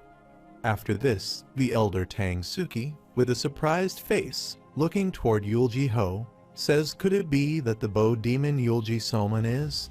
Yulji-ho, looking toward him, responds that he is his grandfather. Hearing this, Tang Suki, with a happy face, opens his arms and says he had his guess when he saw him use the shadowless arrow, but as expected, he also received help from that friend long ago to think he is indebted again to his grandson like this. Moreover, Yulji-ho opened his arms before him and waved his hands, responding that he was exaggerating. He only did what he had to. Tang Suki hears this no, and then asks him if it weren't for him who could have saved the Tang family. Yulji-ho turns his head and looks toward Shi and Salma. He stands behind him and says he didn't do it by himself. Therefore, Shi, looking toward Tang Suki, hit his right-hand fist with his left palm, adding his name, Shi Zhongmeng, from the Soaring Blood Squad. Also, Salma stood beside him, hitting her right-hand fist with her left palm and looking toward Tang Suki's smile, adding that she was Summer Raushin from the Blood Bow group. Hearing this, Tang Suki, with a surprised face, sighs, and smiles, responded that most of their family members, including the patriarch, had left to fight against the Chief Heaven Palace. Who would have thought they would receive help from the Chief Heaven Palace like this? Furthermore, Tang Suki adds that they are greatly indebted to him, and she, looking toward him, adds, "Please don't worry too much about it. Regardless of whether dark or white, isn't the Four Heavens Blood Alliance Miriam's common enemy?" Tang Suki responds to him with a satisfied face and glowing eyes, but that doesn't change the fact that they are indebted to him. They won't forget it. Moreover, Tang Suki asks them how they knew they were in danger. She stands before him, looking toward Tang Suki, and asks if he knows that the great Namgung family has collapsed. Tang Suki responds yes, and he does. She adds that while chasing the culprits with young Master Yulji-ho, they learned it was their trick. Further, she says they knew about the Four Heavens Blood Alliance's activities from them. Hearing this, Tang Suki asks him if that means those idiots just now belong to the Four Heavens Blood Alliance. She replies that several sects, including the Ame sect, have already been wiped out. Tang Suki surprisingly says even the Ame sect, and she tells him perhaps even the Dian Kang sect and King Cheng sect might also have been affected. Tang Suki gets speechless and then turns his head and takes a deep breath, asking how much blood they are trying to shed. However, the Iron Blood demonic group, which trampled the Ame sect and the Tang family and destroyed the King Cheng sect and Dian Kang sect, had nothing to be afraid of. They brought numerous small and medium sects scattered throughout Sichuan to their knees with their enormous maneuverability, workforce, and cruelty. In the end, in just 5 days, the Iron Blood demonic group conquered Sichuan by destroying the Tang Zion clan. Of course, it wasn't that there was no hope at all. The Orthodox Path Alliance and the Chief Heaven Palace decided to end the conflict and cooperate. However, due to the deep distrust that had existed for a long time, it wasn't possible to determine how to cooperate immediately. Meanwhile, after activating the Heaven Ascension plan, the Dark Moon cult, which had left its home base of Kunming and moved deep into the east, began to move in earnest. The Dark Moon cult started its destruction beginning with a Ling Zion sect, 8 extreme sects, the Moshe sect, and the Gathering Cloud clan. It ends with the Ghost Soul village, exterminated after fighting to their last man, until no opposing factions were left in the southern part of Giju and the northern part of Guangjiaxi.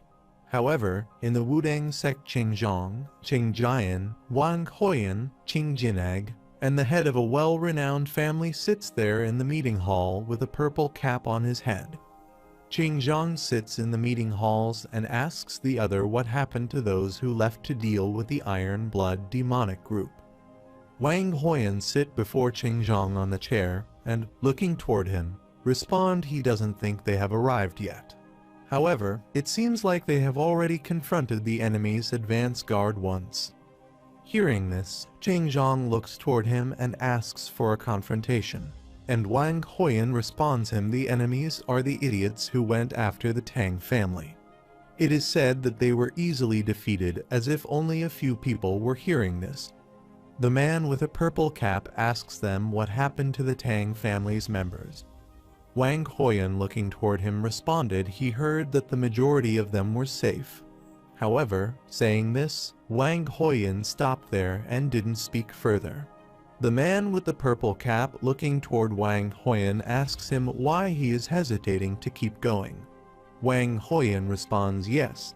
He then, looking ahead, adds that everything was only possible thanks to the help of great warrior Yulji Ho, the Blood Bow Group, and the Soaring Blood Squad who killed the pursuers with incredible skills. Hearing this, Qingjian, looking ahead, adds he thinks he is using the word great warrior too recklessly.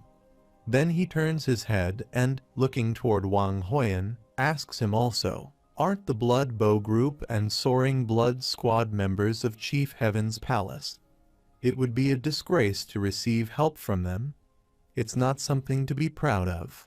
In response, Wang Huoyan looks toward him, presses his lip, remaining silent.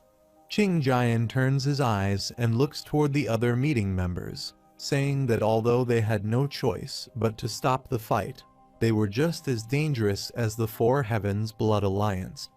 They must not let their guard down even in the slightest. Hearing his point, the man with the purple cap, looking toward him, says if he thinks about why the Tang family suffered so helplessly, he will not speak so rashly.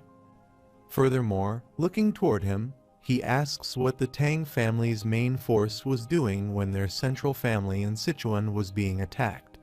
Qingjian responds that after a while, he says that's not what he meant. The man with a purple cap angrily shouted at him. Most of those who survived were women and children who did not know martial arts, and they barely managed to survive, too. Then he angrily asks, yet he would call that a disgrace. Hearing this, the member sitting there gets speechless, and Qingjian, waving his hands, says he didn't mean that. Then, with a scared face, he says what he is saying as he is about to complete his sentence. But instead of listening, Qingzhong sits beside him, angrily looks toward him, and adds Amitabha. Then he angrily, looking ahead, adds his junior brother has committed great disrespect to the Tang family and the 5 great families that fought and shed blood together. However, he misspoke only because of his intense hatred and hostility toward the Chief Heaven Alliance. Qingjian turns his eyes and silently looks toward Qingzhong. Moreover, Qingzhong puts his hand on his lap, looks toward the man with a purple cap, and says he will apologize on his behalf. Please find it in his generous heart to forgive him. The man in the purple cap angrily presses his lips. He looks ahead, saying that if the sect leader said so, he thinks he must have been too harsh. Anyway, it's a relief that the Tang family's members are safe. After this, Qingzhong, looking toward the members, says he thinks the problem now is how to stop those idiots. The man with the purple cap, putting his hands on the chair arms, adds his point yes. Then he looks ahead and says he thinks they have a good chance of winning as long as they use the terrain well. Please don't worry too much. Wang Huoyan sits beside him and adds senior no is right further. With an angry face, he says their quick maneuverability makes them scary, but it will be difficult for them to do the same in rugged mountains like Mount Daba. However, Qingjong added his point during the meeting. Firstly, he nods and agrees with Wang Heian, then adds it's a shame that the Mount Hua sect, Zhongnan sect, and the three light sects can't join them. Qingjong adds there is no helping its alliance leader. Furthermore, he says if the West Heavens and South Heaven have moved, the North Heaven will not stay still, so they never know when danger will come. Hearing this, Senior No says it is said that the 5 great families are moving their forces north, but honestly, he thinks the power of the 5 great families alone is not enough to deal with North Heaven. Qingjong, looking toward Qingjian, asks if they had detected their movement, and Qingjian, looking toward him, responds it said that they didn't cross the Great Wall. Looking toward Senior No, Qingjong asks him if it is true. With a confused face, No looks ahead and responds that they have received the message, but there is no way to say for sure. Hearing this, Qingjong raises his voice at him. What does he mean? He has received the report, but he is not sure. Qingjong added, asking Senior No if he wasn't sure if that meant the report wasn't clear. No responded that he was correct. However, Wang Heian, pressing his lips, adds there are dozens to hundreds of reports every day, but they haven't been able to verify their authenticity yet. Qingjong, looking toward Wang Heian, says he means there is false information mixed between them, and Wang responds yes. With a surprised face, Qingjong asks what kind of reports he is talking about. Wang Heian replies the reports that North Heaven had not yet crossed the Great Wall came along with the reports that it had already crossed the Great Wall and was advancing south. Qingjian angrily looks toward Wang and grits his teeth, adding this is impossible, and Wang Heian, pressing his brows, adds the problem is that all the news is reported following their protocol. Hearing this, Qingjong gets speechless, and Qingjong sits beside looking toward Wang Heian, saying seriously, and in response, Senior No remains silent. After this, Senior No asks if North Heaven is already taking action. Wang Heian, looking toward him, adds his opinion, it seems that besides North Heaven, other places may be making their move as well. Senior No, looking toward Wang Heian, asks him about other places. He means Mid-Heaven. Wang Heian replies yes, 3 heavens have moved, so their leader, the Mid-Heaven, cannot possibly remain still. Qingjian, looking ahead, asks now that things have turned out like this, how about hitting the Iron Blood demonic group with all their might? Wang Heian, surprisingly looking toward Qingjian, think what? And Qingjong, looking toward Qingjian, asks what he means. Qingjian waves his left hand and tells him the Chief Heaven Palace can't move due to the Dark Moon cult, and he hasn't been able to confirm North Heaven's movements either. Further, he says that Mid-Heaven is also only operating in the dark and does not show that its threat may not be as significant as it thought. Hearing this, Qingjong nods, and Qingjian then says that perhaps the 4 Heavens Blood Alliance is a group in name only, and the relationship may not yet be as strong as its name suggests. Wang Heian, hearing this all and surprisingly looking toward Qingjian, think what he is saying. Qingjian further says that's why if they mobilize all of their Wudang sect's disciples and the Orthodox Path Alliance's full force right now, when the threat those idiots pose is still tiny. Then, clenching his fist, asks them if it wouldn't be easy to suppress the Iron Blood demonic group, while Wang Heian looks toward him and thinks about how he could say such a stupid thing.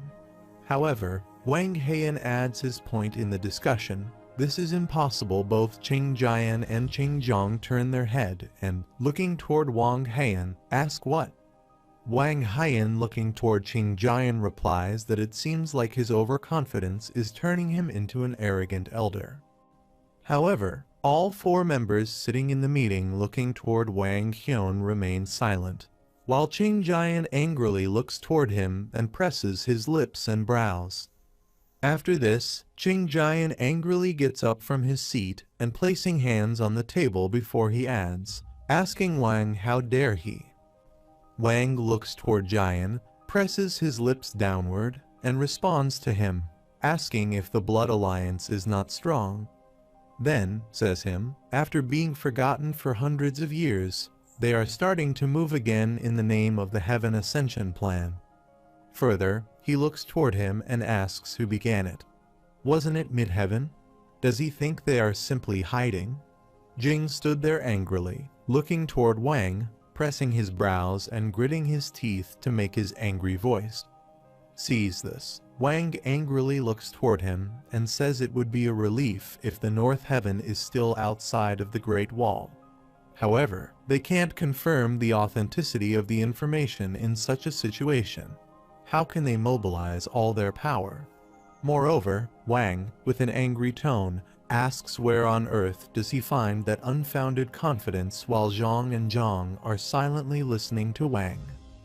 Furthermore, Wang says no matter how much he tries to understand it with his slow-witted mind, he can't get it. Hearing this, Jing gets furious and starts abusing Wang. Then he angrily looks toward Wang, activates his magic, and, with an angry face, asks him how he dares look down on him. Also, his flame magic aura surrounds his hand and moves upward, and then Jiang raises his hand and voice, asking Zhang and Wang to stop, and, with an angry face, says both of them calm down. In response, both angrily look toward each other, pressing their lips and remaining silent. Therefore, when those people fought with words, North Heaven invaded the Falling Sword sect, and its surrounding area in Baoding Hebe. Falling Sword sect's disciples, who showed their valiant fighting spirit in the face of an enemy dozens of times more potent, eventually collapsed one by one into cold corpses. Even the sect leader Yang Shengtian, who had returned quickly after participating in the Dark and White War, bowed down to Yuchai Jing, the first young master of the Ice Valley, and the fierce battle was practically over. Yang, severely injured, with folded legs, sits on the ground, stabs his sword into the ground and head down, and asks Jing to kill him. There were sword marks on Yang's body. The costume he wore was torn from where the sword had been struck, and blood was flowing from his body. Jing soldiers holding their weapons surround the area, and Jing looks toward Yang and responds he doesn't want to. Meanwhile, the Cold Ice Valley's leader and North Heaven's leader, Yuchai, gets there from behind and asks Yang if he wants to die. Jing and his soldiers stood there, turning their head to look while Yang sat their heads down. Hearing Yuchai's voice ask if he was the leader of North Heaven. With no expression, Yuchai says he is North Heaven's leader, and his soldiers stand behind him. After this, Yuchai asks Yang if he wants to die, and Yang, with an angry face, responds that's right, kill him. Also, there were cut marks on his face, and the blood was flowing from his injured face and mouth. Yuchai, looking toward Yang, asks why he is in such a rush to end his only life in vain like that. Furthermore, looking toward Yang, he says he gets greedy when he sees people like him. Then he stood before Yang, folded his hand, and asked him what he thought he wanted to work under him.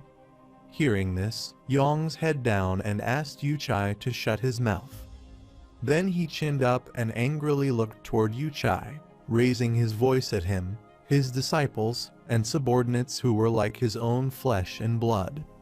They have lost their lives, yet he is asking him to beg for his life like a dog. Even though he ended up like this because of his incompetence, he has lived a life without shame. And if he calls himself a martial artist, don't humiliate him hearing this. Yuchai squeezes his eyes and presses his lips, responding all right, he understands. After this, Yuchai turned his head and looked toward Jing, and then Jing stepped toward Yang and stood before him, pulling his sword from the sheath, responding to Yuchai, yes, sir. Yang sits there, putting his left hand on his lap, and with his right hand, he clenches his sword chin up and looks toward Jing. However, Jing stepped ahead and got at Yang's backside. Then he stood there, swinging his sword at Yang while Yang sat his back to Jing and angrily looked toward Yuchai, pressing his lips. Jing swung his sword and sliced Yang's neck. His body's blood spurted out in the air, and Yang's neck thuds on the cracked ground.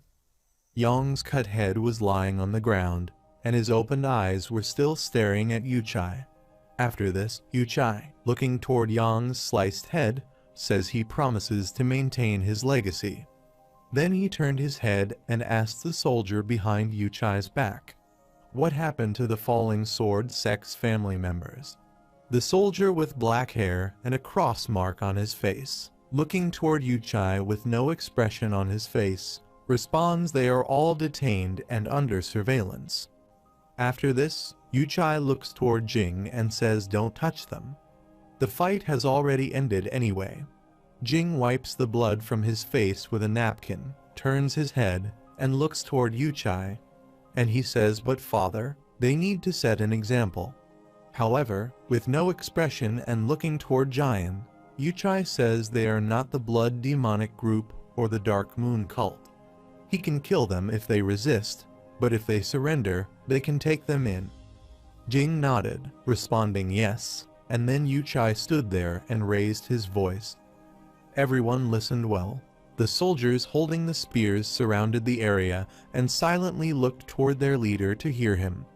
Also, Yang's body in bow shape was lying on the ground, and his sword was stabbed before him into the ground. Yuchai stood there raising his voice when fighting didn't show any mercy. However, after the fight was over, if any of them caused a fuss talking about the winner's rights, he would not let them off. The winner's right is not to trample on the surrendered enemy, but to further enjoy the victory. He raises his voice and makes his words, and the soldiers standing before him raise their voices, responding yes, sir. After this, Yuchai stood before Jing and looked toward him, saying he must stay there for a while. In response, Jing, looking toward him, responded yes, father. Further, Yuchai tells Jing to hurry up and collect the bodies and call the leaders of each sect, and Jing responds yes, sir. After this, Jing informs Yuchai that he has already prepared his accommodation, and Yuchai appreciates that he has done an excellent job. Then he asks Jing where it is. Jing pointed ahead, saying he must go to the inner hall. Also, the soldier with their sword in sheaths stood in line aside from their master. Also, the One Clan 5 Shadow soldiers stood before Yuchai, and Jing pointed toward those soldiers and asked Yuchai if the One Clan 5 Shadow soldiers would take care of him. Then he pointed toward the soldiers' leader asks Yuchai to guide him in, and the leader made the fist of his left hand hit with his right palm and slightly bent before them and looked toward Yuchai, adding they would do everything at his order. Also, the other 4 shadows of the clan stood beside their master, slightly bent before Yuchai, hitting their left hand fists with their right palm. However, at night in the Ice Valley, Yuchai and others, including Changbai sect leader Changbai Zian Weng, the Dark Dragon sect leader, Shixia group leader Kai Mun, and other leaders, were having their meal. Jing stood behind Yuchai and Zian Weng, sitting on the wooden stool, holding the cup in his hand, and looking toward Yuchai, adding that he heard that they put up quite the resistance leader. Yuchai, holding the cup in his hand and looking toward Zian Weng, laughs, responding that it was a bit of a struggle. They say that the power of the falling sword sect is excellent and the rumor is not wrong. Then Yuchai asks Zian Weng what happened to the Nan family. Looking toward the leader, Zian Weng responds that the Nan patriarch was not as strong as the falling sword sect leader, so he could quickly subdue him. However, with his right hand, Yuchai places the cup on the table before him, adding a good job. Their first step went smoothly. The Dark Dragon sect leader brushes his beard and looks toward Yuchai, adding his point.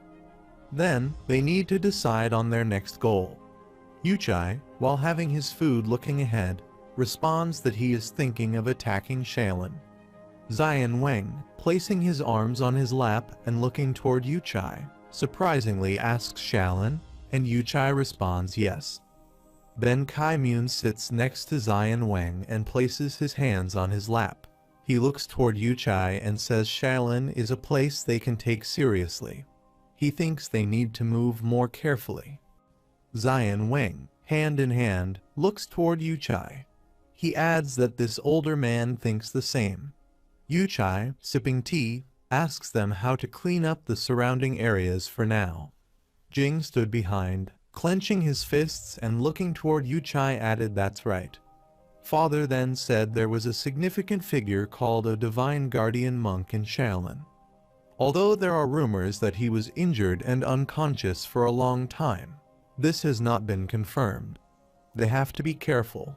Hearing this, Yuchai removed the cup from his mouth, held it in his hand, and looked ahead with no expression of response. He did not say they should attack Shaolin without any plan. Further, he says if it becomes known that they are attacking Shaolin, the surrounding sects will swarm like bees. Those who left to deal with the Iron Blood demonic group may also flock to Shaolin. Hearing this, Jing stood behind, pressing his lips, remaining silent. Yuchai added that although making them surrender is challenging, the effect will be enormous if they succeed. Kai Muan, hearing this all and looking toward Yuchai, says it's still Shaolin they are talking about. With no expression and looking toward him, Yuchai responds that he still doesn't think they will lose. Moreover, to assert their influence in the future, they must dominate and subjugate Shaolin first. Zion Wang responds to the leader. He understands what he means. However, they are 1,500 kilometers from Shaolin. Furthermore, he looks toward the leader, waving his hand, adding that going to the Shaolin temple is not only a problem, even if it is successful. If the manhwa sect, the Zhongnan sect, and the 5 great families join forces, they may be attacked from all directions. Hearing this, Yuchai presses his brows as he takes a sip of tea and responds that he knows that too, and that's why they let him tell them their plans. After this, Yuchai and Jing sit before each other on wooden stools in the terrace room at night. Jing sits before him, placing his hands on his lap, and looking toward Yuchai asks if that will be all right. Wouldn't the risk be more significant if they split their troops in two? In response, Yuchai took a sip of tea and looked toward Jing, asking that since they were at war, they should always be prepared to take risks. Jing replied that they might get stabbed in the back. Later, hearing this, Yuchai, looking toward Jing, asked him if he meant the midheaven, and Jing responded, "Yes, father." Then Yuchai tells him not to worry because he has already considered that. In response, Jing, who is looking toward him, remains silent. After this, Yuchai pours his teacup into the kettle and asks, "What is that idiot doing?" Jing looks toward the tea poured into the cup, and says he doesn't know. Further, he says there was only news that he was advancing south, but he didn't provide any detailed location or schedule. Hearing this, Yuchai, holding the teacup, sighs and abuses that guy, considering him a punk. Looking toward him, Jing says he knows nothing will happen, father. After this, Jing, placing his hand on his lap, squeezes his eyes, adding that no matter how careless he is, he's still the best talent their Ice Valley has ever produced. Please don't worry too much. Yuchai responded to him, asking why he would worry about him. Then he hit his left hand on the table, and with his right hand, he held the teacup and sighed. Additionally, there is no way he would worry about a useless idiot who abandoned his parents and siblings and ran away for his comfort. Jing sat there thinking about what he had said, but he would probably ask him again the next day. If he's alive, they will meet again, right, Huang? The next day, Wu Ying and Yin were passing between the crops. Yin was stepping ahead, and Wu Ying was stepping after him. While stepping ahead, Yin says Wu Ying. He told him he hated it. Then, with an annoying face, He turned his eyes, saying Wu Ying, if he kept talking nonsense, he would go by himself. By stepping after him, Wu Ying opened his arms and made the teasing face respond. It's already been over a month since he said he wanted to get some fresh air, young master.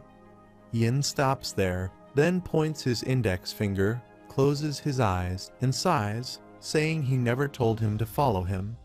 Wu Ying asks him, as his shadow, how to leave him alone. Then he looked toward Yin, pressed his right brow up and said anyway, it's time to go back, and Yin asked him why. Wu Ying stepped ahead after Yin waved his right hand, and looked aside to respond. His lordship finally made his move. He must help him as his son's young master. Yin steps ahead, hearing this abuse of his duty, and Wu Ying steps after he asks for pardon.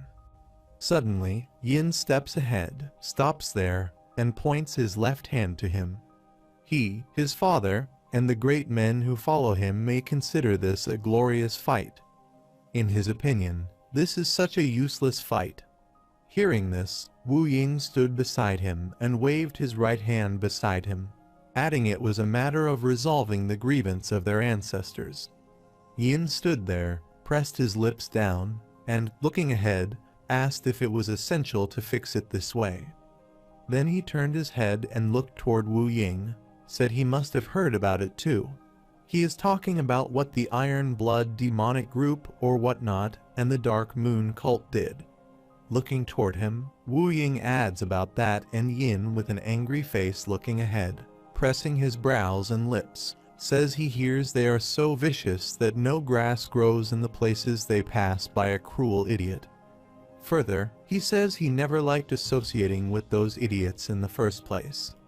After this, they started walking again, and while on the way Yin stepped ahead, folded his hands back, and said, "Don't even think about getting him involved in this mess." And Wu Ying, stepping beside him, turns his head and looks toward Yin, asking if he is going to act like this. As Wu Ying asks, this calls him a young master. But before he can complete his sentence, Yin raises his hand and asks Wu Ying to be quiet. Then he looks ahead and says someone is fighting, and Wu Ying again asks if he is pardoned.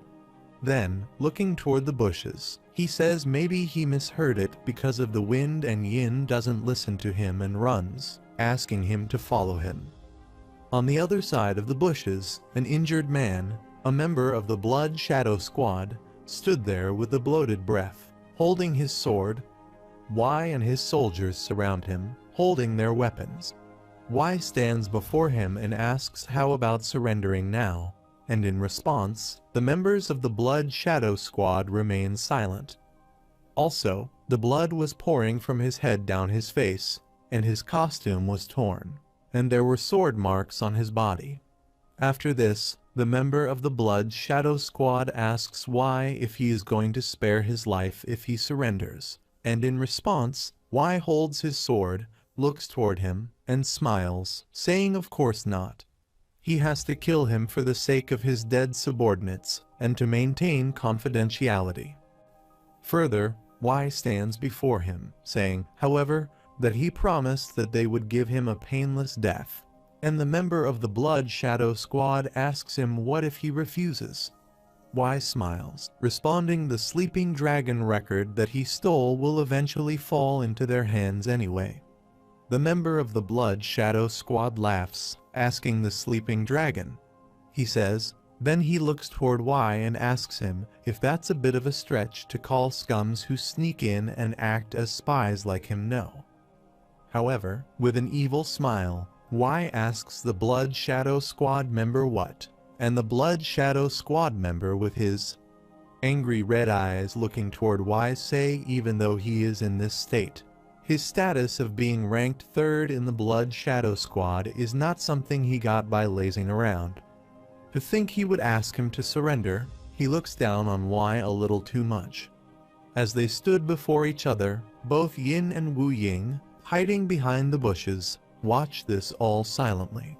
Yin looked toward the Blood Shadow Squad members, surprisingly thinking Blood Shadow Squad. His father said they are the most fearsome squad on the dark path. Further, he believes there is even a saying that says to fear the Blood Shadow Squad, not the Chief Heaven Palace. He has only heard about them, but they seem even more impressive now that he sees one of their members in person. It's not an exaggeration to say that one can go against 100 people. However, both of them are surprised and Yin snaps out of his thoughts when the member of the Blood Shadow Squad raises his voice at Y. If he is confident, take him down and find what he wants. Further, he clenched his sword and smirked, asking Y how he could see it. With an angry face, Y pressed his lips and responded to him, so he wanted to do this the hard way. Then Y raises his voice, asking the soldiers to attack the soldier with their swords in their hands and run toward the member of the Blood Shadow Squad, responding to their master yes, while the Blood Shadow Squad member stood there, raising his sword to fight them. They swung their sword from all sides to attack him. However, they swing their swords at the member of the Blood Shadow Squad, but he moves side by side and dodges their attack. While passing by Y soldiers, he swung his sword at them and injured many of them.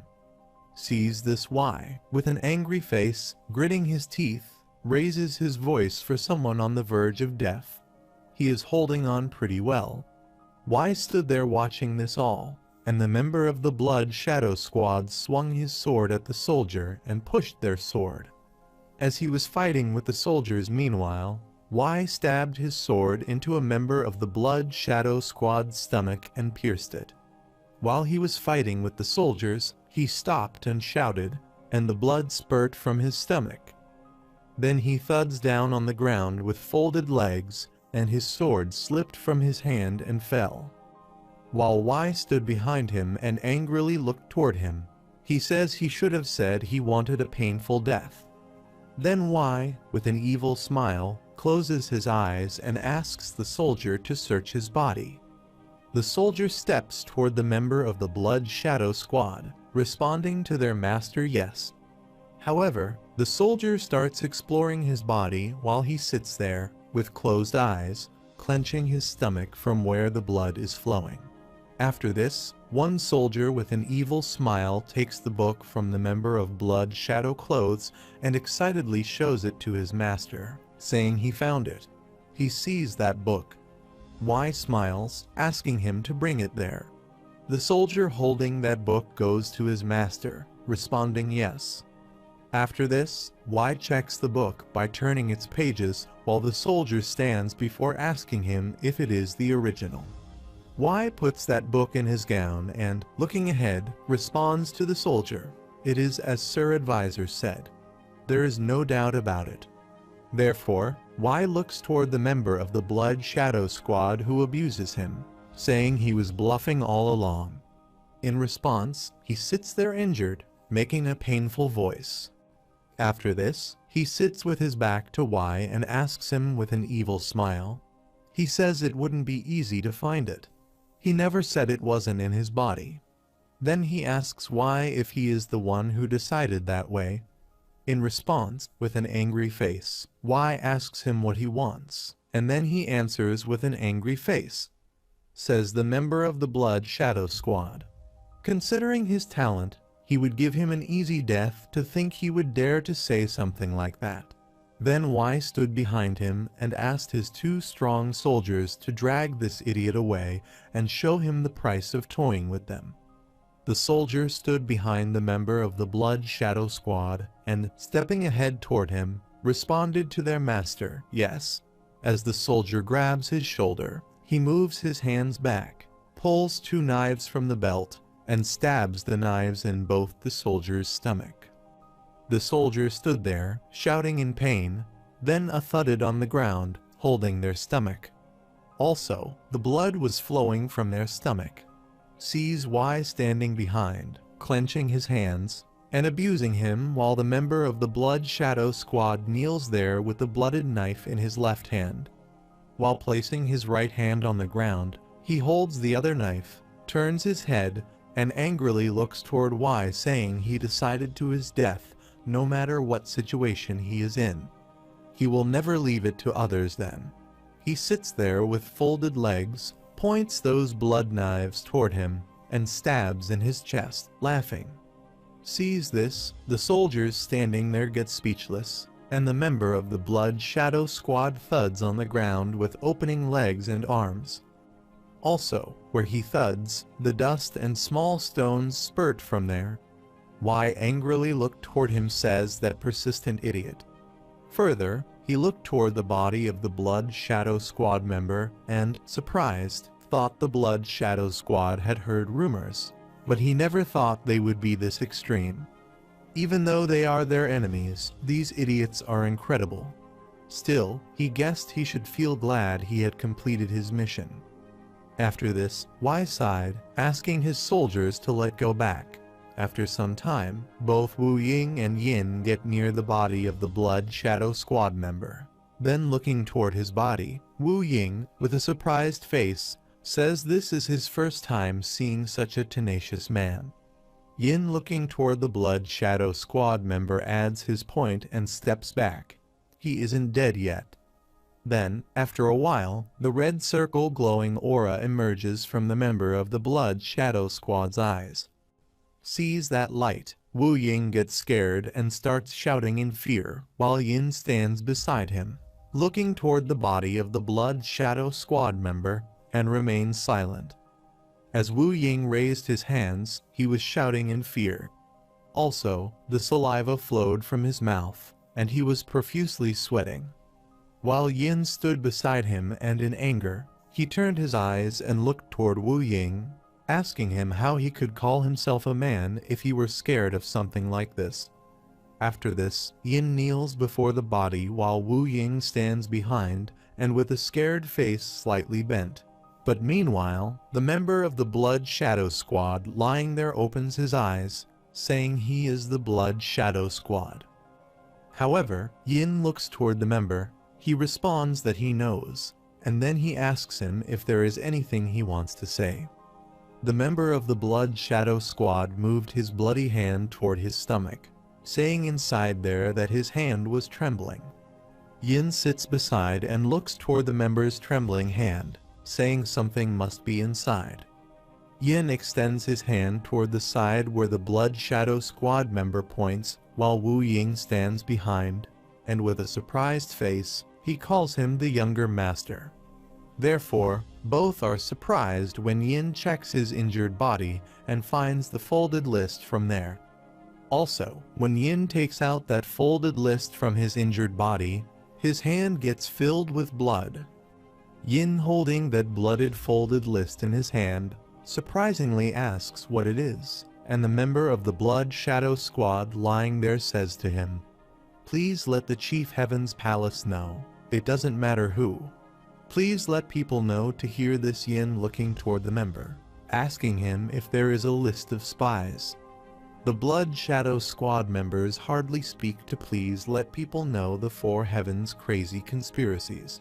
Hearing this, Yin looking toward him responds he understands he promised him, and the member of the Blood Shadow Squad lying there and taking his last breath thanks to Yin.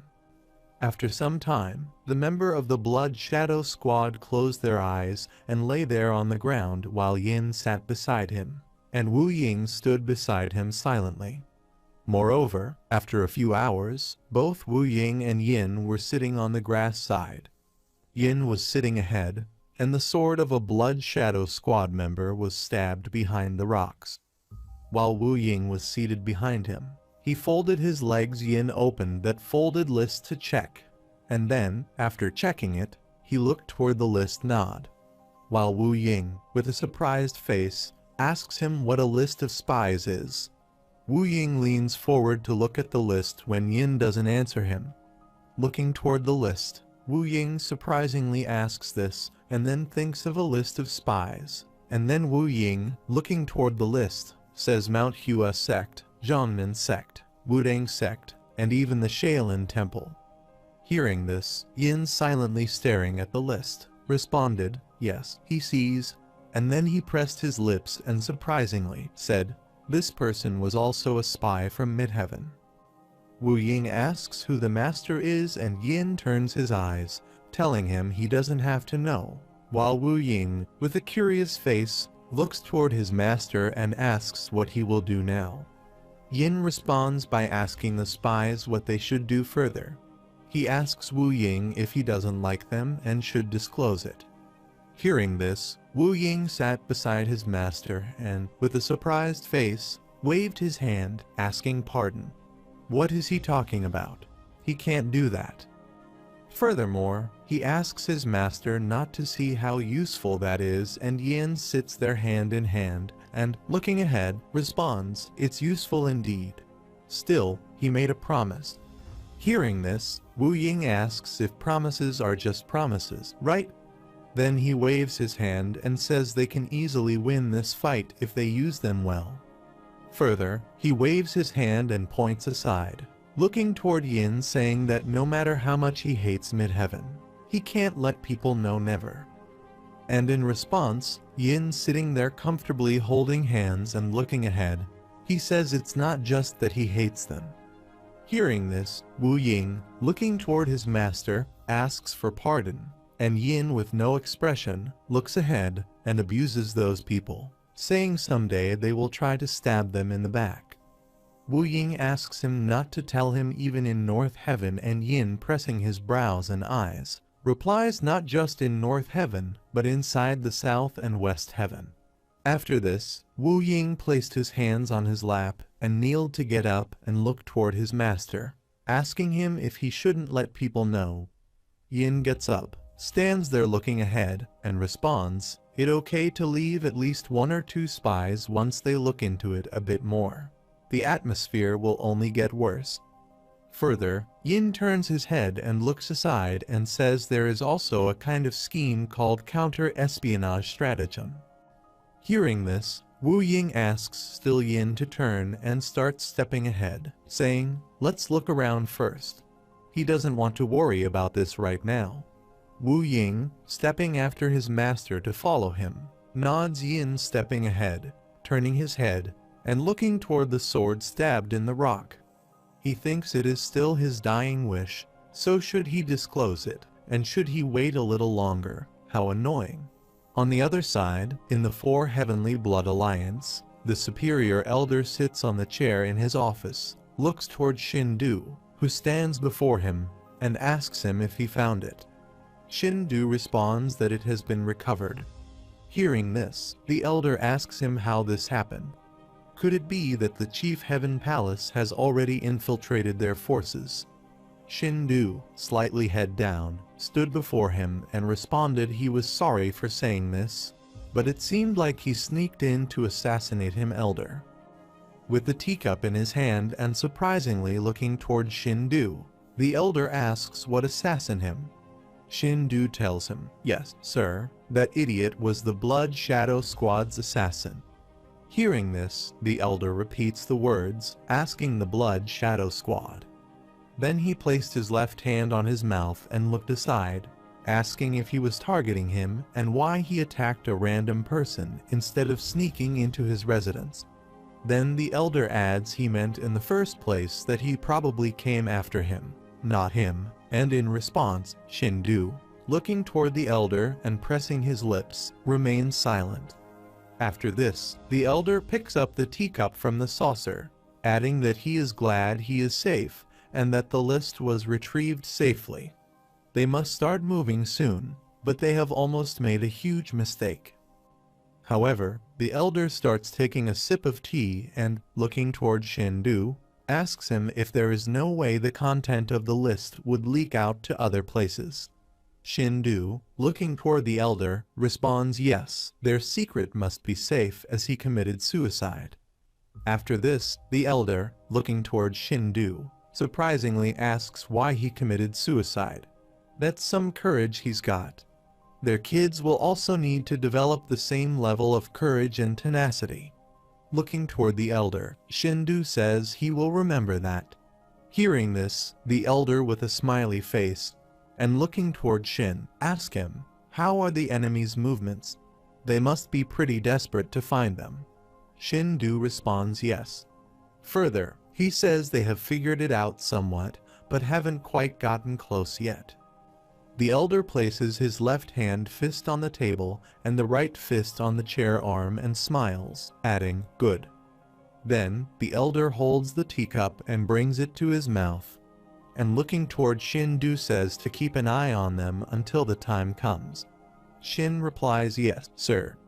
On the other side, in Peachin Palace, the lady advisor in her room sits on the chair, and the Juge family's youngest son, Juge Yoon, is seated before her.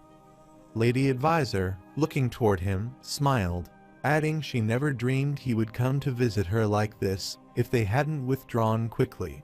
She was thinking of going to the great Juge's family. In response, Yoon laughs, adding as expected of the advisor.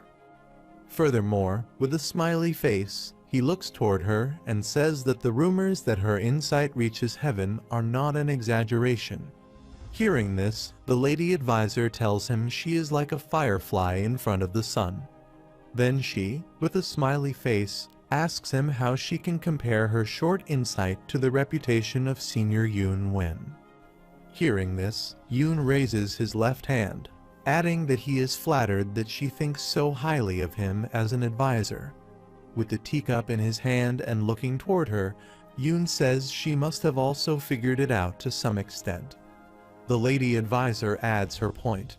She has narrowed it down to a few factions she is confident of. They don't belong to the dark path. Further, looking down toward the table before her, she says the 9 great sects, 1 great clan, and the 5 great families are excluded as well.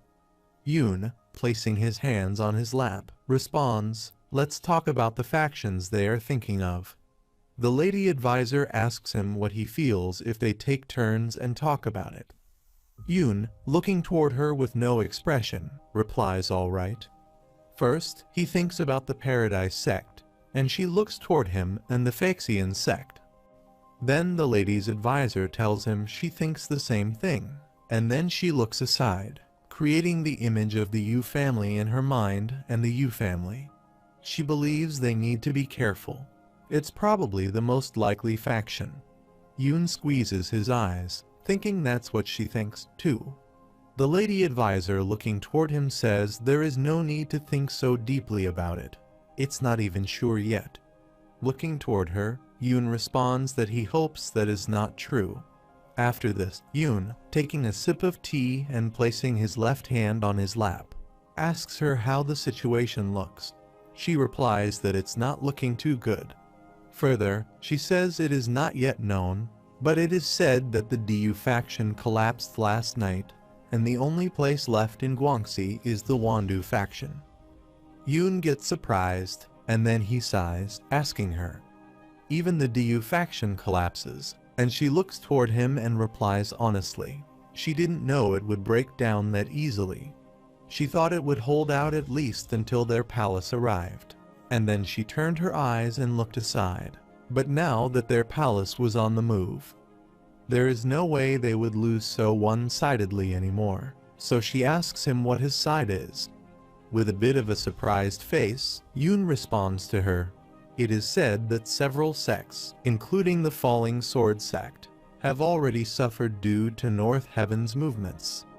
Moreover, the lady advisor asks him if he must be having difficulty blocking West Heaven and North Heaven simultaneously is no easy task. Yoon, pointing toward her, thinks West Heaven is more of a problem than North Heaven. Hearing this, she waves her right hand and says she heard that the forces moved to stop the Iron Blood demonic group are pretty formidable, though. Yoon adds that it's still not enough because the main forces of the Wudang sect and Orthodox Path Alliance aren't moving, and they must keep the Midheaven in check. They can't recklessly move unless Midheaven's identity is revealed, and in response, the lady advisor says if he hadn't said no, they could have helped him. Yoon, waving his left hand, closes his eyes and smiles, saying he wishes to accept it. But it's too late, and he hopes they can hold up well. Meanwhile, in Kangbo Ridge, located in the southeastern check of the Daba Mountain, the Iron Blood demonic group, Those who had conquered Sichuan province and were trying to continue their advance were fighting with the desperate warriors of the White Path who had moved to stop them.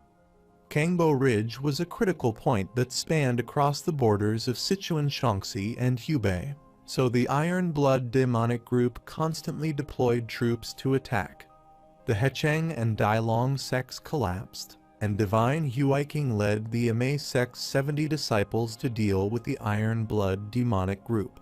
Lu, the Thousand Lai Squad leader, underground flag orders and commands, striking his weapon to raise his voice to kill them all. Also, the fight continued around him, and the arrows in the air were shooting side by side. However, during the fight, Sama, while shooting arrows toward the enemies, says there are way too many of them. She thinks this will be hard, and retreating would be better. In response, Imei sect leader Divine Huiking remains silent and then looks toward the enemies. She believes in the end, they have no other choice. Lu holds the cracked weapon in his right hand, and in his left hand, he holds the shield and moves toward the Sama soldier. With his soldiers, he raises his voice. All they have to do is get past this place. Once they get over this mountain, the world will be theirs. Sama's soldiers were shooting arrows toward them, while Lu and his soldiers stood holding the shields and swords in their hands and dodging Sama, Huiking, and their soldiers attacked them. Lu asks his soldiers not to hesitate to kill them all, just kill them.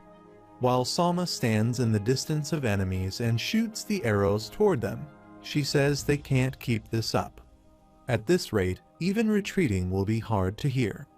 The member of the Imei sect with a white ribbon on her head turns and looks toward Huiking, saying she is right. Further, she says she thinks it would be a good idea to order a retreat. And in response, Huiking, with a worried face, asks her if they retreat and where they will go. Sama stood beside her, setting the arrow in her bow, turning her head, and looking toward Huiking, asking her if they say a gentleman's revenge can take 10 years. Is she planning to die there further? Sama says she can avenge the disciples who died before her once she lives. Only by surviving can she prepare for the future. Hearing this, Lu abused Sama, asking a mere girl to talk about a gentleman's revenge, and in response, she and her team stood at a distance from Lu and remained silent. While Sama soldiers were shooting arrows toward Lu's soldiers, and from their side, they, placing their shields before them, were dodging their attack.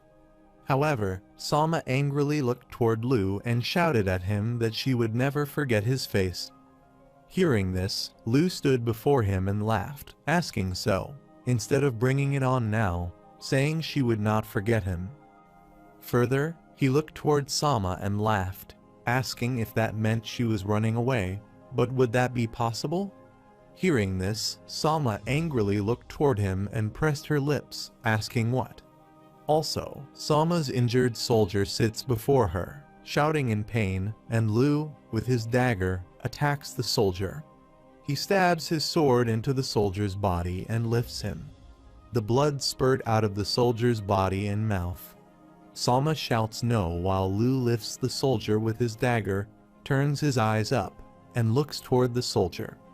When the soldier lifting in the air shouts, "Please run away," sees this, Sama abuse angrily presses his lips to Lu. Also, another Sama soldier stood behind her with the arrow in his hand and shouted it now they had secured a way out. After this, Sama raises her hand back toward Huiking, then raises her voice to retreat everyone. Hearing this, Nun's leader with the spears in his hands stops there while Sama soldiers, pointing their bows toward enemies, angrily look toward them. Lu runs toward Sama, Nun, and others, raising their voice, asking his soldiers not to let them go, just attack. However, the fight started between both parties, and the red spinning aura surrounded the area where they were fighting. A dust explosion occurred from that side, too. Moreover, while fighting, Sama pulls her magic sword from the sheath at her back and angrily grits her teeth, thinking she is out of arrows. Then she stood behind Lu and looked toward him, killing her companions with his cracked dagger, considering there were still way too many of them. Further, she gritted her teeth and angrily looked toward Lu, shouting if she could just kill that man. Saying this, she, with her sword in her hand, jumped toward Lu to kill him. While he stood there, surprisingly, he turned his eyes up and looked toward her, coming toward him and swinging a sword. Sama gets near him and swings her sword. Also, her spinning magic in a circle form surrounds the arrow, while he stands there looking toward her, laughs, and moves his hand in which he holds his dagger to attack her, saying for someone who is going to die soon, she is putting up quite the struggle. Also, when he laughs, the saliva spurts from his mouth, and she angrily looks toward him, grits her teeth, and says she will kill him. However, both of them, with their weapons and activating their magic, run toward each other to attack. Also, a dust explosion occurs beside them, and Lu swings his weapon to dodge Sama's attack. After dodging her attack, Lu, looking toward her, asks, after all that shouting, is this all she amounts to while she stood before her angrily, looking toward him move back. Further, she angrily looked toward him, thinking if she had known this would happen, she would have practiced swordsmanship more. Then she, with her sword in her left hand, jumped toward Lu, thinking the difference in their battle experience was too big. He stood there looking toward her, coming to him, swinging his weapon, saying now take this. Sama swings her sword at him, and from Lu's side, he swings his weapon at him. Their guns collide, and Sama pushes her sword, thinking she is blocked. Then, while making her sword, she thought how his attack could be this heavy. Lu, using his spinning magic, pushed her sword and fell her away. Sama is flying away in Lu, and magic falls thud in the rocks. The dust explosion occurs in the rocks, and she sits on the ground, leaning beside the rock. She coughs, and blood spurts out of her mouth. As the dust ended, Lu stood before she placed his weapon on his shoulder, and he looked toward her smile, asking how she understood how strong he was now. Also, the fight between the soldiers between the two parties continued behind them. After this, Lu runs toward her, saying now let's keep going while Sama's side. She gets up from the ground and runs toward him, dodging his attack. However, both of them swing their weapons on each other. Lu swings his weapon at her laugh, adding that she still has the power to stop his attack. Sama tries hard to dodge his attack, and he again swings his sword at her, asking how it is. Does she feel like surrendering now? She dodges her attack and angrily looks toward him, saying she will never surrender. Lu, with an evil smile, swings his weapon, asking, even so, the result will not change. Lu hits her sword, and her sword flies in the air back and stabs the rock. Sees this, Sama gets speechless and places his dagger on her neck, laughing, saying, it's over now. While she sits before him helplessly, she closes her eyes and thinks about Yulji calling him. Then she telepathically contacts her in her thoughts, saying young master. She hasn't been able to say correctly what she wanted to say. Meanwhile, Yulji jumps upward in the air, holding his sword, and swings his sword at Lu from upside down. The blood drops spurt on Sama's face while she sat there, closed eyes. After some seconds, Sama sat there and closed their eyes, and blood drops were lying on her face. Yulji, after killing Lu, stands before her and calls her name. She opened her eyes to look, and Yulji in dust and smoke stood before her smile, asking if she was all right. Seeing him there before her, Sama gets speechless. Then she excitedly gets up, asking if he didn't go to the horse-riding peak to help the Dian Kang sect. Yulji responded that he ran back here when he heard this place was in danger. Then Sama turns her eyes and looks toward Lu's corpse and says this person is, and he adds his point that he was supposed to leave it to Lady Sama. But since they were out of time, he handled him in her stead. Please forgive him. Also, Lu's sliced body was lying on the ground, blood was spilled beside the corpse, and his dagger was lying there on the ground. Moreover, Yulji scratched his head and laughed, adding that it was straightforward to deal with him because he was distracted by her beauty. Hearing this, Sama, with a surprised face, laughed, scratched his head, and responded, "That's impossible." Yulji, with a worried face and looking toward her, says that he tried his best to get here as soon as possible, but still ended up being a little late. He is sorry. Hearing this, Sama looks toward her and gets emotional, and tears start flowing from her eyes.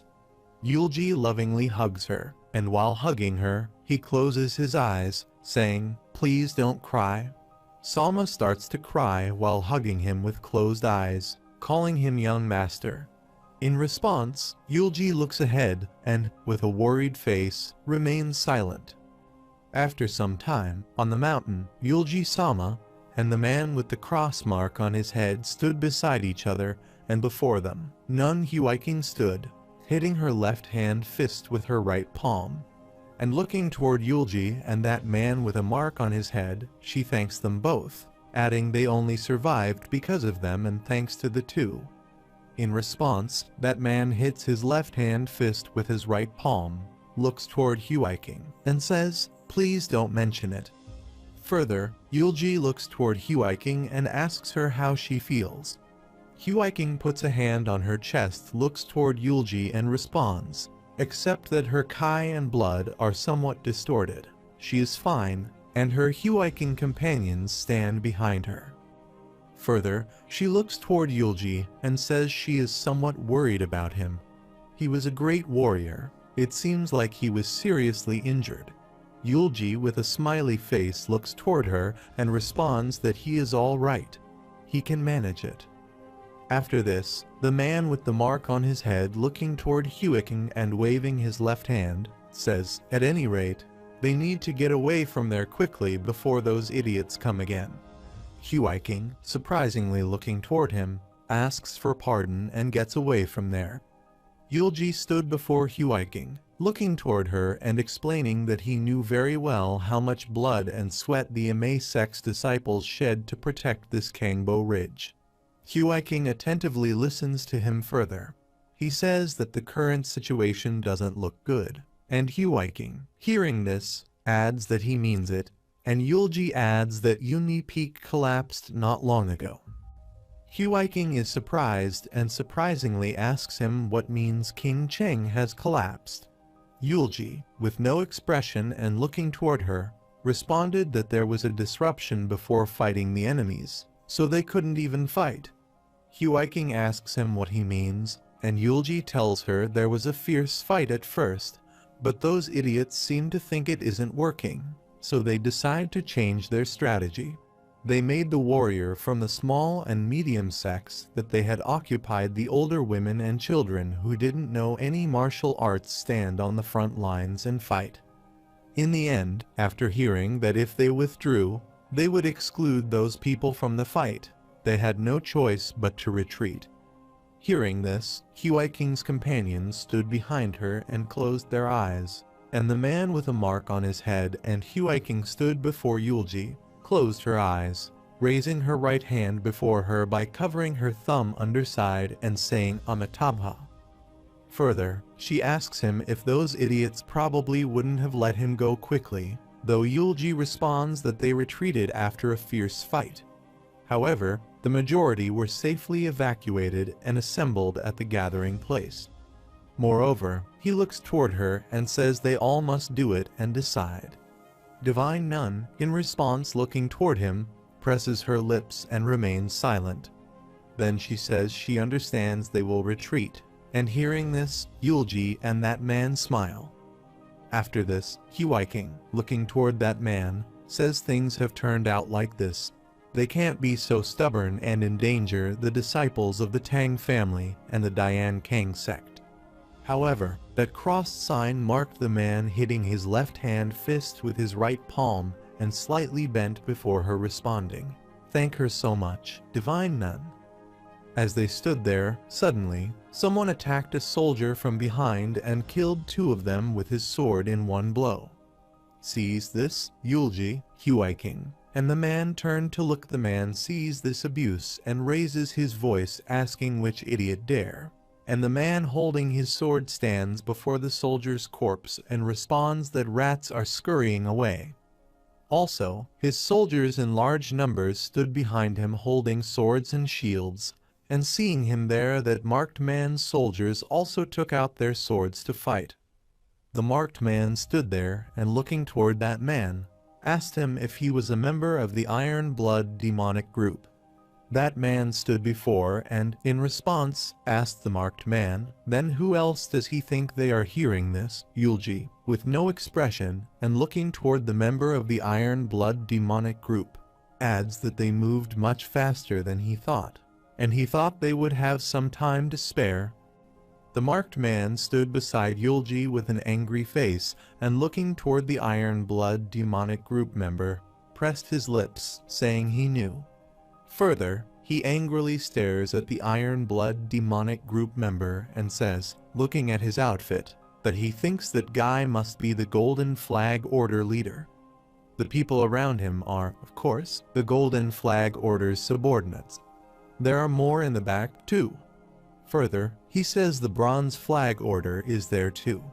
Yulji stood there looking toward the Iron Blood demonic group, and the soldiers thought the enemy number was around 200. On the other hand, they only have 70 people, excluding those likely to collapse at any moment. Their number is less than 50.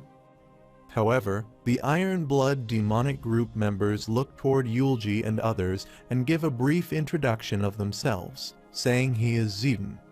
Sama stood beside and looked toward Zidane and his soldiers and surprisingly asked if they were the ones they called 3-Arrow Heaven Breakers. Hearing this, Yulji, looking toward them, asks her 3-Arrow Heaven Breaker. Sama, putting her left hand on her face and looking ahead, says she believes it is the title that those amazed at his archery skill called him, Young Master. Yulji turns his head and surprisingly looks toward her. Then he turns his head, looks toward Zidane, and smiles. He was thinking of destroying heaven with 3 arrows, not evil. After this, Zidane, looking toward Yulji, says he asked if he was the idiot with a nickname 3-Arrow Heaven Breaker. Yulji stood before him and, looking toward him, responded well. He guessed so. Hearing this, Zidane asked if there was any way to talk to his elder. Yulji abuses Zidane, then, with a severe face looking toward him, asks if there is a law that says he can't speak informally while he can. Zidane angrily asks what, and Yulji turns his head and looks toward Zidane's soldier. He thinks that's what he said, but they are surrounded. Then he turned his head and looked aside him. There, the 2 soldiers stood beside bushes with the shields and swords in their hands and thought, is it this way? Then Yulji stood ahead of his companions and raised his voice, asking them to listen very carefully to him. To survive, they had to break through the front. Further, he says he will take the lead, paving the way, seize the moment, and escape. In response, Yulji's companions stood behind him and looked ahead, thinking all right now. Then Yulji, looking toward Zidane, says let him propose. Zidane asks about the proposal, and Yulji stands in the distance and, looking into his eyes, responds to him, asking if he seems pretty capable. How about fighting against him one-on-one? Zidane responded that even if he didn't make that suggestion, someone else would be his opponent, so there is no need to worry. Hearing this, Yulji remained silent. Then, with a surprised face, he looked toward Zidane's soldiers who stood there with masks on their faces, and he thought those how troublesome. Further, he turns his head and looks toward Zidane's companions. He moves his face aside slightly, considering that they will be in danger at this rate, and if they get caught, running away is impossible. Then Yulji, holding his bow in his hand, pointed aside and looked toward the marked man says now, and at Yulji's order the marked man threw some little bags tied with ropes toward them. Zidane, looking toward the bag flying in the air and coming to them, abuses him. Those bags exploded in the air, and Zidane's soldiers stood there, placing their hands over their covered faces and closing their eyes, saying it was a poison getaway. Moreover, Salma orders her soldier to shoot the arrow toward the enemies. Her soldiers shoot the arrows. The arrows passing over Yulji moved toward enemies while Yulji stood there, setting his bow to shoot the arrow toward Zidane and his soldiers. Yulji, using his magic, put the shadowless arrow in her to attack the enemies. In response, he shoots the shadowless arrow toward Zidane and Zidane. He activates his magic to set his sword toward the arrow to dodge Yulji's attack.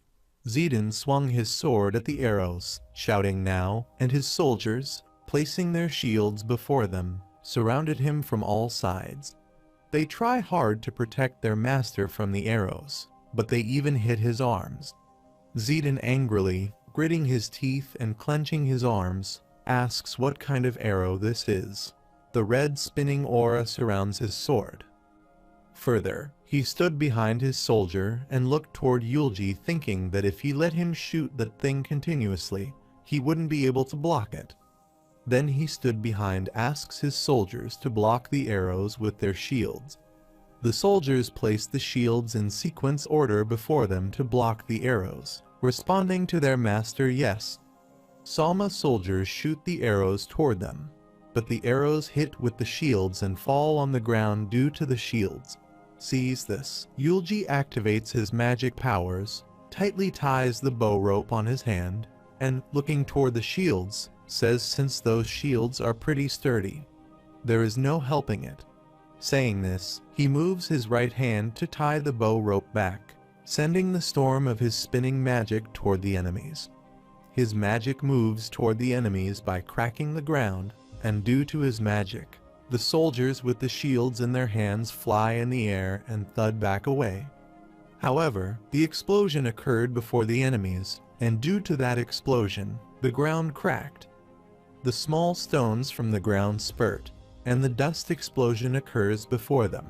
That explosion and spinning magic defeat the soldiers. The soldiers flying in the air back shout what is going on. Moreover, the soldiers get injured, and lying there on the ground in a bow position, they are trembling. Zidane stood there, speechless, and then looked toward his soldiers, asks what. Then suddenly, he was shocked when he looked toward Yulji, who stood in the distance and was activating his magic. Yulji, activating his spinning magic, moves his bow toward Zidane. Yulji's magic moves toward Zidane, and the ground where he stands starts cracking. Zidane moves from there, shouting dodge, and the fire explosion occurs in the area where Zidane stands. Yulji stood there looking toward the explosion and the soldiers who were burning in the fire. After some time, when the explosion ends, only dust and smoke remain, and Yulji looks toward the soldiers standing there in the smoke, holding their shields, thinking that that's not enough to take them down. They have to break through quickly. Then, he surprisingly turns his head and looks toward Zidane, the companion elder who killed one of Yulji's companions. He stands there wiping the sword with his gown sleeves, and others don't tell him they already caught up with them. After this, Yulji activates his magic and tightly grabs the bow and its string, thinking let's hurry with the 3 sword breaker techniques he inherited. All things life force and strength come from being, and being begins from nothing. Yulji's eyes started glowing, and the aura released from his bow was also glowing, and it was in spinning form. Sees this, Zidane soldiers standing there holding the shields, spears, and swords get slightly furious and surprised. Then one of them raises his voice and looks toward Yulji, raise his voice to stop it, even at the cost of their lives. Also, their other companion corpses were lying on the ground behind them. Yulji doesn't listen or care about anyone or anything. He uses his magic to shout, his hair starts flying up, and the explosion occurs in the area where they stand. Zidane sees this standing in the distance and, with a surprised face, says this is impossible. Also, his scared soldiers are standing behind him, watching this silently. As the explosion ends, only the dust and smoke remain there, and Zidane looks toward that dust smoke and his soldier corpses lying on the ground. He, with a scared face, says the Langer squad is annihilated. Also, Yulji stood in that dust smoke holding his bow, and with an angry face looking toward Zidane, he remained silent. Zidane's soldiers see Yulji's powers get scared, and Salma, holding her sword, stands behind, looking toward. Raise her voice, please hurry. He places his sword before him, looks toward the soldiers, and raises his voice. Everyone to the front. The soldier and Heking ran away on their senior order with her companion. He sees them running. One of the elders with a green color gown looks toward Zidane and points toward Yulji, and his companion raises his voice at Zidane, asking what he is doing. Chase after them. Zidane stands there and doesn't move. However, instead of driving, Zidane, pointing his sword on the ground, raises his voice, asking his soldier to chase them. With their shields and swords in their hands, his soldier runs toward Yulji and others. Yulji stood in that dust smoke, silently watching his enemies coming toward him. Salma stood behind, ran to him, grabbed him by his sleeves, and dragged him toward her, asking if they could go. Suddenly, Salma stopped there when she tried her best, and her strength did not affect Yulji. She removed her hand from his arm and silently stood behind him. After this, Yulji stood behind her and asked her what it was. She looked toward his shaking body, surprisingly thinking this. Yulji was shaking in anger, and his breath was puffing. Moreover, 3 absolute swords, the last movement infinite sword, required an incredible amount of inner Kai in exchange for its vast power. The problem was that Yulji's body was not in its condition, and in the fight over the past few days, he was the busiest person who helped his allies in crisis without being able to rest even for a single day. He suffered minor injuries as a result, and his fatigue continued to build up. In such a situation, Yulji's body eventually gives out after performing the infinite sword. Salma stood beside him and, with a surprised face, asked him if he was all right. Yulji's face was turning black, and scratch marks started appearing on his face. He looks down and grits his teeth, saying he is fine but can still hold on. After this, Yulji asks her what about other people, and Salma, with a worried face looking toward him, responds that everyone has escaped. Yulji raises his left hand before her and, looking aside, says what a relief. Then she should quickly go to Lady Salma. Salma, with a surprised face looking toward him, asks pardon. Then she quickly moves and gets before him and, looking toward him, asks what about him. Yulji, face down, says he will not go. Hearing this wit, he seems surprised and looks toward him, asking him not to tell him if he will fight again. In response, Yulji remains silent and then looks toward enemies. He says they will all die if he doesn't stop those guys.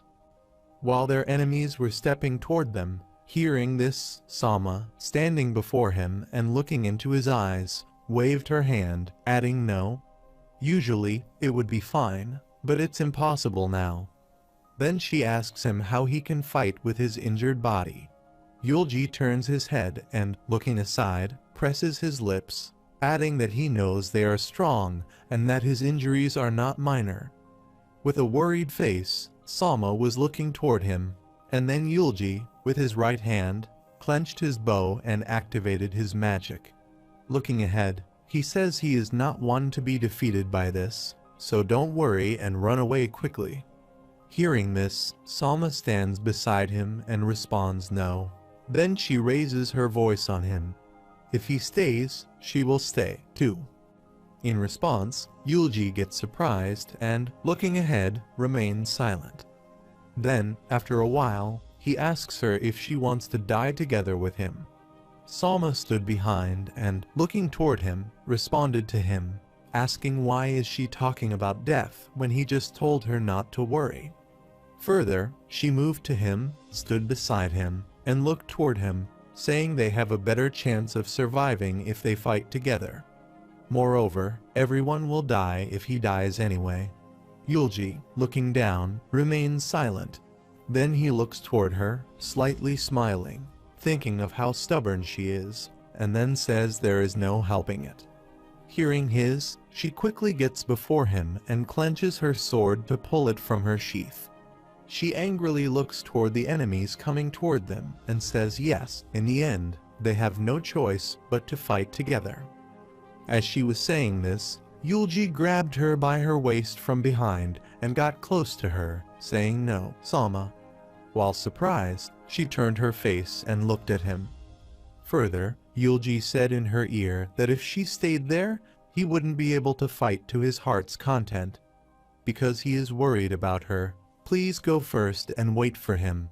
He will follow her soon. Looking toward him, Sama started to sweat and surprisingly said, but.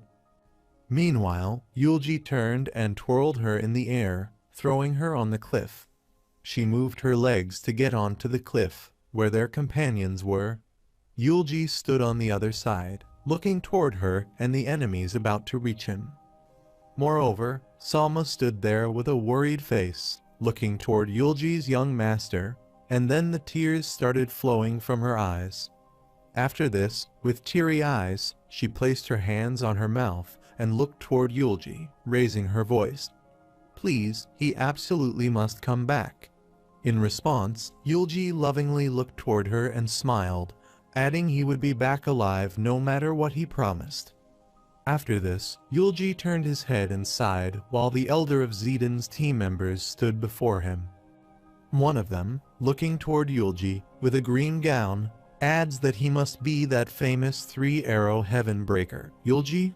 He is the weeping demon blade. Luo King hears this. Yulji, looking toward him, says sorry for making him wait and thanks.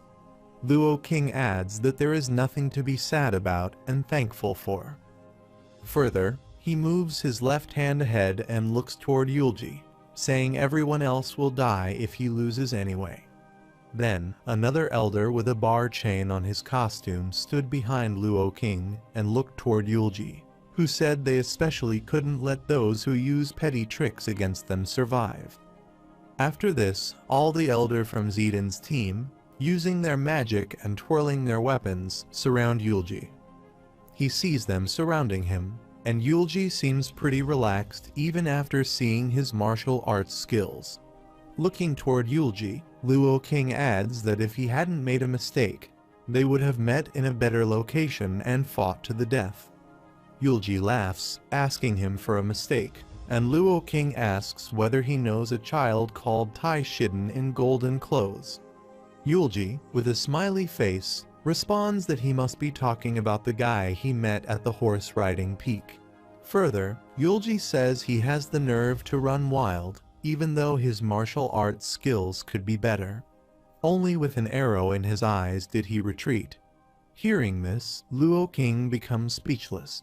He brushes his beard and looks toward Yulji, saying he is the group leader's grandson. Hearing this, Yulji adds that the idiot running around so enthusiastically retreated quickly. Luo King says he heard he made it that way, and Yulji smiles, responding, no way. Then, with no expression, pressing his lips and looking toward Luo King, he says if he had done it himself, there is no way he would be alive. Luo King angrily, looking toward him, responded as expected. His confidence is worthy of the Three Arrows Heaven Breaker title. Furthermore, Luo King tells him to show them the one who has received the group leader's order and his skills. Yulji turns his head and looks around at the elders and soldiers surrounding him. They think there is no more place to retreat, so they must fight there. Thinking this, Yulji activates his magic, and the glowing aura starts releasing from his bow. Moreover, the elder with the bar's chain around his body starts twirling his weapon and throws his pointed weapon toward Yulji. Yulji stood there silently looking toward the gun, twirling and coming toward him. However, the elder's twirling weapon passed over Yulji and hit the rock behind Yulji. The rock exploded, and the explosion occurred behind him. Yulji turns his head and looks toward the weapon twirling behind him. Meanwhile, another elder with a round necklace on his neck and holding an iron rod jumps toward Yulji from behind to attack. Yulji twirls his bow and slices the chain bar as the iron rod is about to hit Yulji's head. But before the elder can attack him, Yulji kicks the elder lower part of the body. The elder shouts in pain, and then Yulji hits him and falls way into the air. While flying back, the elder breaks the round necklace and throws the round balls toward Yulji, saying, "Take these." He throws the balls of his necklace toward Yulji, and from the other side, the Zetan soldiers use their spinning magic attack on Yulji. As the magic ball and magic fire are coming toward him, he sees both magic coming toward him and thinks he can't avoid them. There is no helping it thinking this. Yulji places his magic bow before him, and the spinning magic starts releasing from the bow. Also, Yulji's eyes color turns like his magic, and he creates the magic shield with his bow before him, thinking, "Please don't break." The magic hits with his shield, and he, using all his strength, tries his best to maintain his shield while from the enemy's side they attack Yulji with their weapons and magic. However, both were using their magic, and due to their magic, a dust explosion occurred beside them, and then a flame explosion occurred in the area where they were fighting. Moreover, the dust smoke spread there, and in that smoke, the stones flew in the air. The Zetan's team elders stood there and looked toward the smoke. The elder with a bald head stood there with the magic balls in his hand and, looking toward the dust smoke, asked if he was dead. With a surprised face, Liu King stood behind him and looked toward the dust smoke. Suddenly, he was shocked to see and raised his hand and voice, saying, "Watch out." Yulji stood before them and pointed his sword toward them, using his spinning magic to attack the head elder. Yulji's magic pierces from the elder's stomach. The blood spurts out of the elder body and mouth, and the magic balls he holds in his hands fall. Sees this, Luo King stands behind Abuse. Yulji swings his sword up, creates spinning magic with his sword, and throws that magic toward Yulji. The ground where Luo King is spinning magic falls from that area, and cracks and dust smoke spurts while Yulji stands there and jumps. The elder's companions stood there raising their hands and creating the flame magic, shouting he wouldn't be able to escape. However, they send that flame storm toward Yulji. The flame hit Yulji's body, and he flew in the air back thud away. Also, the magic and flame explosion occur before him, and the elder and others run toward Yulji to attack him. Moreover, Yulji scratched on the ground, stopped at the other side of the mountain, and stood there slightly injured, clenching his bow and gritting his teeth, thinking his ribs were broken. Further, he points his bow toward the enemies and pulls the swing of his bow, thinking he won't die like this. Also, his body turned red in anger, his eyes were glowing, and his spinning magic was created around his bow. Standing there, he made his magic, and the strong wind blew around him. His body color started turning black, and a glowing red aura was released from his eyes. Also, the dust tornado started creating around him. Seeking that magic before them, the soldier with a scared face stopped there, asking the Lord for its flame, and Luo King stood beside them, raising his hands toward the soldiers, asking them to stop and stay silent. After this, Yulji stood there, moved his right hand, and the red aura surrounded his hand. Then, he pointed his bow toward them to release its string. As he releases the string, the shadowless flame arrows emerge from that side and move toward the enemies. Luo King stood there and surprisingly looked toward Yulji's magic arrows, asking whether those shadowless arrows were. Another elder companion with a bar chain gets before him and starts twirling his weapon, saying those mere tricks won't work. Saying this, he sends his bar chain weapon toward Yulji. The gun moving toward Yulji divides into many and explodes. With a surprised face, Luo King stood there and thought something was strange. The power of the shadowless arrows, which he had heard so much about, by this much. However, the shadowless arrows were moving toward Luo King and the soldiers in the air, and they stood their heads up and looked toward the shadowless arrows coming toward them. Furthermore, Luo King looks toward the shadowless arrows with a scared face. Think, don't tell him. Also, the arrow image appears in Luo King's eyes.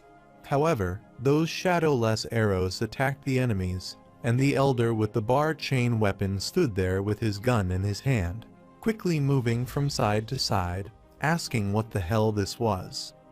The shadowless quickly moves toward the elder, and the soldiers standing there raise their hands and start using their flame magic to dodge Yulji's magic.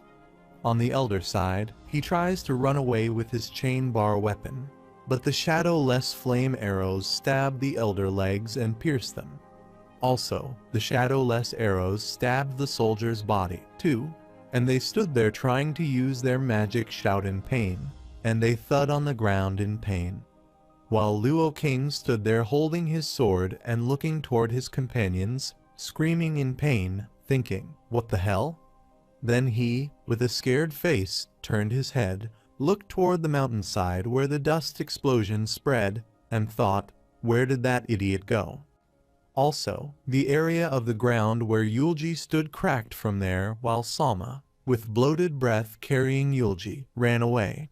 Moreover, while running away, she says he will be fine just a bit further, and they can rest. Then she asks him if he can endure it right. Yulji, lying on her back unconscious runs away and, with a worried face, says Yulji there he can never die. There are many things she hasn't said yet. Therefore, she says to think for now. Let's leave and cross Mount Wu to the Yangtze River. If they go there, they will be able to survive. On the other side, Yoon and his companions were in the forest. Yoon sat on the stones, wiping his sweat with his left arm, while his two companions stood beside him. One held the water bottle while the other silently clenched his sword. One of Yoon's companions extends his hand toward Yoon to give him the water bottle, asking him to please have some water. Yoon sits there, extends his hand to get the water, and responds thanks further. He starts drinking the water, saying, at any rate, they guys are suffering so much because of him. After drinking the water, Yoon returns the water bottle to his companion, saying he could have gone on his own, but because of his older brother's stubbornness. The guy covering the bottle's mouth with its cover and looking toward Yoon smiles, responding no, uncle. Then the other guy with the sword in his hand makes a fist of his right hand, moves his arm before him, slightly bent before Yoon, and looks toward him, smiling, adding their honor to be able to accompany him. Moreover, the guy with the water bottle in his hand clenches the bottle and slightly bends before Yoon. He smiles, adding yes. Yoon smiles and, placing his hands on his knees, gets up from the rock, saying they still have a long way to go, so let's depart. The guy with the bottle in his hand stood before Yoon, added he could rest more. With a severe face, Yoon clenched his hand's fist and looked toward the guy. No, they can't afford to delay it, and it's a race against time. That guy slightly bent before Yoon, saying he understood. Uncle. As the three of them move ahead to leave that place, a man with a maroon and brown costume waves his hand from behind, calling them and requesting them to wait a moment. Three of them stop there and turn to look at Yoon, looking toward that man and asking him what happened for him to be in such a rush. Senior. The man stepped toward them, raising his right hand, and folded his left hand behind his back, smile replaying. The advisor said he still had to tell him something, so he came to deliver his letter. Hearing this, Yoon, with a surprised face, looks toward that man and responds that he sees. Then he asked him what kind of letter it was for him to come in person like this senior. The man approaching him said he didn't know the exact content.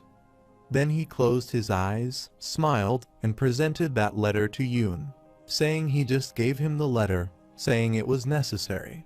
One of the companions, Yoon, who holds the water bottle, steps toward that man, asking for pardon, and then he extends his hand toward that senior, saying he will give it to him.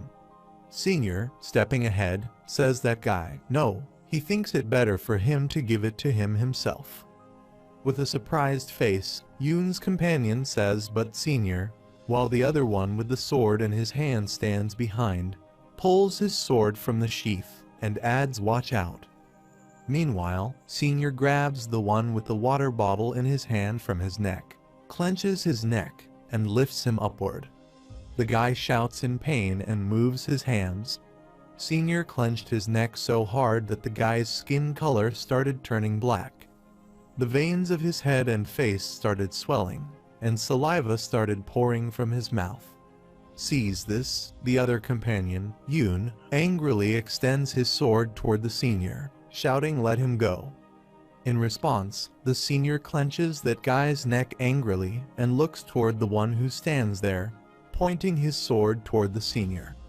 The guy pointing his sword toward the senior abuses him, and the senior, with his right hand, creates the magic and waves his magic toward that guy.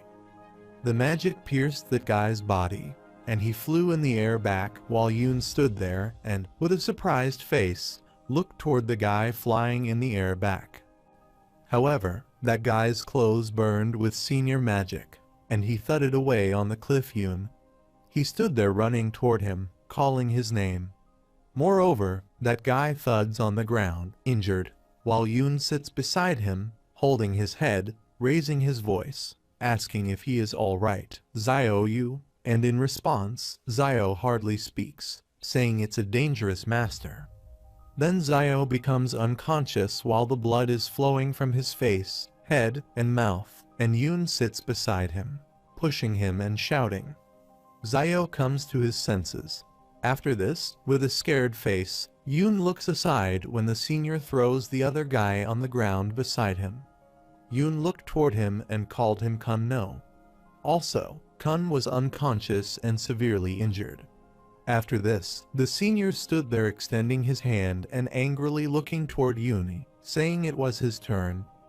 Then, the senior stepped toward Yoon and thought he would send him off without pain.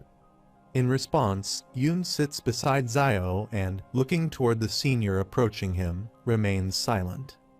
Then, after a while, Yoon asks the senior if he is a member of Midheaven, and the senior, with a surprised face, stopped there and remained silent. Then the senior pressed his lips and stared. Yoon thought as expected. Yoon when caught on, then he responded to Yoon, asking him how he knew it could have been the advisor's order. Yoon sat there and angrily looked toward the senior, saying the advisor he knew wasn't someone who would do such underhanded things. The senior stood beside them, folded arms back and looking ahead with no expression response he sees. After this, the senior angrily looks toward Yoon and says still, there's no helping it. They guys came too close. Yoon angrily looks toward him, pressing his lips, and responds that no secret can be maintained forever. Someday, everyone will find out, but not now. With angry white eyes, the senior extends his hand toward Yoon, saying his nephew is now waiting for Yoon. He sits there and, looking toward senior, presses his lips, thinking, dear God. However, the blood spurt in the air. Meanwhile, various sect leaders gathered together at the great Huanfu family to repeatedly deliberate how to prevent the North Heaven from advancing south. Eventually, they all concluded that they should attack first. However, on that moonlit night, a man wearing a blue and white costume and holding the paper in his hand stood under the house's roof. While reading that paper, he sighed, saying he knew they could chase after them, but thought they had come this close as expected of the great Juge family. Another man, his companion Wit, in the green gown, stood beside him and, looking toward him, asked if that meant they had been discovered. Then, the man with the blue and white costume folded his right hand back, and with his left hand, he gave that paper to his companion and, looking ahead, responded to him. For now, they have got things under control.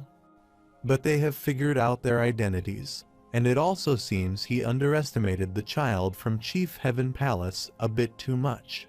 The man with the green gown stood beside him and, holding the papers in his hand, started reading it, and then while reading it, he, with a surprised face, asked if this was true, weren't in trouble. Further, the man with the green gown folds that paper, and then while folding it, he says that although they have gotten rid of the source of information, the fact that Jujun knows this means that the great Juj family has completed all the investigations. Hearing this, the man with a white and blue costume looks ahead and asks what the preparations are. The man with the green gown responds to 70 people from this place, and 302 experts are currently hiding and awaiting orders. Further, he says the reserve troops are also ready, and in response, the man with a white and blue costume responds well. After this, the man stepping ahead with a white and blue costume asks North Heaven to attack Shaolin right. The man with the green gown responds, "Yes, sir," and hears this. The man with the blue and white costume says, "Alright, let's do it like this." Further, the man with a green gown says the troops from this place will move to Shaolin to help if things get dangerous. Hearing this, the man with a white and blue costume stepping ahead stops there and sets his belt, adding the moment they leave to save Shaolin's attack and eliminate both sides. At the same time, prepare thoroughly and get it over with once and for all. The guy with the green costume stood behind, hitting his leg, hand, and fist with his right palm. Sir was slightly bent in response to his order. Conversely, the monk and his team fought with the soldiers in black and maroon costumes. With their swords in their hands, the soldiers stood on one side, and the leader of those soldiers was fighting with the monk.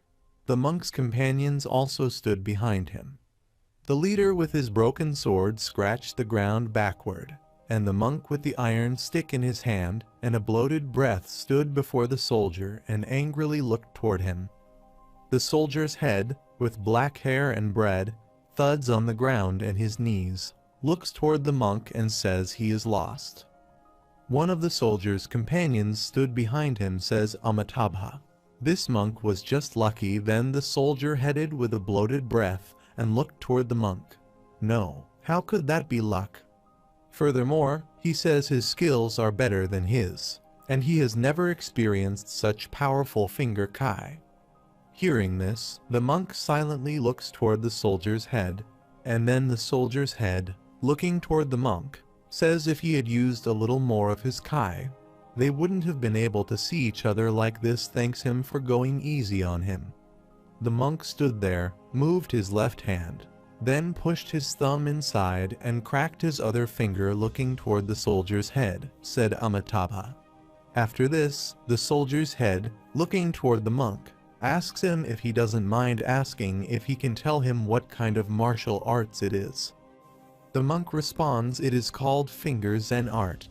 Surprisingly, the soldier's head asks for a finger of Zen art. It must be one of the 72 absolute techniques. Further, he looks toward the monk and asks him anyway. Losers have no right to speak. This older man will leave, and he lets them go in response. The monk staring at him remains silent. Then the monk says Amitabha, and quickly turns and runs away from there, while the soldier's head sits on the ground, thanking the monk. As the monk leaves, the leader's head sits there, coughing, and blood spurts out of his mouth. He sees this, and his companion quickly approaches and grabs him, asking if he is all right. The leader's head hardly tries to get up, responding that he has shown them an embarrassing sight. Meanwhile, Yuchai gets there from behind, looking toward the condition of the leader's head and his companions, grabbing him by his waist and leaving the fighting area. He says Venerable Gongshin had a great personality and excellent martial arts skills. Further, Yuchai stood there, folded his arms back, and said he was someone worthy of leading Shaolin. The guy with a dark brown costume stood behind Yuchai, folding hands and looking toward the fighting area, asking if the fight was over. Yuchai angrily turns and looks toward him, taking a deep breath. The guy with the scared face looks toward Yuchai and asks if it is not. Yuchai angrily left the ground, asking him to follow him while that guy stood there and, with a scared face, asked pardon, where are they going?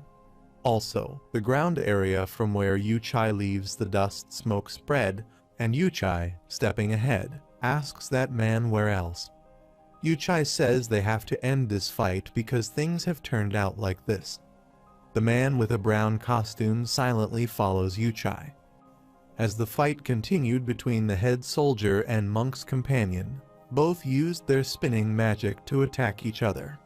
Monk stood beside him watching that fight. Then he turned his head and looked toward Yuchai and that man coming toward him from behind and thought this killing intent. Then the monk turns and looks toward Yuchai and says Amitabha, so it's he, sir. Yuchai, looking toward the monk, responds he is not there to fight, so he doesn't need to be that nervous. However, Yuchai raises his voice, asking everyone to stop, and Yuchai orders the soldiers and monks to stop their fight. After this, the monk's head, looking toward Yuchai, asks what he is doing. Yuchai stands before him and, looking toward him, replies, asking how they ended it there. Surprisingly, the monk asks pardon, and Yuchai, with no expression, says he has seen enough of the power of Shaolin. Even though his forces have suffered substantial losses, Shaolin's strength is impressive. Further, Yuchai asked the monk it wouldn't be too much to go beyond this. Meanwhile, the monk's companions stood behind him with their weapons, and one raised his voice at Yuchai. It's not over yet. Yuchai and the guy with the brown costume turned their head and looked toward the monk's companion.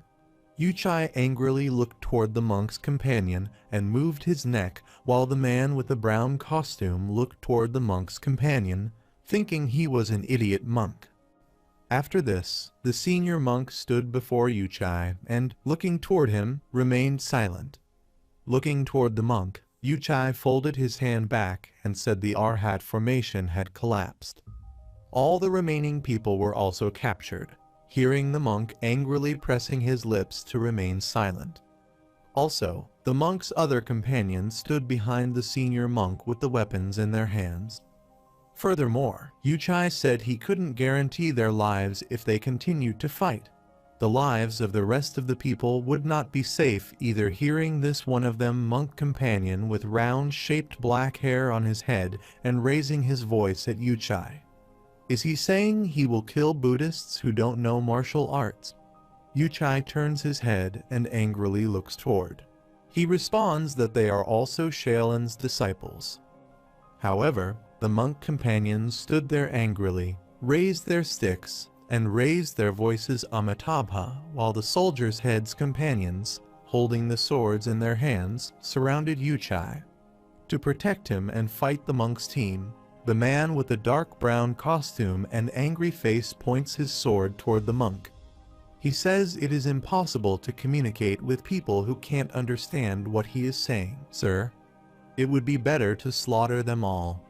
Yuchai stood beside him and, looking toward the monk's team, added that this was the last consideration he could offer Shaolin. Then, he asks the monk leader if he will surrender. When the monk leader looks toward Yuchai and asks what he wants them to do further, he says no and then asks Shaolin what to do. While the monk and another leader with yellow costumes angrily point their stick and daggers and look toward the senior, the monk adds abbot. The other guy with a yellow costume angrily points his dagger and asks the senior monk what he says, senior brother. Then, the elder monk stands behind and looks toward Yuchai, adding that they aren't afraid to throw their old lives away. After this, the senior monk angrily looks toward Yuchai, but they must think about the young disciples. The other disciples, who should probably be trembling with fear right now, while the monk companion with black round-shaped hairs angrily looking toward Yuchai, grits his teeth. After this, Yuchai opens his arms and looks toward the monk team. He says it won't be difficult. All they need to do is help them with a few things.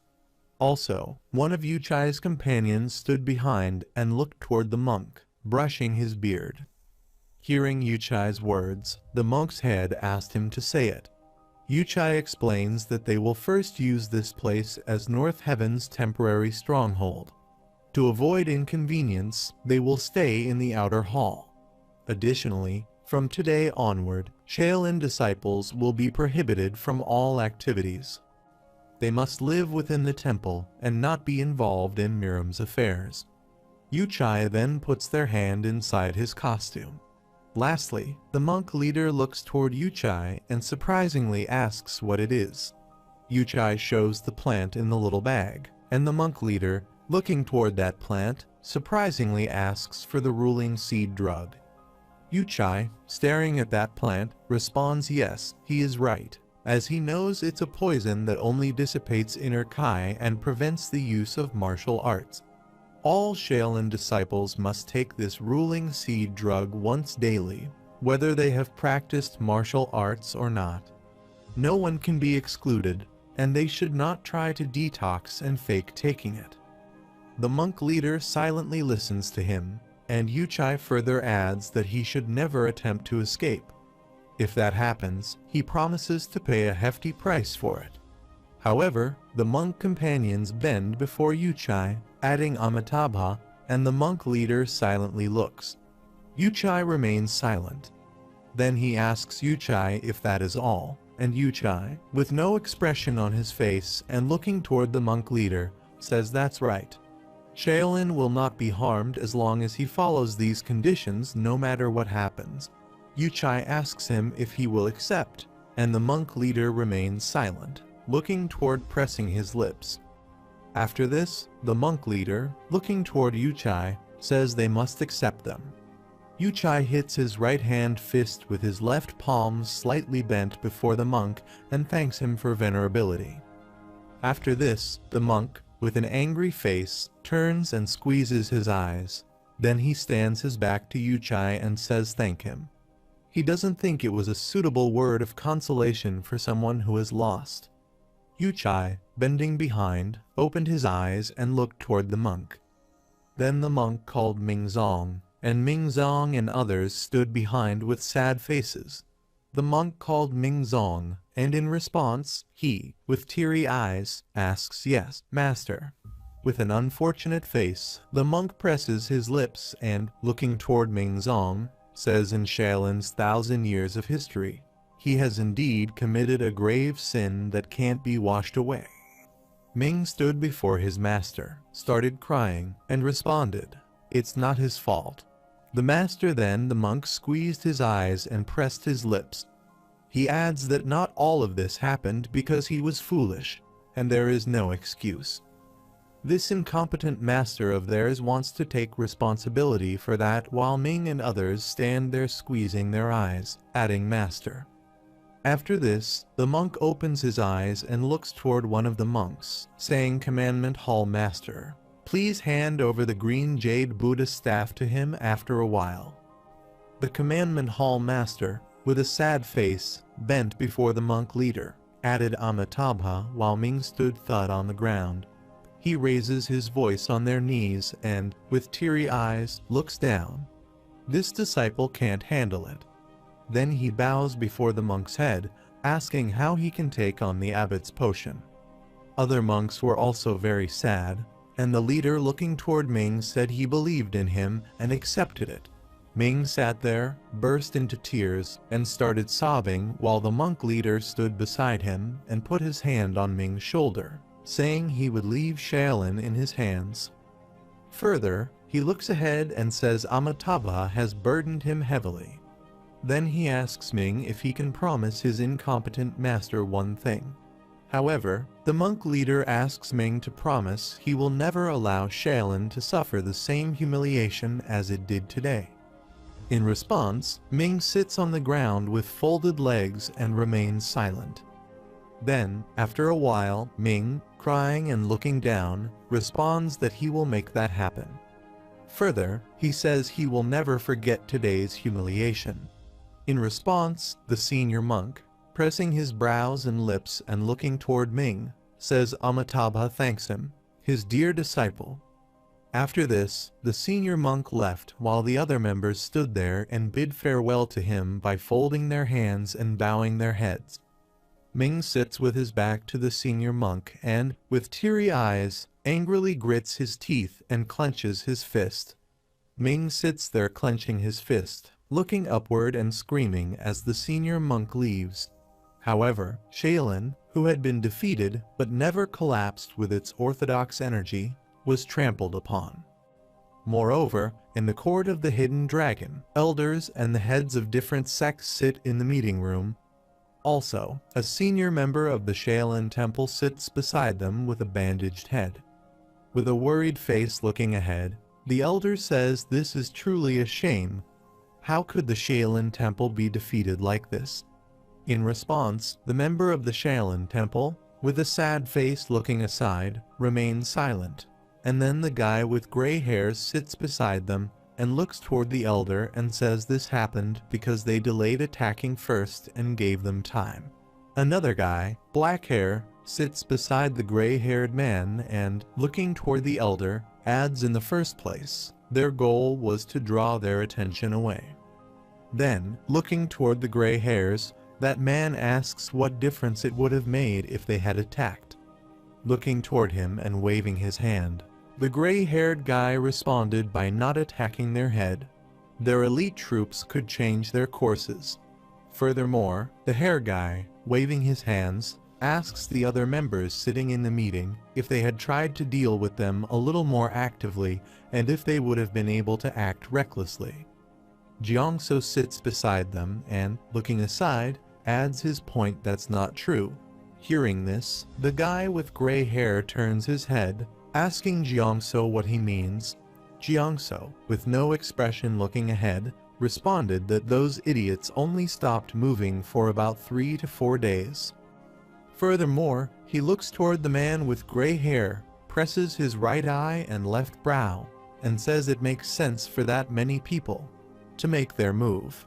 In the meantime, he is right without them noticing the man with gray hair and hearing this.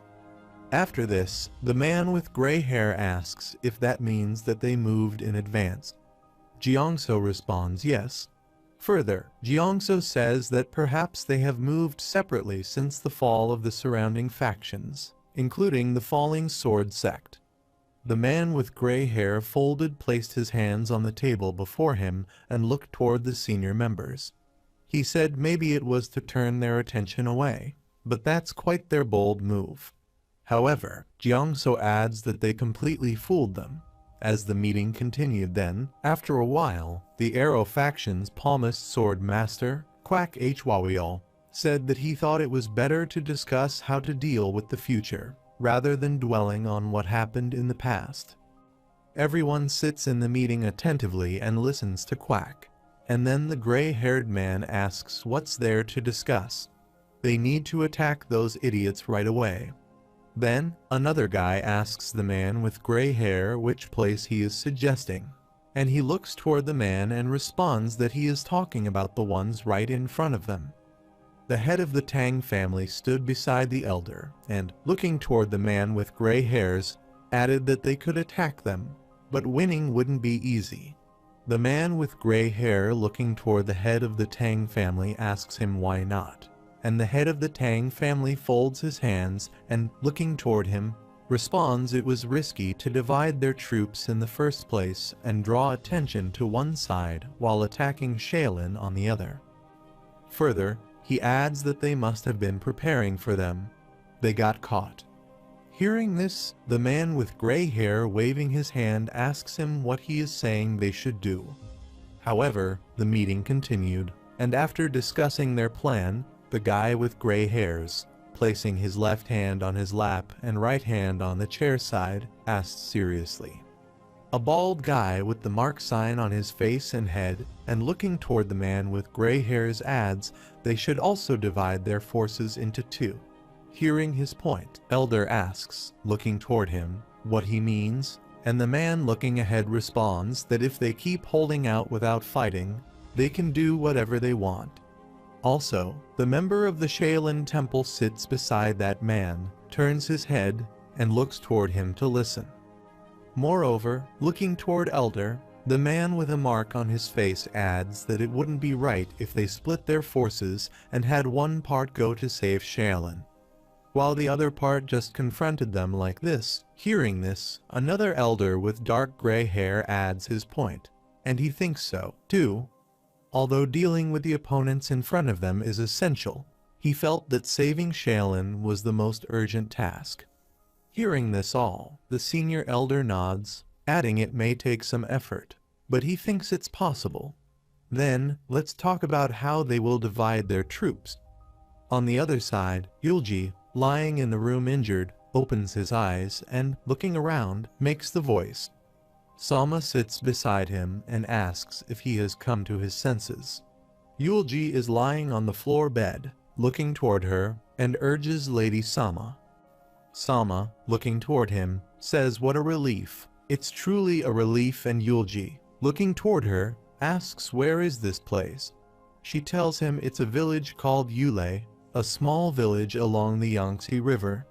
Hearing this, Yulji asks if the Yangtze River looks like they have come a long way, and Sama adds her point that it's because their lives are on the line.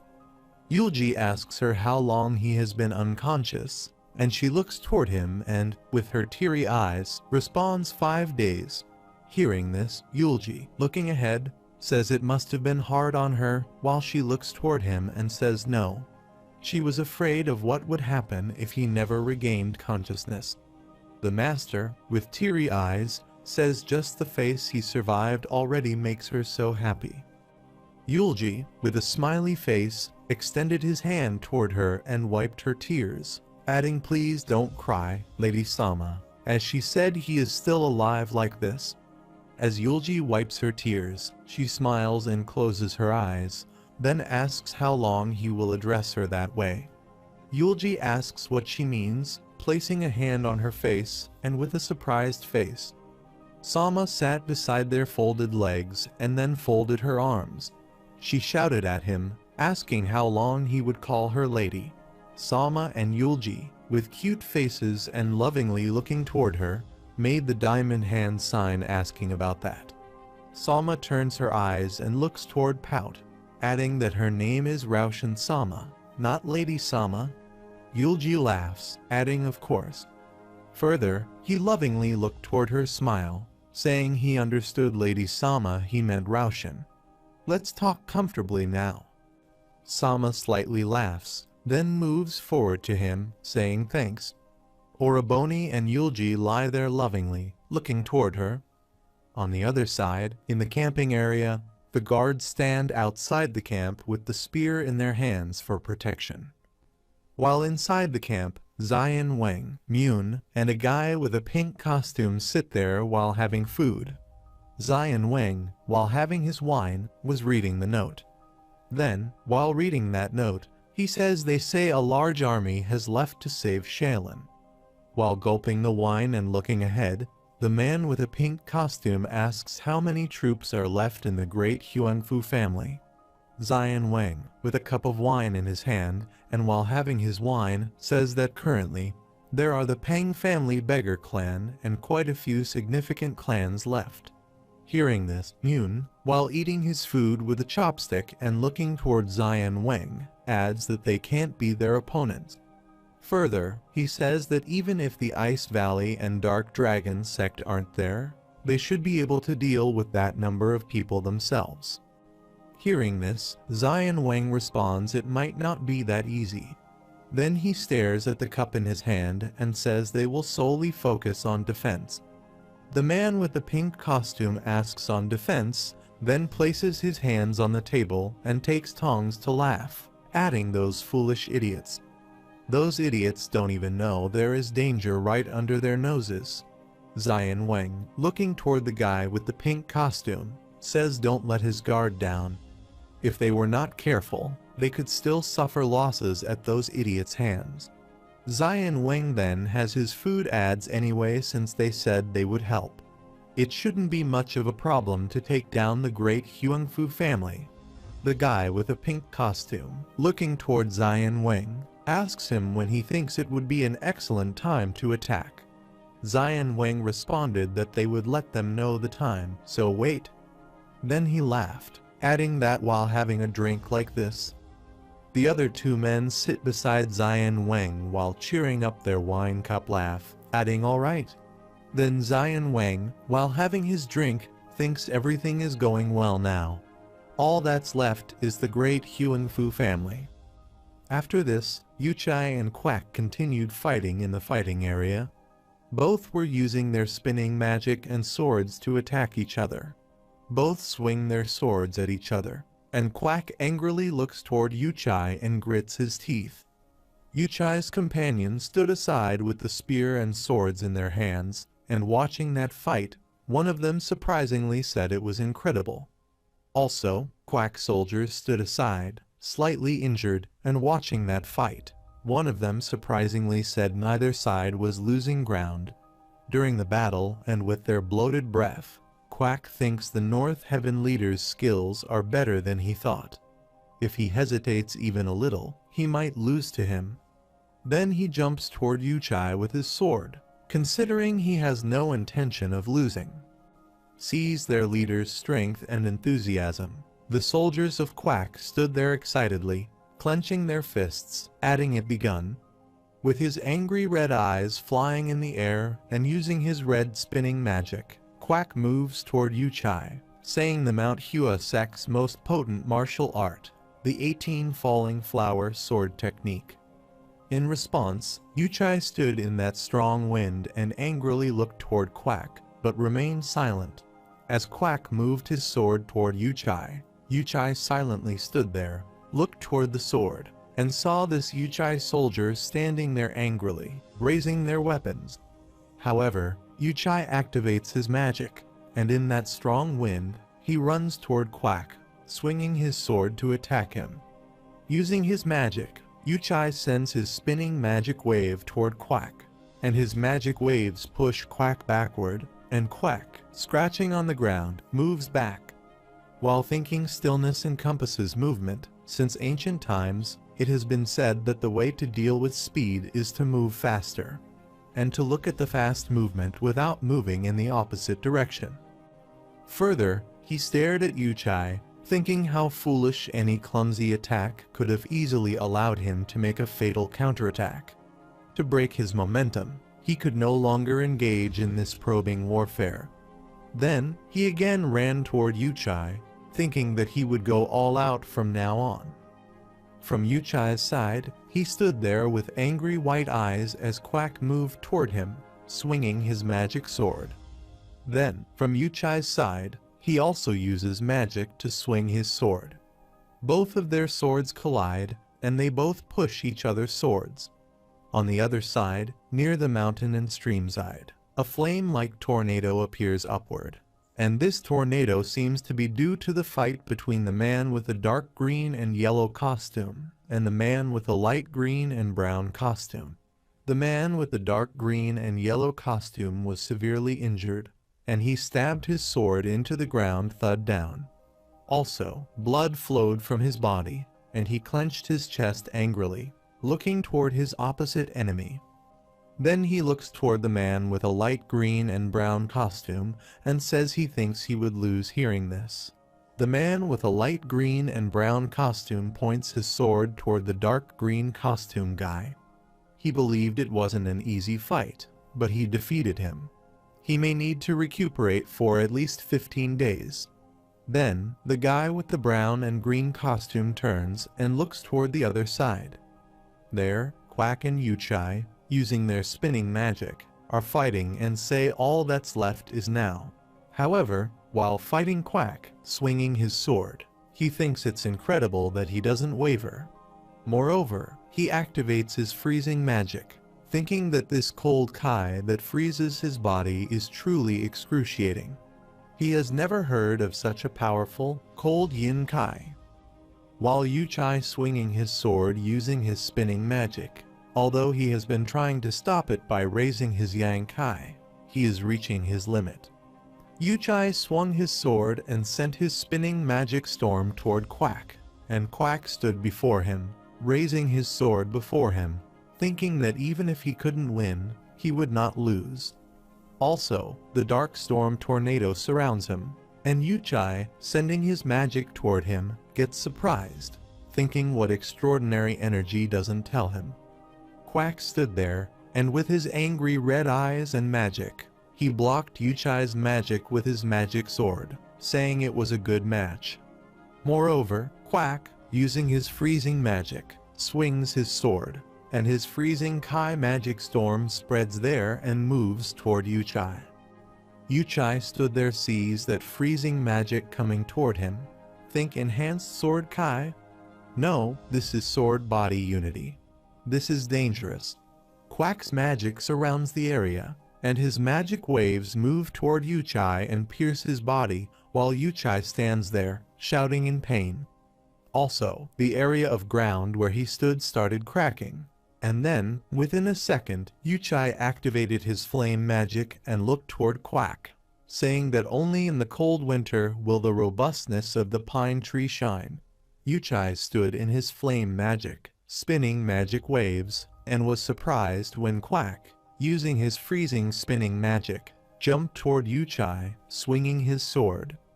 As the area of the ground where they were fighting, the red spinning magic surrounded them, and a dust explosion was occurring around them. After some time, both stood before each other, pointing their sword at each other. With an angry face looking toward Quack, Yuchai said it was a great martial art. Yuchai's soldiers stood beside and saw this and, with a surprised face, said this was impossible. Then, the soldiers of both parties stood behind, raised their swords, and started slogging. While Quack stands ahead of the soldier, the area of his eyes turns black. Meanwhile, the elder in support of Quack gets there with the soldier, and looking toward Quack, he becomes furious and speechless. However, the area of ground where Quack's head down and holding his sword stood was filled with his blood. His body was cut, and the blood was flowing from his body. Then he thudded on the ground, his left hand folded. As he thuds, the elder runs toward him and grabs him.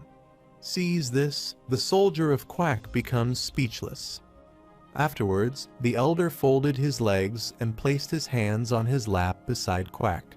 So this is how it ends. Yuchai stood beside, and with his angry white eyes looking toward elder, he sighed, asking how long he planned to watch. The elder angrily turned his head and looked toward Yuchai, and Yuchai stood beside and looked toward the elder, saying, "Let's get this over with." Hearing Yuchai's words, an elder soldier stood behind, and one of them, with an angry face, asked to get this over with, while the other one stood beside him angrily, gritting his teeth and looking toward Yuchai, asked what's he talking about.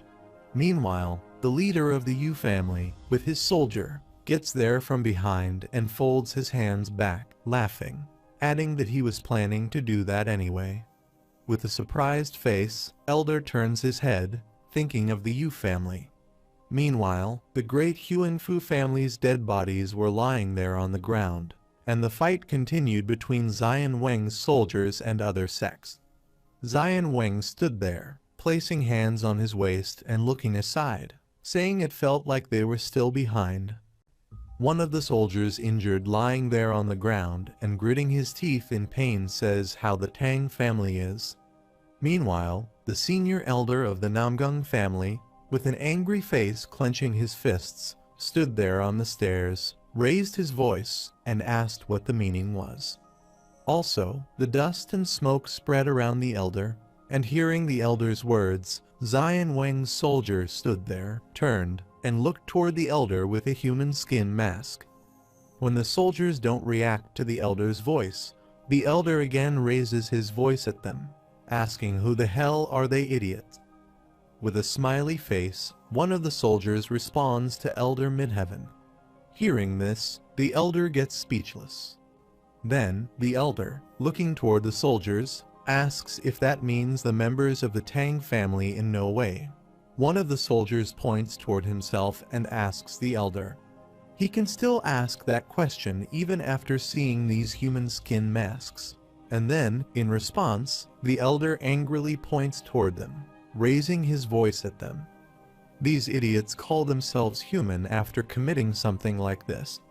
However, one of the soldiers stood before the elder, placed his sword on his shoulder, and laughed, responding to the elder. Come to think of it, it should be time. The elder angrily raises his voice on those two soldiers, asking what elder face skin turned black in anger. The elder moves his hands to use his magic, but as he tries to use his magic, he fails. Then, surprisingly, he stands there in anger, thinking his inner Kai is scattering. However, with a surprised face, Elder asks them not to tell him it's poison. The two soldiers stand before him and respond, "That's right." Hearing this, the elder surprisingly says, "But he doesn't smell anything." Though one of the soldiers placing the sword on his shoulder laughs, responding that they took their job very seriously, he knows. The soldier stood there scratching his hand and, with an angry face, asked what the soldier was looking toward. Elder laughed, saying there were so many methods to poison them. There was water and food from the well. Then, the other soldier, with an evil smile looking toward Elder, adds that they adjusted the dosage and poisoned them little by little.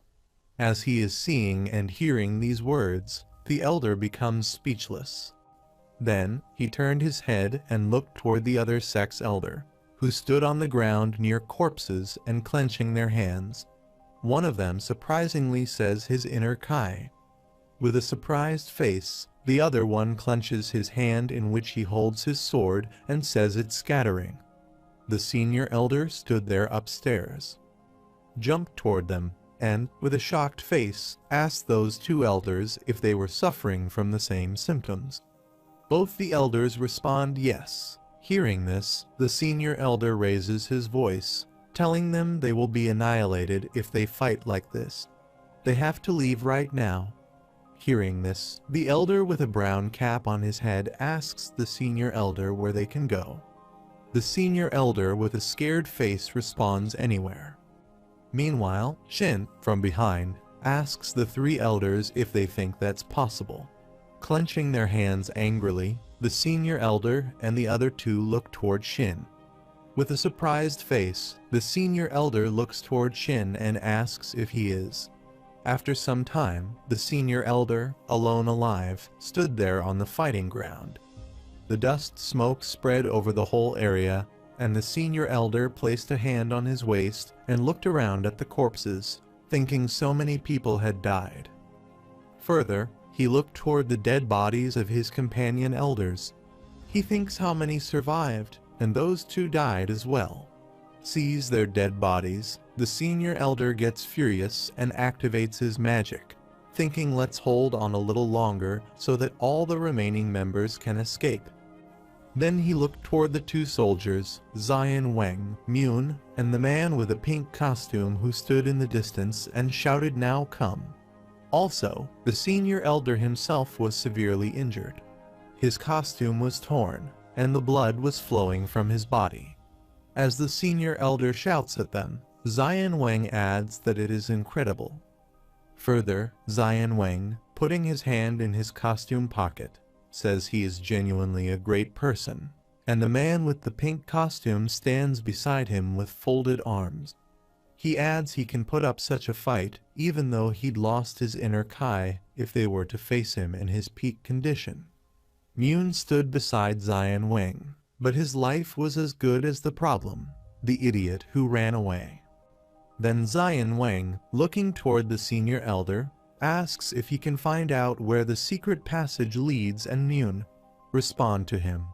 A kid named Bu Sha is mobilizing his men to search the nearby area. so it should be found soon. Zion Wang nods, and then Moon asks him how long he will watch. Zion Wang looks ahead and responds, who knows. Further to the area where the senior elder stood, smoke emerged from his body, and then Moon clenched his right hand fist and looked toward Zion Wang, saying they have to get rid of the source of the future troubles. They need to break through the entrance right away and give chase. In response, Zion Wang, looking ahead, remains silent. Then, after a while, he says he will handle the last one. Moon responded, yes, sir. While the place of the ground where the senior elder stood, the dust and smoke spread there. Then the senior elder, looking toward Zion Wang, coming toward him from that smoke, squeezes his brows and starts sweating. The senior elder looks toward Zion Wang, who is coming toward him, and thinks if they are coming. He sees Zion Wang standing before him. Clenching his fist, the senior elder runs toward him to punch him. While Zion Wang silently stood there, he saw the senior elder running toward him. As the senior elder punched him, his punch did not affect Zion Wang. Zion Wang chinned down and looked toward the senior elder, punched him, thinking this was the first of the king who dominated Jianghu. Further, Zion Wang clenched his right hand and extended it toward the senior elder, thinking it was a pity that he had no choice but to send him off like this without having the chance to fight him. It was indeed a pity, and then Zion Wang stood there, activated his magic, and attacked the senior elder with his hand, saying farewell. However, the senior elder quietly fell asleep without a scream, and the great Huangfu family collapsed. The senior elder's folded legs thud on the ground, and the blood flowing from his body spilled on the ground around him. Moreover, it was no exaggeration to say that North Heaven practically dominated the entire northern region of the Yellow River because of this. After this, it started raining in the Yellow River. Jiangsu and his soldiers stood there thinking, why are the Yu family patriarch and the leader of Northern Heaven? Then, with a surprised face, he raises his voice, asking him to tell him if he is a member of Midheaven. The Yu's family leader, Yu Chai, and a soldier stood before Jiangsu, and in response, Yu's family leader laughed, saying, as expected of the beggar clan leader, that's right.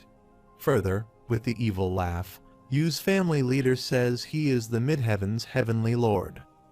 Hearing this, the elder, who has dark gray hair, is shocked, and Jiangsu and his soldier beside him are speechless.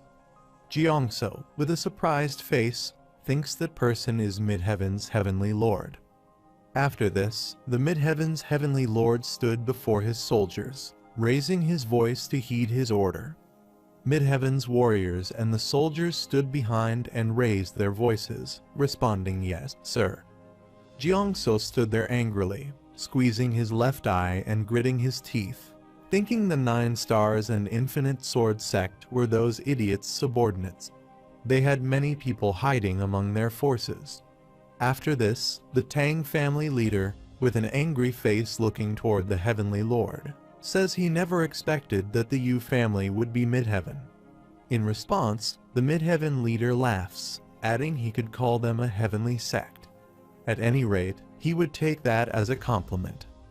Moreover, the heavenly lord stood there looking toward the elder with dark brown hair sitting beside Quack's dead body, and saying, by the way, that was a great display of skills. In response, the elder, placing his fists on his lap angrily, looks toward the heavenly lord, and then the heavenly lord, with an evil smile and looks toward Jiangsu, says it's truly a shame he didn't get the chance to fight. Jiangsu angrily gritting his teeth and looks toward the heavenly lord, says that guy, while the elder with dark brown hair angrily presses his lips and, looking toward the heavenly lord, says he isn't someone he can fight against. Hearing this, the heavenly lord, with an evil smile, looks toward the elder with dark brown hair and says he thinks he misunderstood what he meant. He said it was a great display of skills, not something he couldn't overcome. Meanwhile, the monk team gets there, and one of their leader with circle-shaped hairs on his head stands there with the iron rod in his hand and angrily looks toward the Heavenly Lord. He raises his voice, asking what, and the Heavenly Lord angrily, looking toward him, says although he had outstanding martial prowess, befitting his reputation as the Sword King, compared to the guardian divine monk, he was weaker. With his strength, he wouldn't have been a match for him. The monk raises his voice, asking the heavenly leader, which means he is the one who injured the guardian divine monk. The heavenly lord responded that he had hurt him, but they couldn't decide on the winner strictly. Further, he, with no expression, adds that he also suffered fatal injuries. The monk adds Amitabha, and then the heavenly lord asks him how the divine monk is doing. The monk responds that the divine monk is still as he is about to complete his sentence. Yuchai stands beside the heavenly lord and adds that he hasn't recovered yet. The holy monk smiled, adding thoughtfully, "That's a shame," and then, in that heavy rain, the heavenly lord folded his right hand back toward the monk, saying there was no other way. He has no choice but to find a suitable sparring partner. Further, with an evil smile, he tells the monk that he heard that only 2 people had passed the 108 Arhat formation. Let's see if he can be the 3rd person to listen to this. The monk angrily grits his teeth and responds, if that's what he wants. The heavenly lord laughs and, waving his right hand, says it's great that he is so straightforward. Still, if they fight among themselves, everyone else will get bored. Moreover, the heavenly lord raises his voice, asking his soldiers if this will be the first step they take in the name of Midheaven. Don't let him down. His soldiers hit their left-hand fists with their right palms and raise their voices, responding to his order, Lord. However, Midheaven soldiers holding their weapons run toward the other soldiers, raising their voices to kill them all. With an evil smile, the Midheaven Lord turns and points aside toward the ground and asks the monk, well, since there are many nuisances, let them go over there. In response, the monk stood there angrily, pressing his lips to remain silent, and then the monk with his whole team stood before the Midheaven Lord. Also, the ground was muddy due to rain, and the monk, pointing toward the Midheaven Lord, raised his voice, asking his companions to square formation. The monk subordinates stood before the heavenly lord, and then the shadow of a massive monster with red eyes appeared behind the monk teams. The Midheaven Lord stood there, pulled his sword from the sheath, and looked toward the monk team. He laughed, saying this is the rumored 108 Arhat formation. It's good. Therefore, the monk leader raises his voice with angry red eyes and looks toward his companions. Amitabha shows him the power of Shaolin. The monk's whole team, with the iron rods in their hands, jumped toward the Midheaven Lord to attack, while from the Midheaven side, he stood there swinging his sword. They all together attack him with their iron rod while he, with his sword, dodges their attack. Then, while avoiding their attack, the Midheaven Lord scratches his foot and moves back. Then he stood there surrounding with his spinning magic smile, thinking this is the power of 108 Arhat formation. Then the Midheaven Lord, looking toward the monk team, smiled, saying now it's his turn. Then he used his spinning magic and sent a storm of spinning waves toward them, saying take this. As the magic storm moves toward the monk team, the Midheaven Lord sees this laugh, adding that it lives up to its reputation. As the Midheaven Lord stood there laughing, the monk team stood before him angrily, pressing their lips to remain silent. After this, the Midheaven Lord lowered his right hand in which he held his sword, activated his red spinning magic, looked toward the monk team, and laughed, saying let's go all out then. While the storm waves he sent earlier were moving toward the monk team, they stood there looking toward that red storm, thinking what the... They then quickly turned and ran away from there. The Midheaven Lord stood there when they all crossed that storm and surrounded the Midheaven Lord. He turned and looked around with a scared face, thinking he was surrounded. However, it was raining heavily, and the monk's team jumped toward the Midheaven Lord. While he stood there, he got scared, and an explosion occurred where they stood. Also, the red spinning magic waves surround that explosion, too. However, the heavenly leader stood in that rain, and with his angry red eyes, he raised his sword, shouting, "Take this also!" the flame-like spinning aura surrounding his sword. Then he swung his sword, and the monk team stood there. He sees this and gets scared, and the monk leader raises his voice to his subordinates, so they do not panic, stay calm, and perform fate formation. They hold the iron rod that the monk team has in their hands with both their hands straight and open their legs, adding master.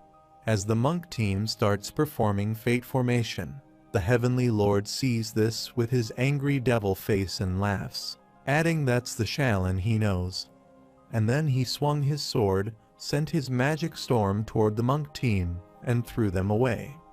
The monk team flew in the air, thud away, and an explosion occurred in the area where they were flying back. As he sees this, the monk team leader becomes speechless, thinking he can feel the Veil Kai from that sword on earth, master.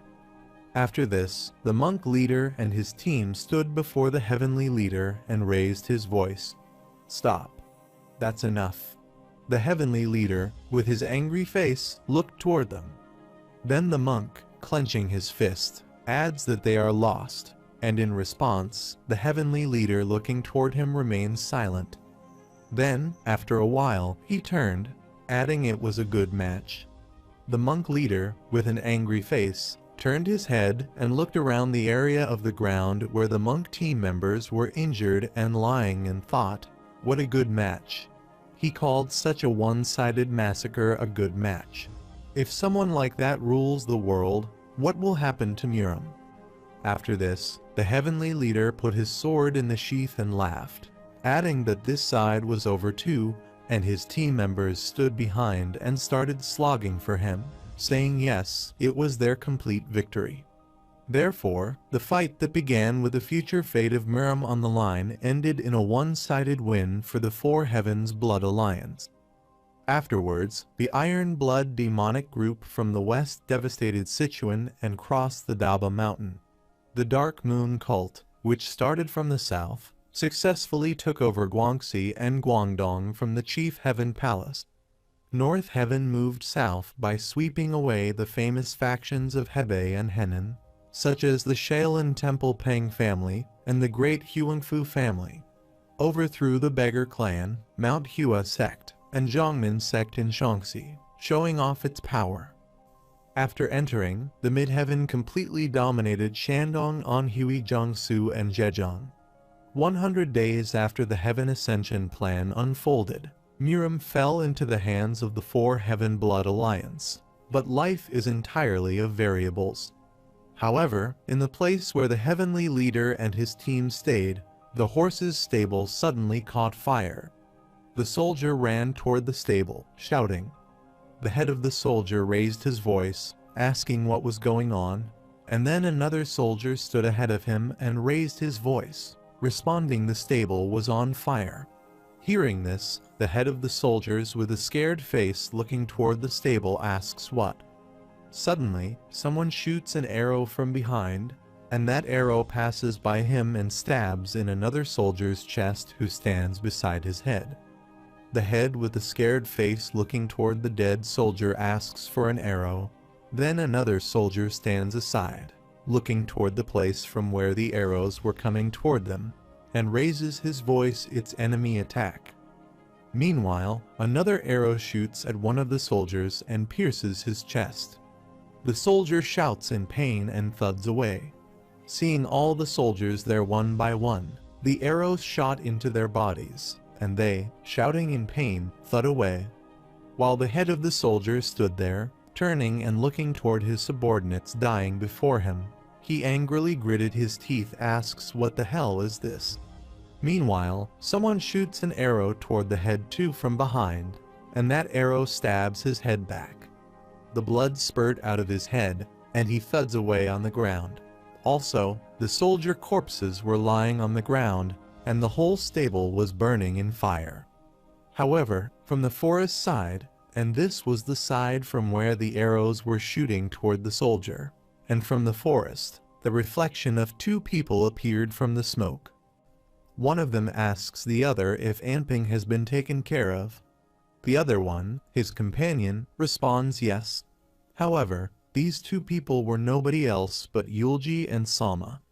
Yulji, with his bow in his hand and looking toward the side where the soldiers' corpses were lying, asked where their following location was, and Salma, with her left hand on her waist and clenching the fist of her right hand, stood beside Yulji and responded him.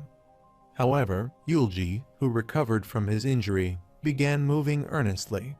On the other side, in the outside sitting area near the stream, 3 older men were sitting under the roof and playing chess. One of them, on his turn, asks the other to check. The other one with the black cap on his head nods, then asks the other two if they weren't commenting on how they should have moved. Then the elder with a black cap on his head asks the other to move it back. And then the elder with black hair and beard sits there with folded hands and responds he is doing that again. No. However, with a gray cap on his head and his left hand on his cheek, the elder looks toward the chessboard and asks the other if he will be like this. In response, the other one with black hair laughs, asking what he means he is losing because of his lack of abilities. The elder with the gray cap fully opens his eyes and stares at the chessboard, while the elder with black hair rubs his chin and laughs, asking for 5 matches, 5 wins, and when he can finish all 5 buckets of alcohol. As the 3 of them are replaying chess, a girl gets there, asking if it looks like they are having fun, grandfathers. The 3 elders turn their heads to look, and then the elder with black hair looked toward the girl, stood down the stairs with the sword hanging from her shoulder, and asked her who she was. Looking toward the elder, the girl responded that her name was Lin Yuling. Then she pointed toward 3 of them and asked if they were Grandpa Song Zan, Grandpa Ying Shixing, and Grandpa Lang Yu, right? Hearing their names from Lin, the elder with a gray cap angrily points toward the girl and waves his finger, asking who she is pointing at. The elder with gray hair sits beside him and stops that gray cup. The elder asks Lin yes, so what is she doing there? The 3rd elder with black hair sitting beside them unintentionally hit his head with the chessboard, and the block from the chessboard fell. Lin extends the sword toward the elders, saying he told her to give him this sword. Then, the 3 elders go downstairs and get their swords from Lin, asking for a sword. The elder with the black cap held the sword while the elder with a gray cap stood beside them and looked toward the sword, surprisingly, asking this is. After this, an elder with the black cap pulls the sword from the sheath, asking if it is that person's sword and where he got it. No, who was it that told her to deliver this? Also, on the sword, the word Wind Spirit was written. The elder, after checking the sword, put the sword in the sheath. Lin responds if he goes to the bond-severing valley, he will see a few idiots who have bothered this older man to teach them a move in the past. One of them is called Blood-Flowing Blade. He said that Lang Yu further said to give this to him and bring them there immediately. Hearing this, the elder with a gray cap is surprised, while the elder with a black cap presses his lips to remain silent. Then, after a while, he thinks about Fei Sheji and asks if the person is still alive. Meanwhile, at the west gate of Beijing, Yulji Salman and his family, wearing cloaks and covering their faces with masks, begin to move toward Beijing. The soldiers stood outside the west gate and on the castle roof. The 5 members, including Salman and his family, climb the wall by jumping. They all jump on the other side of the wall and enter the west gate area. Then, entering there, they all move around, and one of them says this wall is as high as ever. Then, the other one sets the mask cap of his cloak and looks toward the wall before him. He says it seems much higher than before, and that security has become stricter. The other member who stood beside him said the country was in chaos these days, which must be why. Hearing this, the third member with a green and yellow costume, wearing a black cloak and waving his right hand, asks the others, "But father, did they have to do this?" The father stood before him, responding, asking what the man with a green and yellow costume and notepaper in his hand said. He meant there was the main gate, and they even had a pass, so why is brother jumping over the wall? Hearing this, the guy with a blue gown and wearing a black cloak sighs, adding he knows right, he loves doing useless things. Then, another one of them pointed aside and laughed, asking what. Meanwhile, the soldiers in that area stood on the roof and noticed them standing on the ground.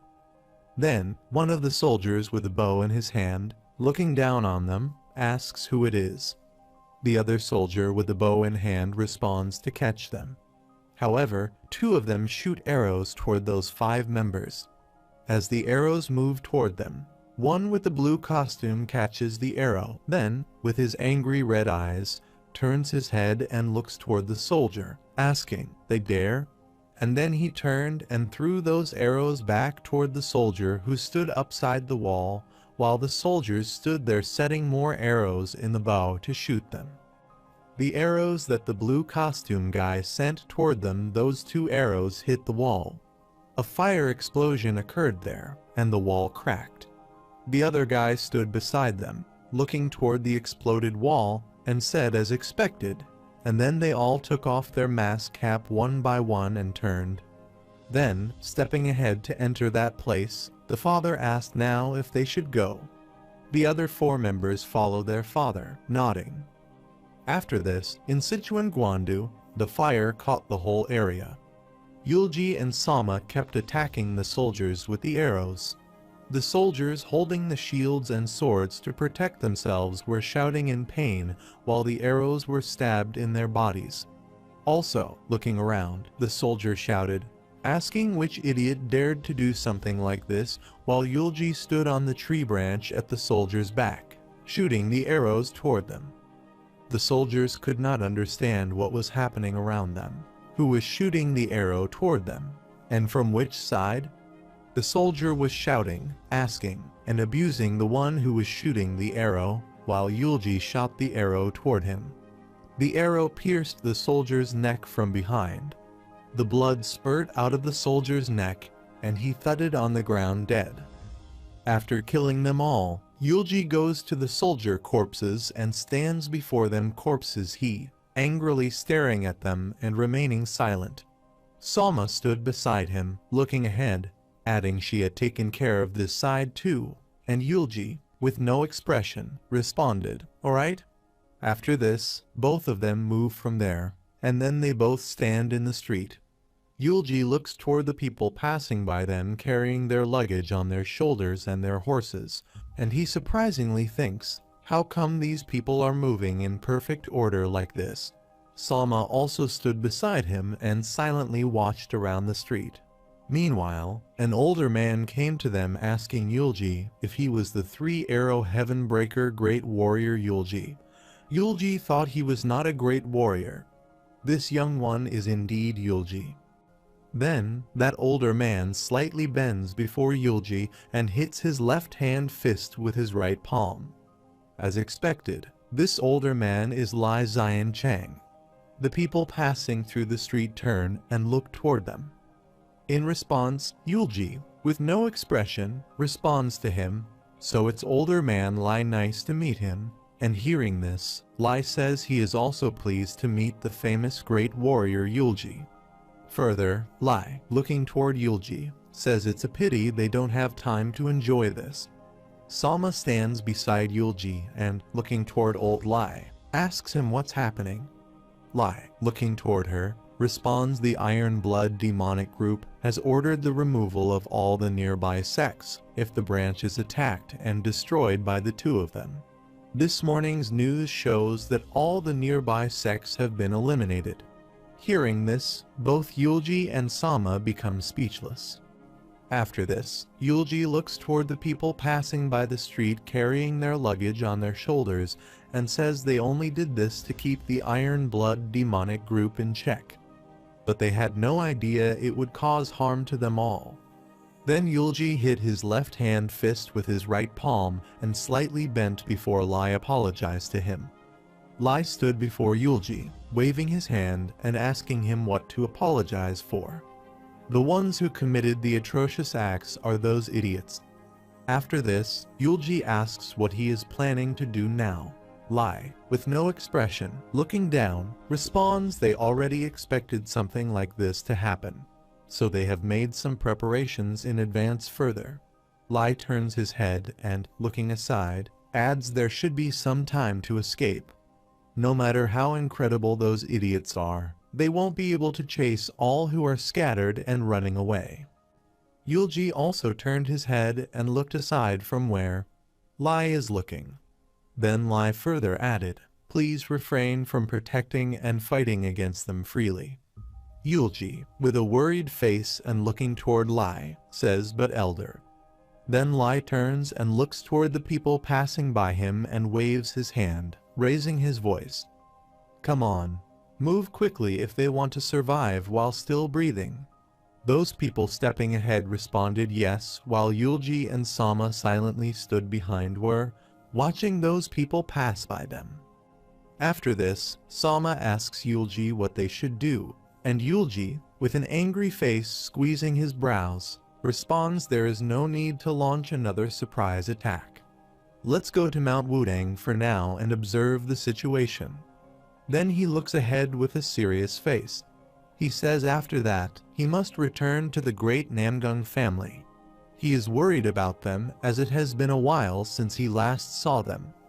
Salma, looking toward him, adds they can do that. Then she looks toward him, smiles, and blushes, adding she will follow him no matter where he goes. Yulji's facial expression doesn't change, and he responds, "All right, thanks." Moreover, Yulji, with a worried face looking ahead, thinks please be safe.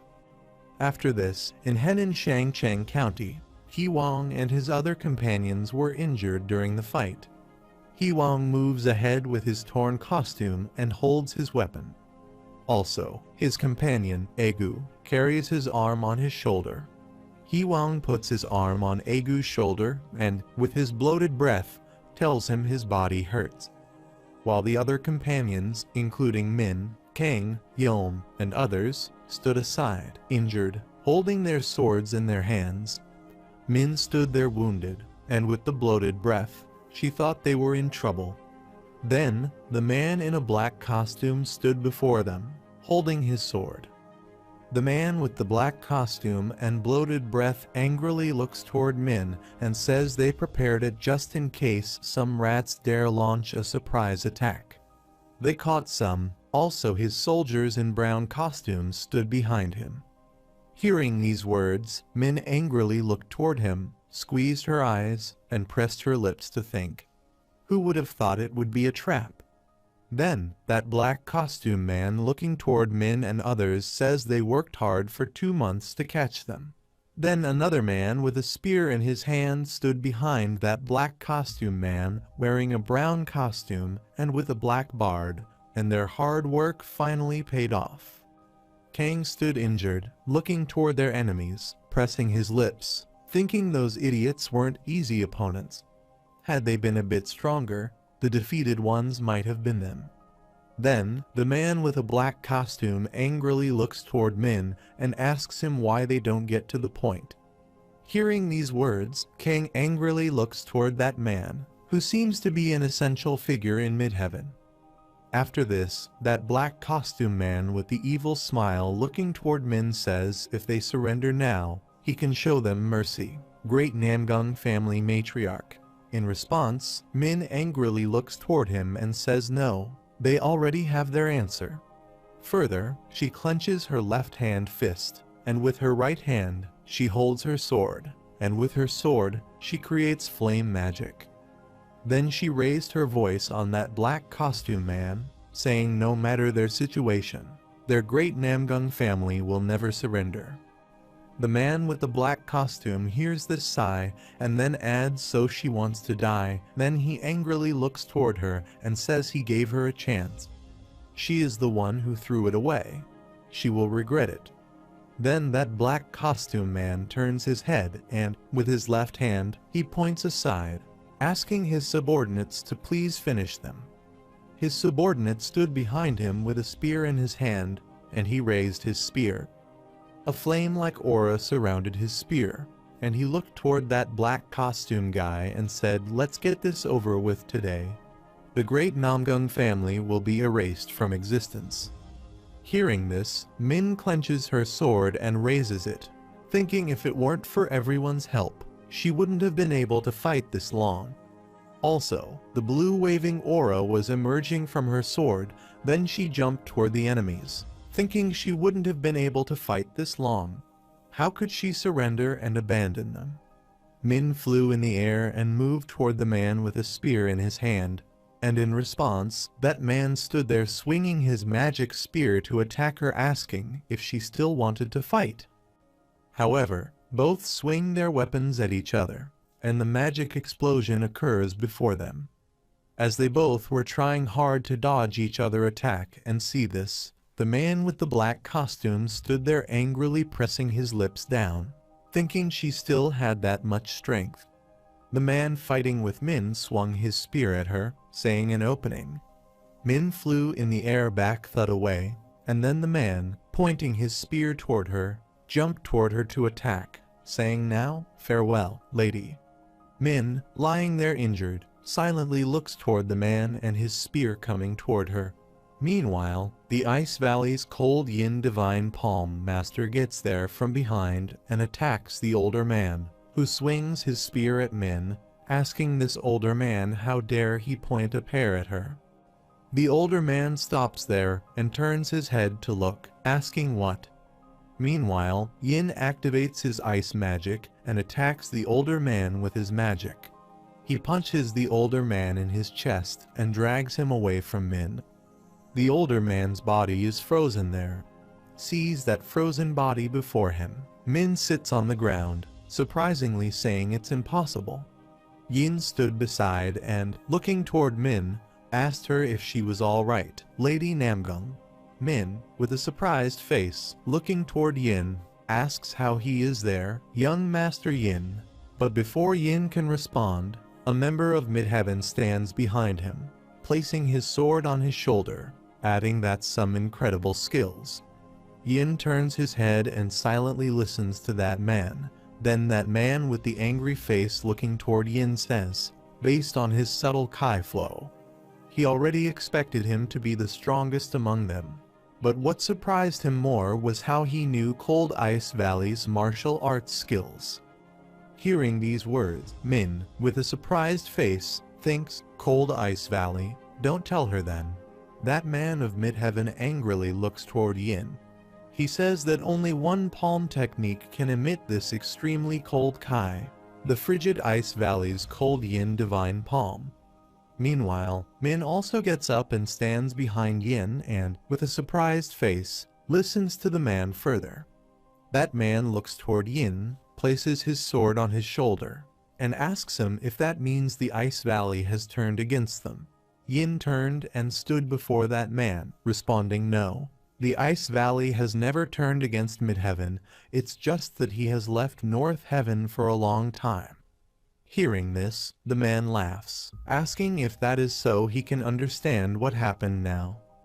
Further, he asks, still leaving him aside, will other people believe him? In response, Yin remains silent with an angry face pressing his lips. After this, that man with an evil face smirks his sword toward Yin and activates his magic, saying anyway since they aren't exactly in a situation where he can let it slide. Show him what he can do. Also, his sword glows, and red spinning magic surrounds his sword. Yin stood before Min, and he pressed his lips to turn his head, thinking love begins with just a passing relationship. Love can steal someone's soul after a single eye contact, making them cry and laugh with just a one-word gesture and glance from her. while Min stood behind and, with a surprised face, silently looked toward Yin. Then Yin remembered the time when he first saw Min with her companion.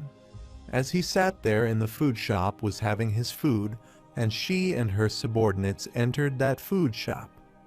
He looked at her, got speechless, and felt that love. After that, he helped her get there.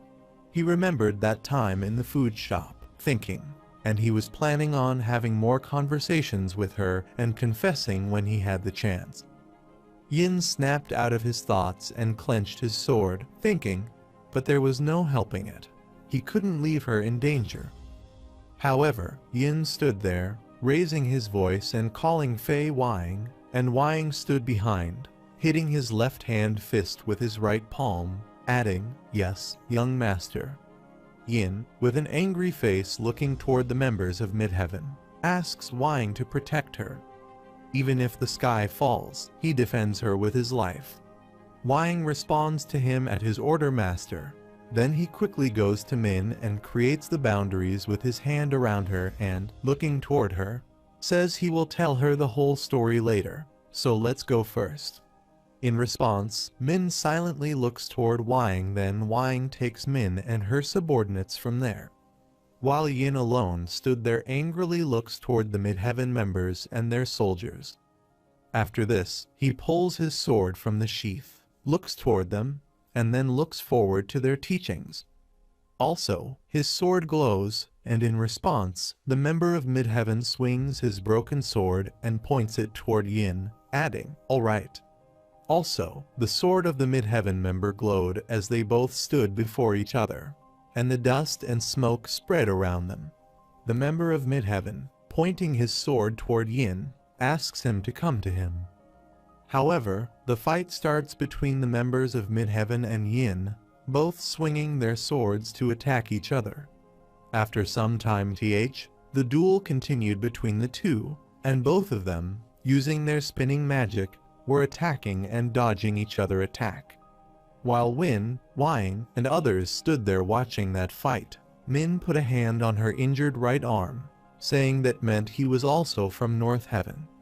Wang stood beside her, adds his apologies, they weren't trying to deceive her. In response, Min remained silent. Then Wang told her she could hear the rest from the young master, and she stood there looking toward Yin, thinking the rest, and then sighed. And she thought they could become friends since they were of similar ages.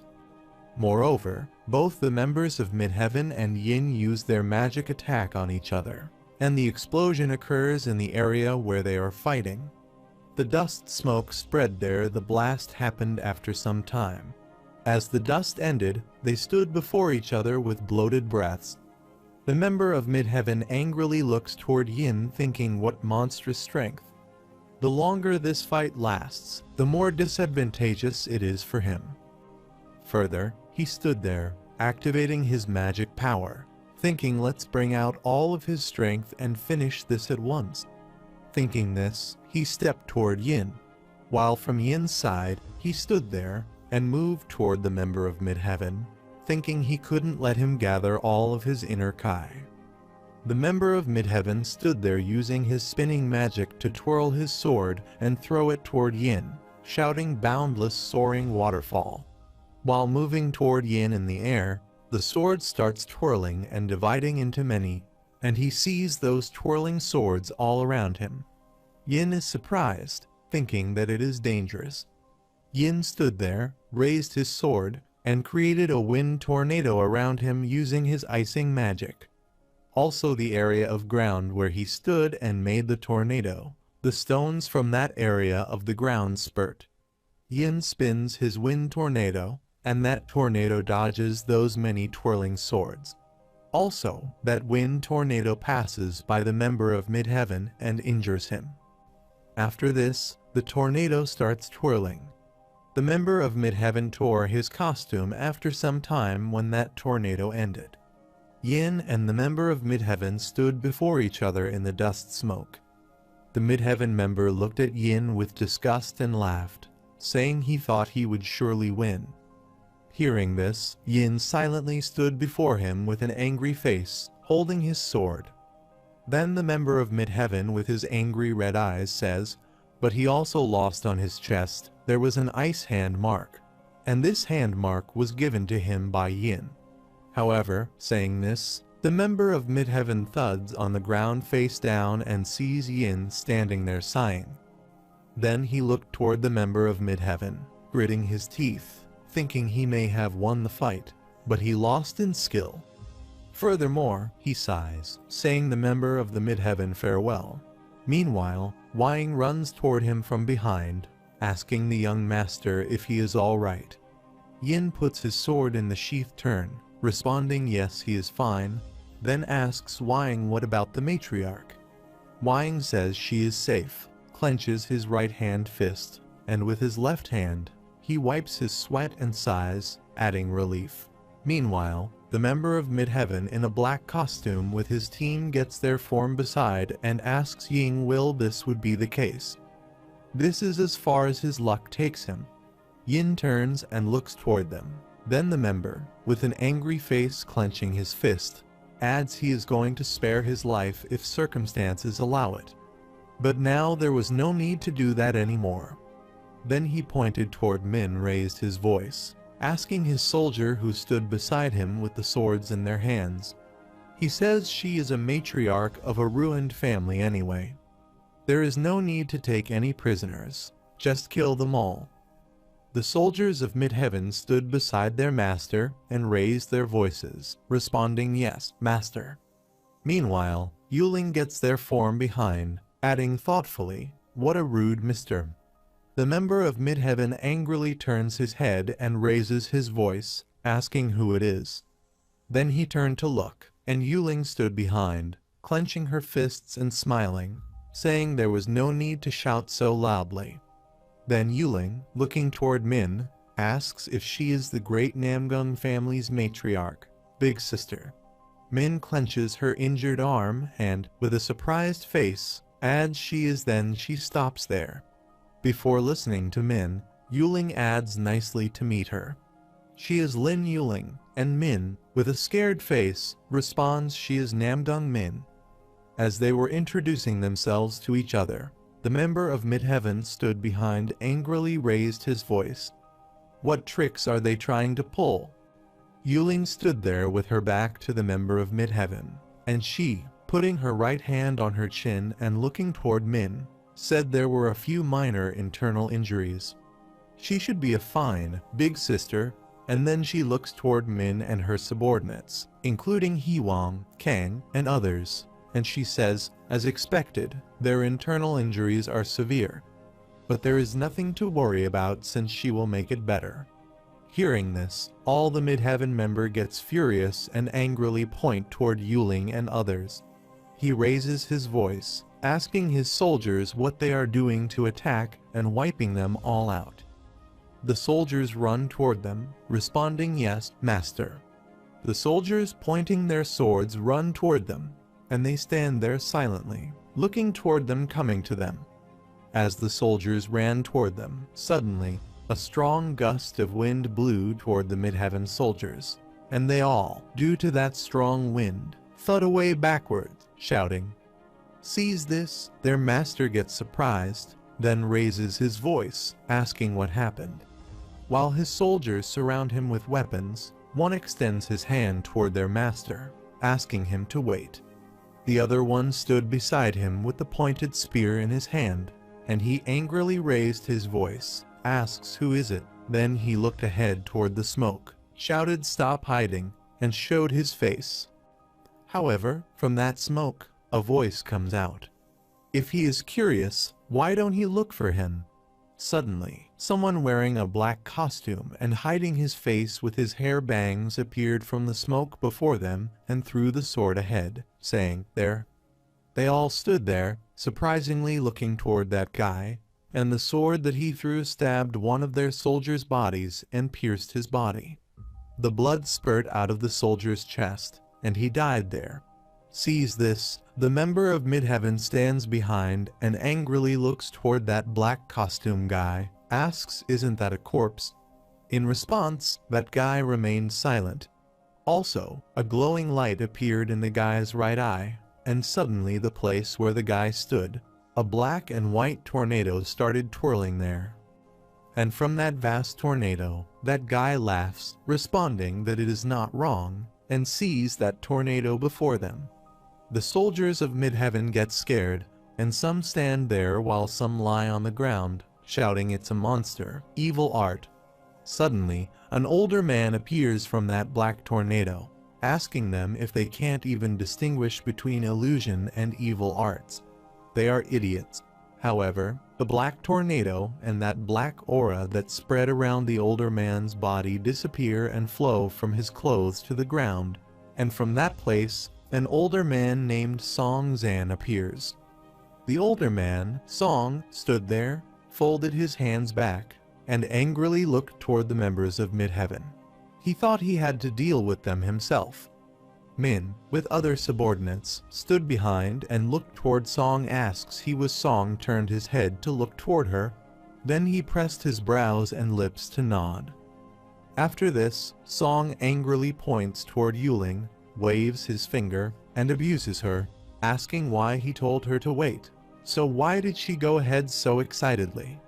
Yuling looked toward Song Fleer and waved her left hand to respond. She knew he would come also. The injured soldiers Midheaven lying behind them on the ground. With a surprised face, Song looks toward Yuling and asks what, and she turns and, with a smiley face pointing toward Song, looks toward Min, saying big sister, let her introduce her. Then she, with a smiley face, looked toward Song, says this is selective mercy. Grandpa Song Zan and Min stood before Song bent her head, adding she was Namgung Min. Song turned and folded his hand back. He stood his back to them and responded Min, he knew, and Yuling stood behind, making a fist of her hand and looking toward Song, says Agu, so blunt.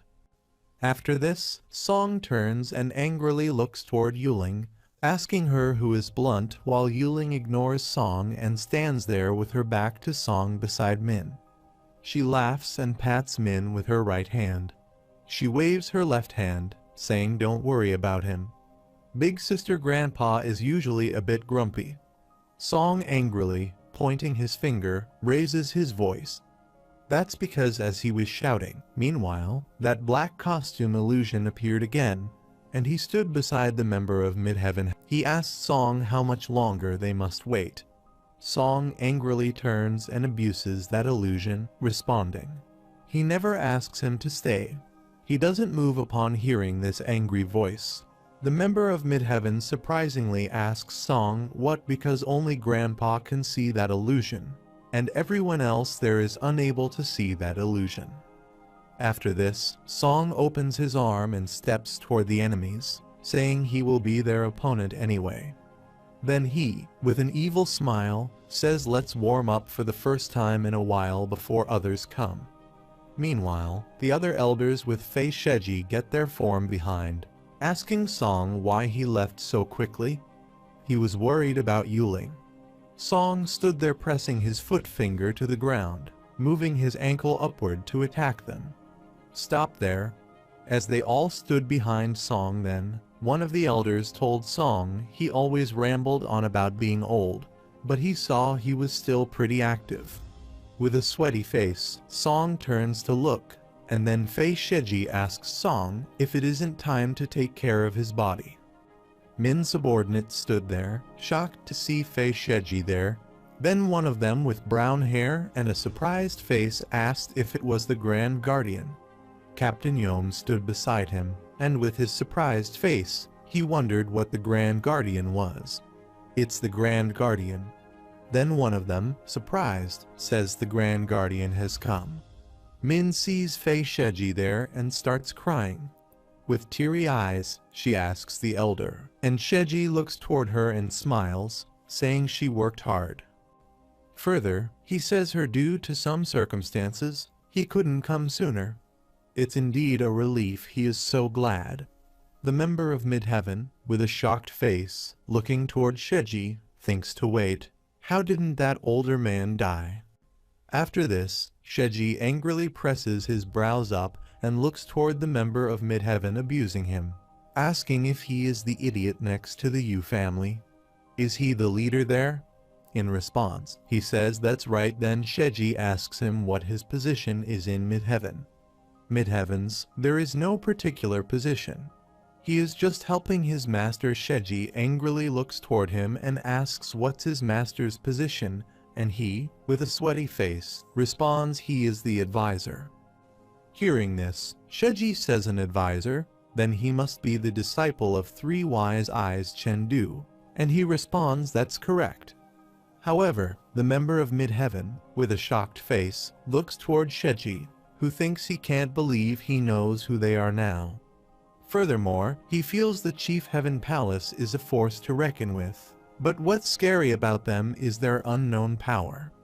The reason is because of the Council of Elders that even the palace leader can't carelessly mess with.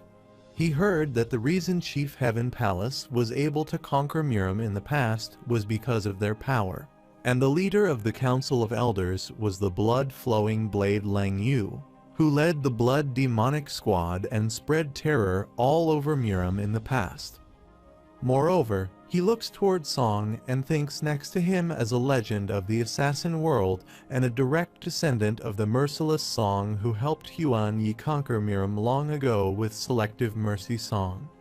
Then he looks toward another elder who appears there with Sheji and thinks Dragon Fist style Yang Shixing, Wailing Sorrow Jiu's Yang Chong, Bulky Horse Hand Jiafeng Pine Cypress Sword Bai Zun because these people appeared there. This means the Chief Heaven Palace's Council of Elders has made their move as he thought this all. With an evil smile, he snaps out of his thoughts when Song pulls his sword from the sheath, asking his companions now if they can clean this up. Hearing this, the member of Midheaven angrily grits his teeth and looks toward Song. However, the fight began at Fei Sheji's signal. No, this couldn't be called a fight because there wasn't one in the first place. Only 3 people from the Council of Elders came forward: Lang Yu, Jiu Yang Chong, and Song Zan. In one move, Lang sent Zuo King to the afterlife, and Jiu also defeated Duan in just 10 rounds. While Song defeated his enemies one by one in one sword strike just like that, after exactly 15 minutes. None of the Midheaven's warriors led by Bu was left alive. Moreover, Bu, the member of Midheaven, stood there and looked toward his army corpses lying before him on the ground, and he, with a scared face, started sweating, thinking it over. Also, the saliva was flowing from his mouth in fear. Then he, holding the sword in his right hand and sheath in his left hand, looked toward Sheji, came toward him, folded his hand behind, and asked if he wanted to say something. Sheji, with no expression, presses his brows up, responding and telling his master and owner that he is alive. Further, he tells them he will find them to settle his debt at Mount Juhua soon, and in response, Bu grits his teeth, presses his lips, and says he understands. After some time, Min and Yin sit on the stairs outside the farmhouse. Min asks Yin how he feels. Yin sits beside him with the bandage on his right arm and looks toward her, laughing, responding he is all right. Further, he says a wound like this will heal quickly. Hearing this, Min, looking ahead, says she is glad. Also, Wine stood beside the stairs at Yin's side, and Yin further told Min it was all thanks to that young lady's medical skills. Her skills were not ordinary. Min responds yes, that's true. While inside the farmhouse, Yuling was bandaging all the Namgung members who took part in the battle. Some members with bandaged bodies were lying on the resting bed. After this, the story shifts to outside the farmhouse, where both Min and Yin sit on the stairs, and there is silence around them. Min sat there with a sad face, looking down while there was a smile on Yin's face. Then, after a while, Yin asked her if she was disappointed. In response, she remains silent. Then Yin, looking down, adds he never intended to deceive her, although that's what happened in the end.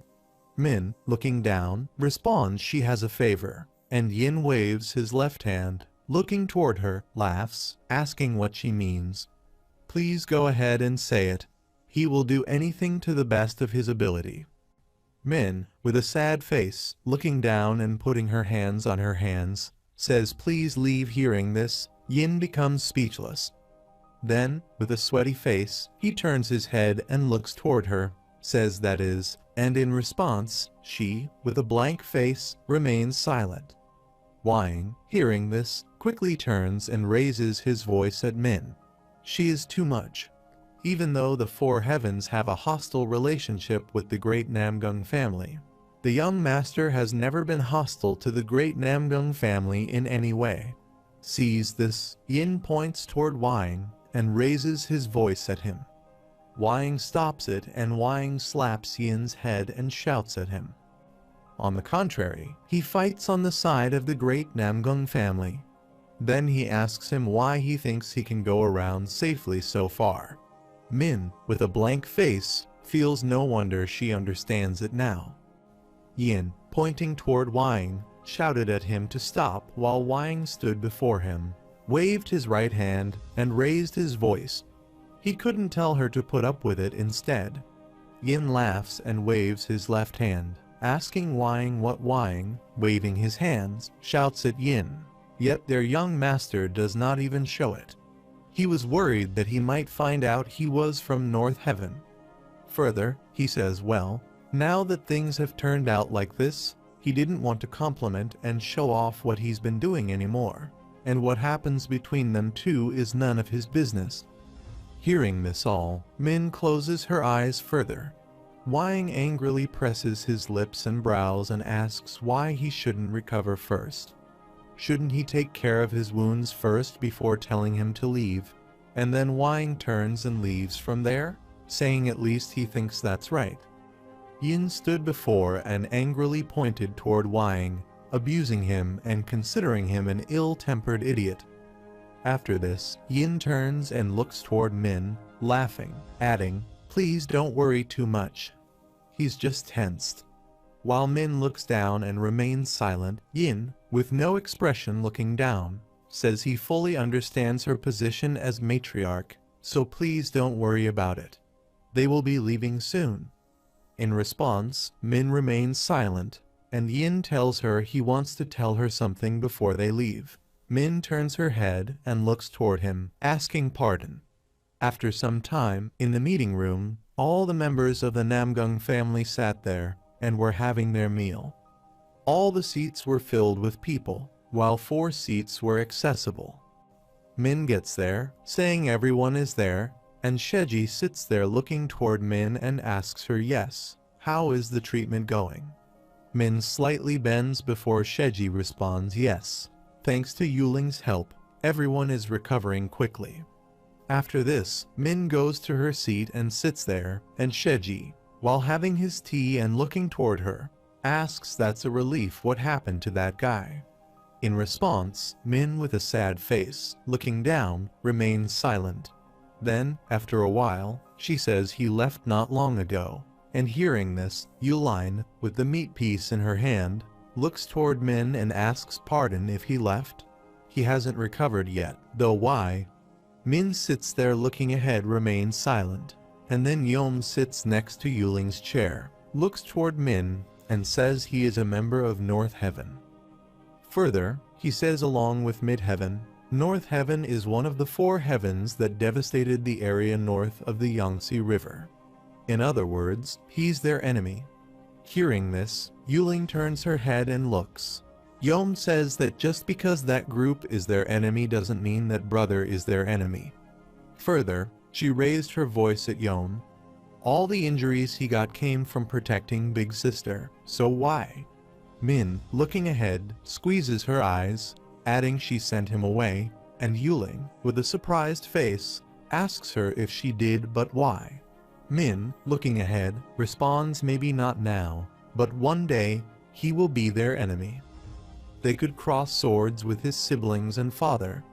By then, she could die, and his family could get hurt. Moreover, she says it would be better to let him go now than to witness that scene later. And Yuling, with a surprised face, says to Min that's true, but Sheiji, pouring his wine cup, adds he has received emergency treatment so that nothing will go wrong. Then he gulps his wine, adding, so, let's think about what they should do from now on. Min sits next to the chair to Sheiji and closes her eyes, responding yes.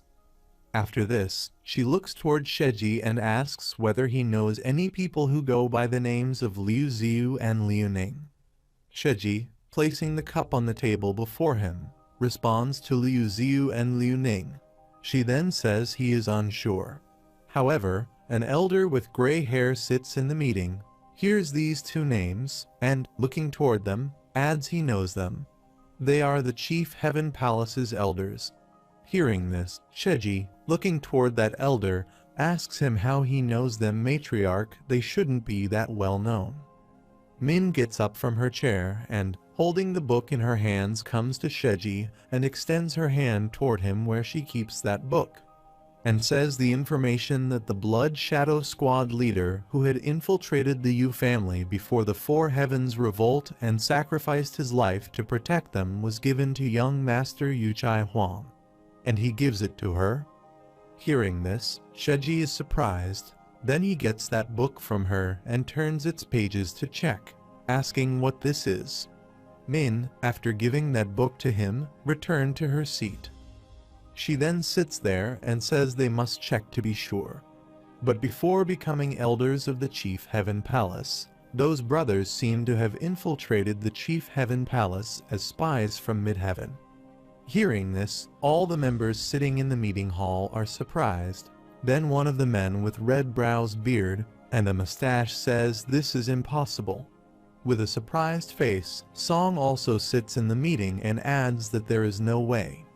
Then the elder with gray hair, looking toward Min, says it has already been over 30 years since they entered Chief Heaven's palace. Hearing this, Min, looking toward that gray-haired elder, says this is reliable information. Chief Heaven Palace is not the only place spies exist, as she said.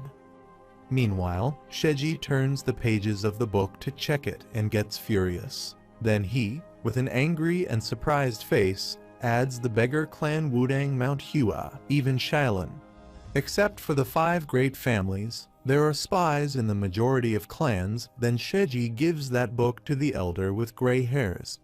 If this is true, it is genuinely unbelievable he can understand why the White Path and Chief Heaven Palace have been helpless at the hands of these guys.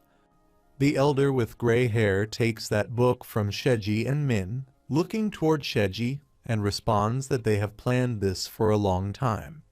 The elder with gray hair starts reading that book, and Song sits up from his chair to check it, asking earnestly, doesn't that mean they have been like Sun Wukong playing in the palm of Buddha?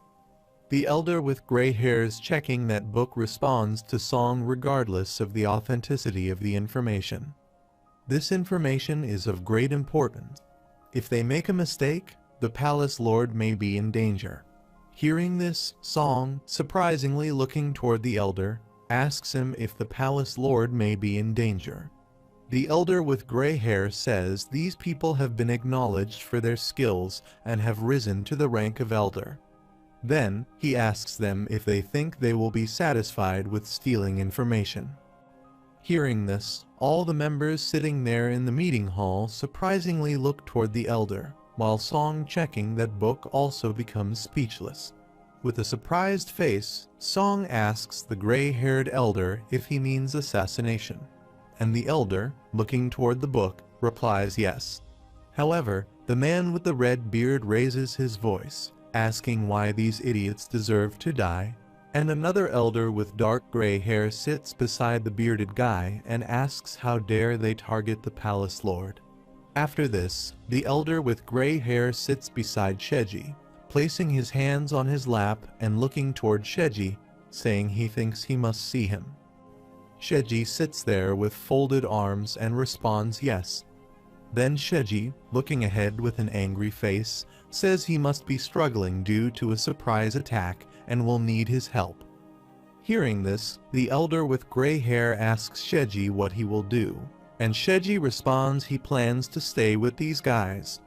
After all, He is still the grand guardian of the great Namgung family.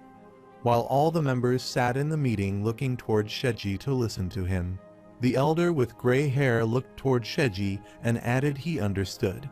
Then, he points toward other members, including Song and another elder. He said he would leave these guys there. As he says this, Song and the elder with green costumes sit beside Song, turn their head, and look toward the elder with gray hair.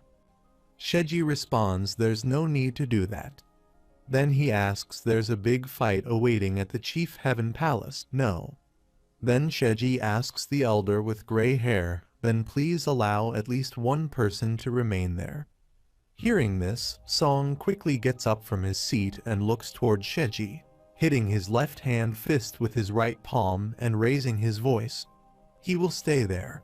As Song turns his arm to hit his palm with his fist, his elbow hits the green costume elder's face. The elder with the green costume squeezes his eyes in pain and his mouth pouts. Sees this, Sheji, holding the cup of tea in his hand, turns his eyes and looks toward Song, responds well, and then they take their leave. Min sits there, sees this, puts their hand on her face, laughs. However, the gray hairs and others hear Sheji respond all right then. Meanwhile, in the Shaolin Temple Medicine Hall, two soldiers stood outside downstairs. Suddenly, the dust and smoke spread there. And from that dust smoke, Yulji Salmon steps toward the soldiers. The soldier sees him there and quickly clenches their sword to pull it from the sheath, asking who he is. Salmon, stepping toward the soldier, flicked them from afar with his magic. The soldiers stood there shouting in pain. A light appeared on their forehead, and they thud on the ground. Their head gets bumped, and their mouth starts foaming while the soldiers' eyes are twirling. Their swords are lying beside them on the ground, and Salmon stands beside them. And looking toward the soldier, he says to exaggerate this much from a single finger flick. Then, his other family members get there, and he stands before them, staring at the soldiers, asks them anyway, let's go quickly. They need to rescue everyone. A strong wind was blowing there, and in that wind, the dust smoke was spread, and 5 of them stepped up the stairs. While stepping the stairs with the other 4 members, a guy turns and looks toward the soldiers. She waves her hand and laughs, adding their pressure points will be unlocked soon, so please stay there. Further, smiling, he enters the medicine hall and adds that everything will be over by then. However, a storm from the east was about to arrive, and the 5 members stepped toward the main hall area. After some time, the soldiers' corpses were lying outside the medicine hall. Their bodies were pierced, and their swords were lying beside them on the ground. However, inside the medicine hall, Salmon stood there with his 4 family members before the monk's leader's body while the monk was lying unconscious there. The lady with the blue costume stood beside Salmon, asking him how he looked terrible. Salmon responded her his situation didn't look good, but it was not impossible to treat him. He heard the lady ask him then what they should do, and Salmon, putting his hand on his mouth, replied that they would need a few things to treat him. Then Salmon, with a blank face, turns his eyes and looks toward the lady with a blue costume and asks him first if they need an elixir to heal him, and it can't be just any elixir. Only one thing can help him in this situation and response. The lady stood beside him, turning her eyes and remaining silent. After a while, the lady with the angry face pressed her lips and eyes again and sighed. Then, holding the red color box in her hand, she added he didn't have to beat around the bush. She had already prepared it. Salmon quickly turns his head, and with a surprised face, he looks toward the box and asks her if she is serious. This is such a precious thing, though. The lady giving that box to Salmon says it wasn't even her. Returning it to its original owner is only fitting. Salmon excitedly extends his hands to get that box and sees her behavior.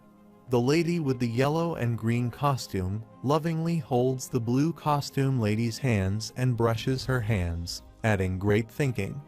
The lady with the blue costume stood there closing her eyes, responding to her, "Don't be like that, sister. She has no use for it anyway."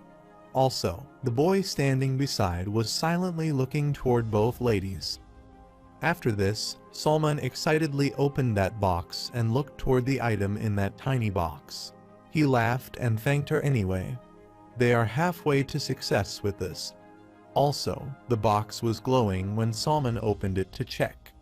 As they all stood there, a bald monk slammed the room door, and he stood in the door, putting his hands on either side of the door and raising his voice, asking them what are they doing. Both the men from those 5 family members angrily turned their heads and looked toward the monk. Then the monk raised his voice at them to get away from him immediately. But as the monk's eyes fall on the red box lying there, he, with a surprised face, asks that it is. After this, the monk quickly gets near the box and looking toward that glowing box, he thinks it's about the size of a walnut, and its color is reddish-brown, but its subtle glow is golden. That's undoubtedly the Great Return Pill, and after thinking this, the monk with the teary eyes says it's the excellent return pill, the Grand Return Pill. While the lady with the blue costume stood beside the monk and looked toward him, she pressed her eyes and sighed, adding no noise. After this, Salman took that return pill, opened the monk leader's mouth with his left hand, and put it in his mouth, adding that it was time to wake up. As the pills go into the monk leader's body, a bright light emerges from his body and spreads there. Salman stood beside and looked toward that light, saying resting too long isn't a good thing, divine monk leader, while the bald monk with teary eyes stood beside the divine leader's bed with others. The bald monk, holding his hand together and looking toward the divine monk, took a deep breath while Salman stood beside the bed, smiling as expected of the excellent return pill. The guy with the yellow costume stood beside them, holding his left wrist with his right hand and looking toward the divine monk's smile, adding, "Yes, Father." After this, Salman turns and looks toward the guy with a yellow costume and asks him if that completes their first step. All that remains is to drive out the poisonous Kai. Can he do it? Then man with a yellow costume, looking ahead, responds to Salman. He will try his best to hear Salman lovingly pat his shoulder and, looking toward him, smiles, adding, "Looks like he is pretty confident." After this, Salman took both ladies toward the exit door, adding, "Now let them go." The man with the yellow costume stood beside the divine monk bed, and he, with no expression, removed his cloak.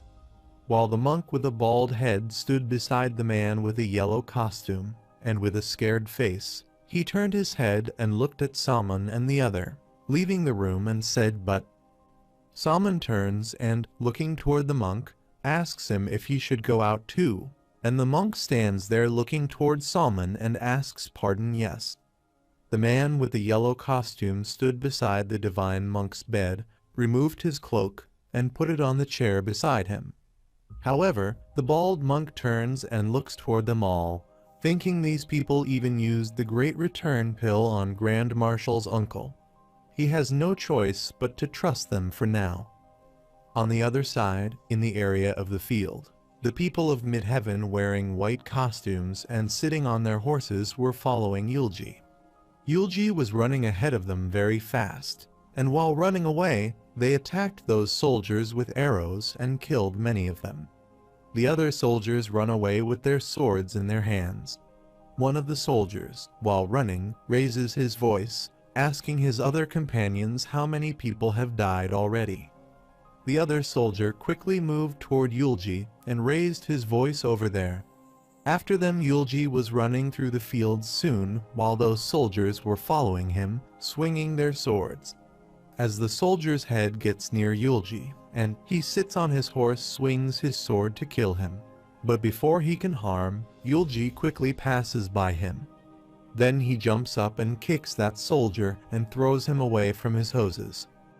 And then he jumped, sat on the soldier's horse, and quickly moved from there while the soldier behind was thud away. Yulji sits on the horse and rapidly moves toward Sama, who stands under the tree holding her bow in her hand. And he quickly moved toward her and extended his hand, calling her name. Sama also extends her hand toward him, and he sits on the horse and moves forward to her, asking her to grab his hand. She holds his hand, and he grabs her by her waist and makes her sit behind her on the horse. Then he pulls the horse's bridle, raising his voice. "Let's go, Yulji." While moving from there on, the horse thinks they keep popping out of nowhere. It will be challenging to go to Mount Wudang like this. While Sama sits behind him, turns her head, and looks toward the soldiers following them. Yulji turns his head and, looking toward Sama, calls her name in his mind as she looks aside, and he quickly jumps from the horse. While she sits there with a surprised face, looking toward Yulji jumping up and flying in the air, she raises her voice, asking what he is trying to do. The horse keeps moving ahead, and she sits on the horse, turns her head, and raises her voice. He can't Orobin while Yulji jumps on the ground, and with his bow in his hand, he puts a hand on his mouth and, looking ahead, raises his voice. The Iron Emperor will leave Sama to him. He quickly arrives there. Pulling the horse harness, Sama turns and looks toward Yulji, calls his name. Then she looks toward him with teary eyes, and he stands there looking toward her, thinking there is no other way. With teary eyes, Sama remembers when he grabbed her by her waist and whispered in her ear when she was there. He couldn't fight to his heart's content because he was worried about her going first and waiting. He will follow soon. With teary eyes looking behind, Sama remembered that time and thought he had let her go by himself again. Yulji stood behind and, with a smiley face looking toward her, says Sama, "Don't worry about him," and quickly went while she, with a worried face looking toward him, said if he dies, she will die too. Yulji asks her why he would die. He wasn't in good condition when they were in the Daba Mountains, but he is fine now, so trust him and go. He will follow her, and she, in response, sits on the horse, quickly moving from there and looking ahead, remaining silent also. Iron Emperor was following her by flying over her. After this, Sama, with teary eyes looking ahead, adds she would wait for him at the nearby village, and Yulji stood there clenching his bow in his left hand. Then he pointed his bow toward the enemies and activated his spinning magic power, asking them now come. On the other side, outside the medical room, the bald monk and 4 members, Saman and 3 others, stood beside each other. Also, the smoke surrounding that area suddenly opened the door, and the divine monk and the guy with the yellow costume were open. As the door opens, a massive explosion of smoke emerges from the room, and Salman and others stand there, quickly turning their heads to look. While the guy with the yellow costume stood outside the door with bloated breath, the lady with short gray hair looked toward the guy with the yellow costume and asked him what had happened. The other lady with the blue costume asks him if he succeeded, and the bald monk joins his hands before the yellow costume guy and asks whether his grand marshal uncle is right. The man with the yellow costume looked toward them with a sweaty face and responded, "Yes, they succeeded." Hearing this, Salman smiled, saying what a relief. The man with the yellow costume stepped back, pointed toward the room, and asked them if they could go in. Now he's opened his eyes. Salman and others stepped the stairs to enter the room, adding, "All right." After this, the man with the yellow costume looking toward the bald monk asks him if he can come into the venerable Gong Liang. With teary eyes and looking toward the man in the yellow costume, the monk Gong joins his hands, adding yes. After this, they all go to the room to meet the divine monk, and the divine monk, lying there on the bed, slowly opens his eyes, and they stand there, calling the divine monk's name. As the divine monk opens his eyes, he sees Salman standing before him. Salman, looking toward the divine monk, asks him if he can recognize this older man divine monk. divine monk lying there and with a smiley face looking towards Salmon, asks him Amitabha how can he not Sir Yulji Sanam. After this, Salmon holds a divine monk's hand and sits beside him on the wooden stool, and looks toward him and laughs, saying even though a very long time has passed, he still remembers. The divine monk, looking toward him, asks how he can forget the bow demon Salmon, and then the lady with the blue costume moves forward, and with a smiley face, she looks toward the divine monk and calls him, and the divine monk, looking toward her, asks if she is their palace leader. The palace leader asks the divine monk how he feels, and he looks toward her with a smiley face. He is a lot better, thanks to the excellent return pill she gave him. Furthermore, he tells her he genuinely owes her a great debt, palace leader. And then the palace leader, with a smiley face looking toward him, responds, "No, in the first place, the excellent return pill belongs to Shaolin anyway." Hearing this divine monk, he genuinely doesn't know how to thank her.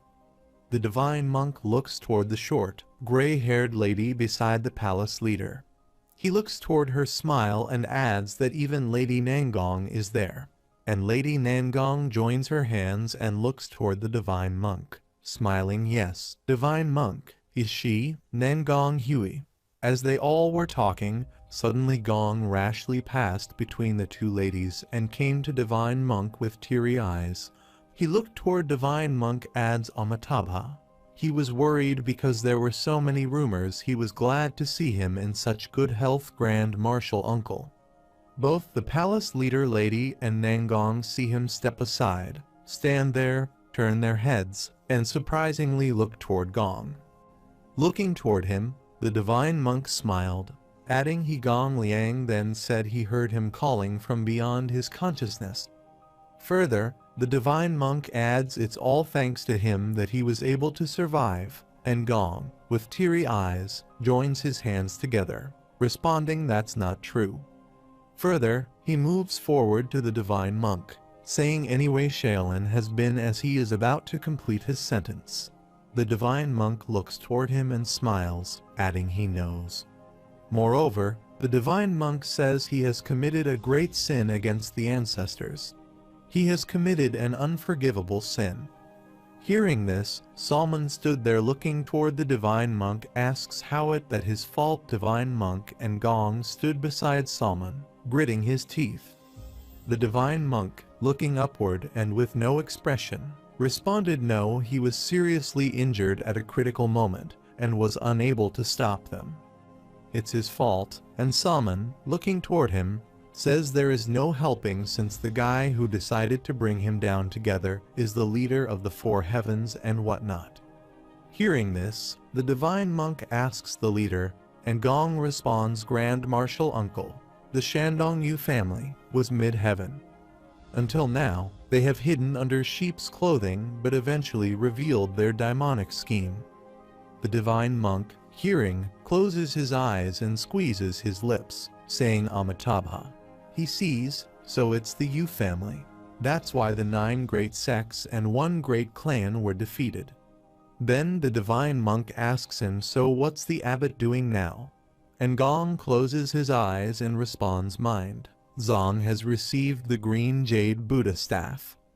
He believes that the junior brother abbot had stepped down and lived in seclusion in Dharma cave. Divine monk responded to him he sees. After this, Salmon, with his family members, stood before the divine monk and asked him if he didn't have to worry too much. Aren't they there? The divine monk, looking toward them, says right. He was worried about his disciples and forgot for a moment that Sir Salmon was there. Then, the divine monk asks Salmon if he will help them, and he responds. Then, Salmon turns his head and looks toward the guy with a yellow costume standing behind him and asks if he is done with his Kai circulation. The guy with the yellow costume, looking toward Salmon, replies, yes, Father. After this, the divine monk turns toward the exit door, asks his team, and then let's go, and the 4 follow him. While Gong sits beside the divine monk, he asks whether they shouldn't stop their grand martial uncle. The divine monk is lying on his bed with the rosary in his hand, which he gets from Gong, and he is looking toward Salmon and the others leaving. He smiles and responds to Gong, "It's all right since they are strong people." With a surprised face, Gong asks for pardon, and the divine monk asks if he heard what he said. He is the bow demon Yulji Salmon. Hearing this, Gong, with a surprised face, looks toward the divine monk, asking bow demon Yulji Salmon, and then he turns and looks toward Salmon and asks, "Then that person is?" And the divine monk responds, "Yes, he is the strongest in the world."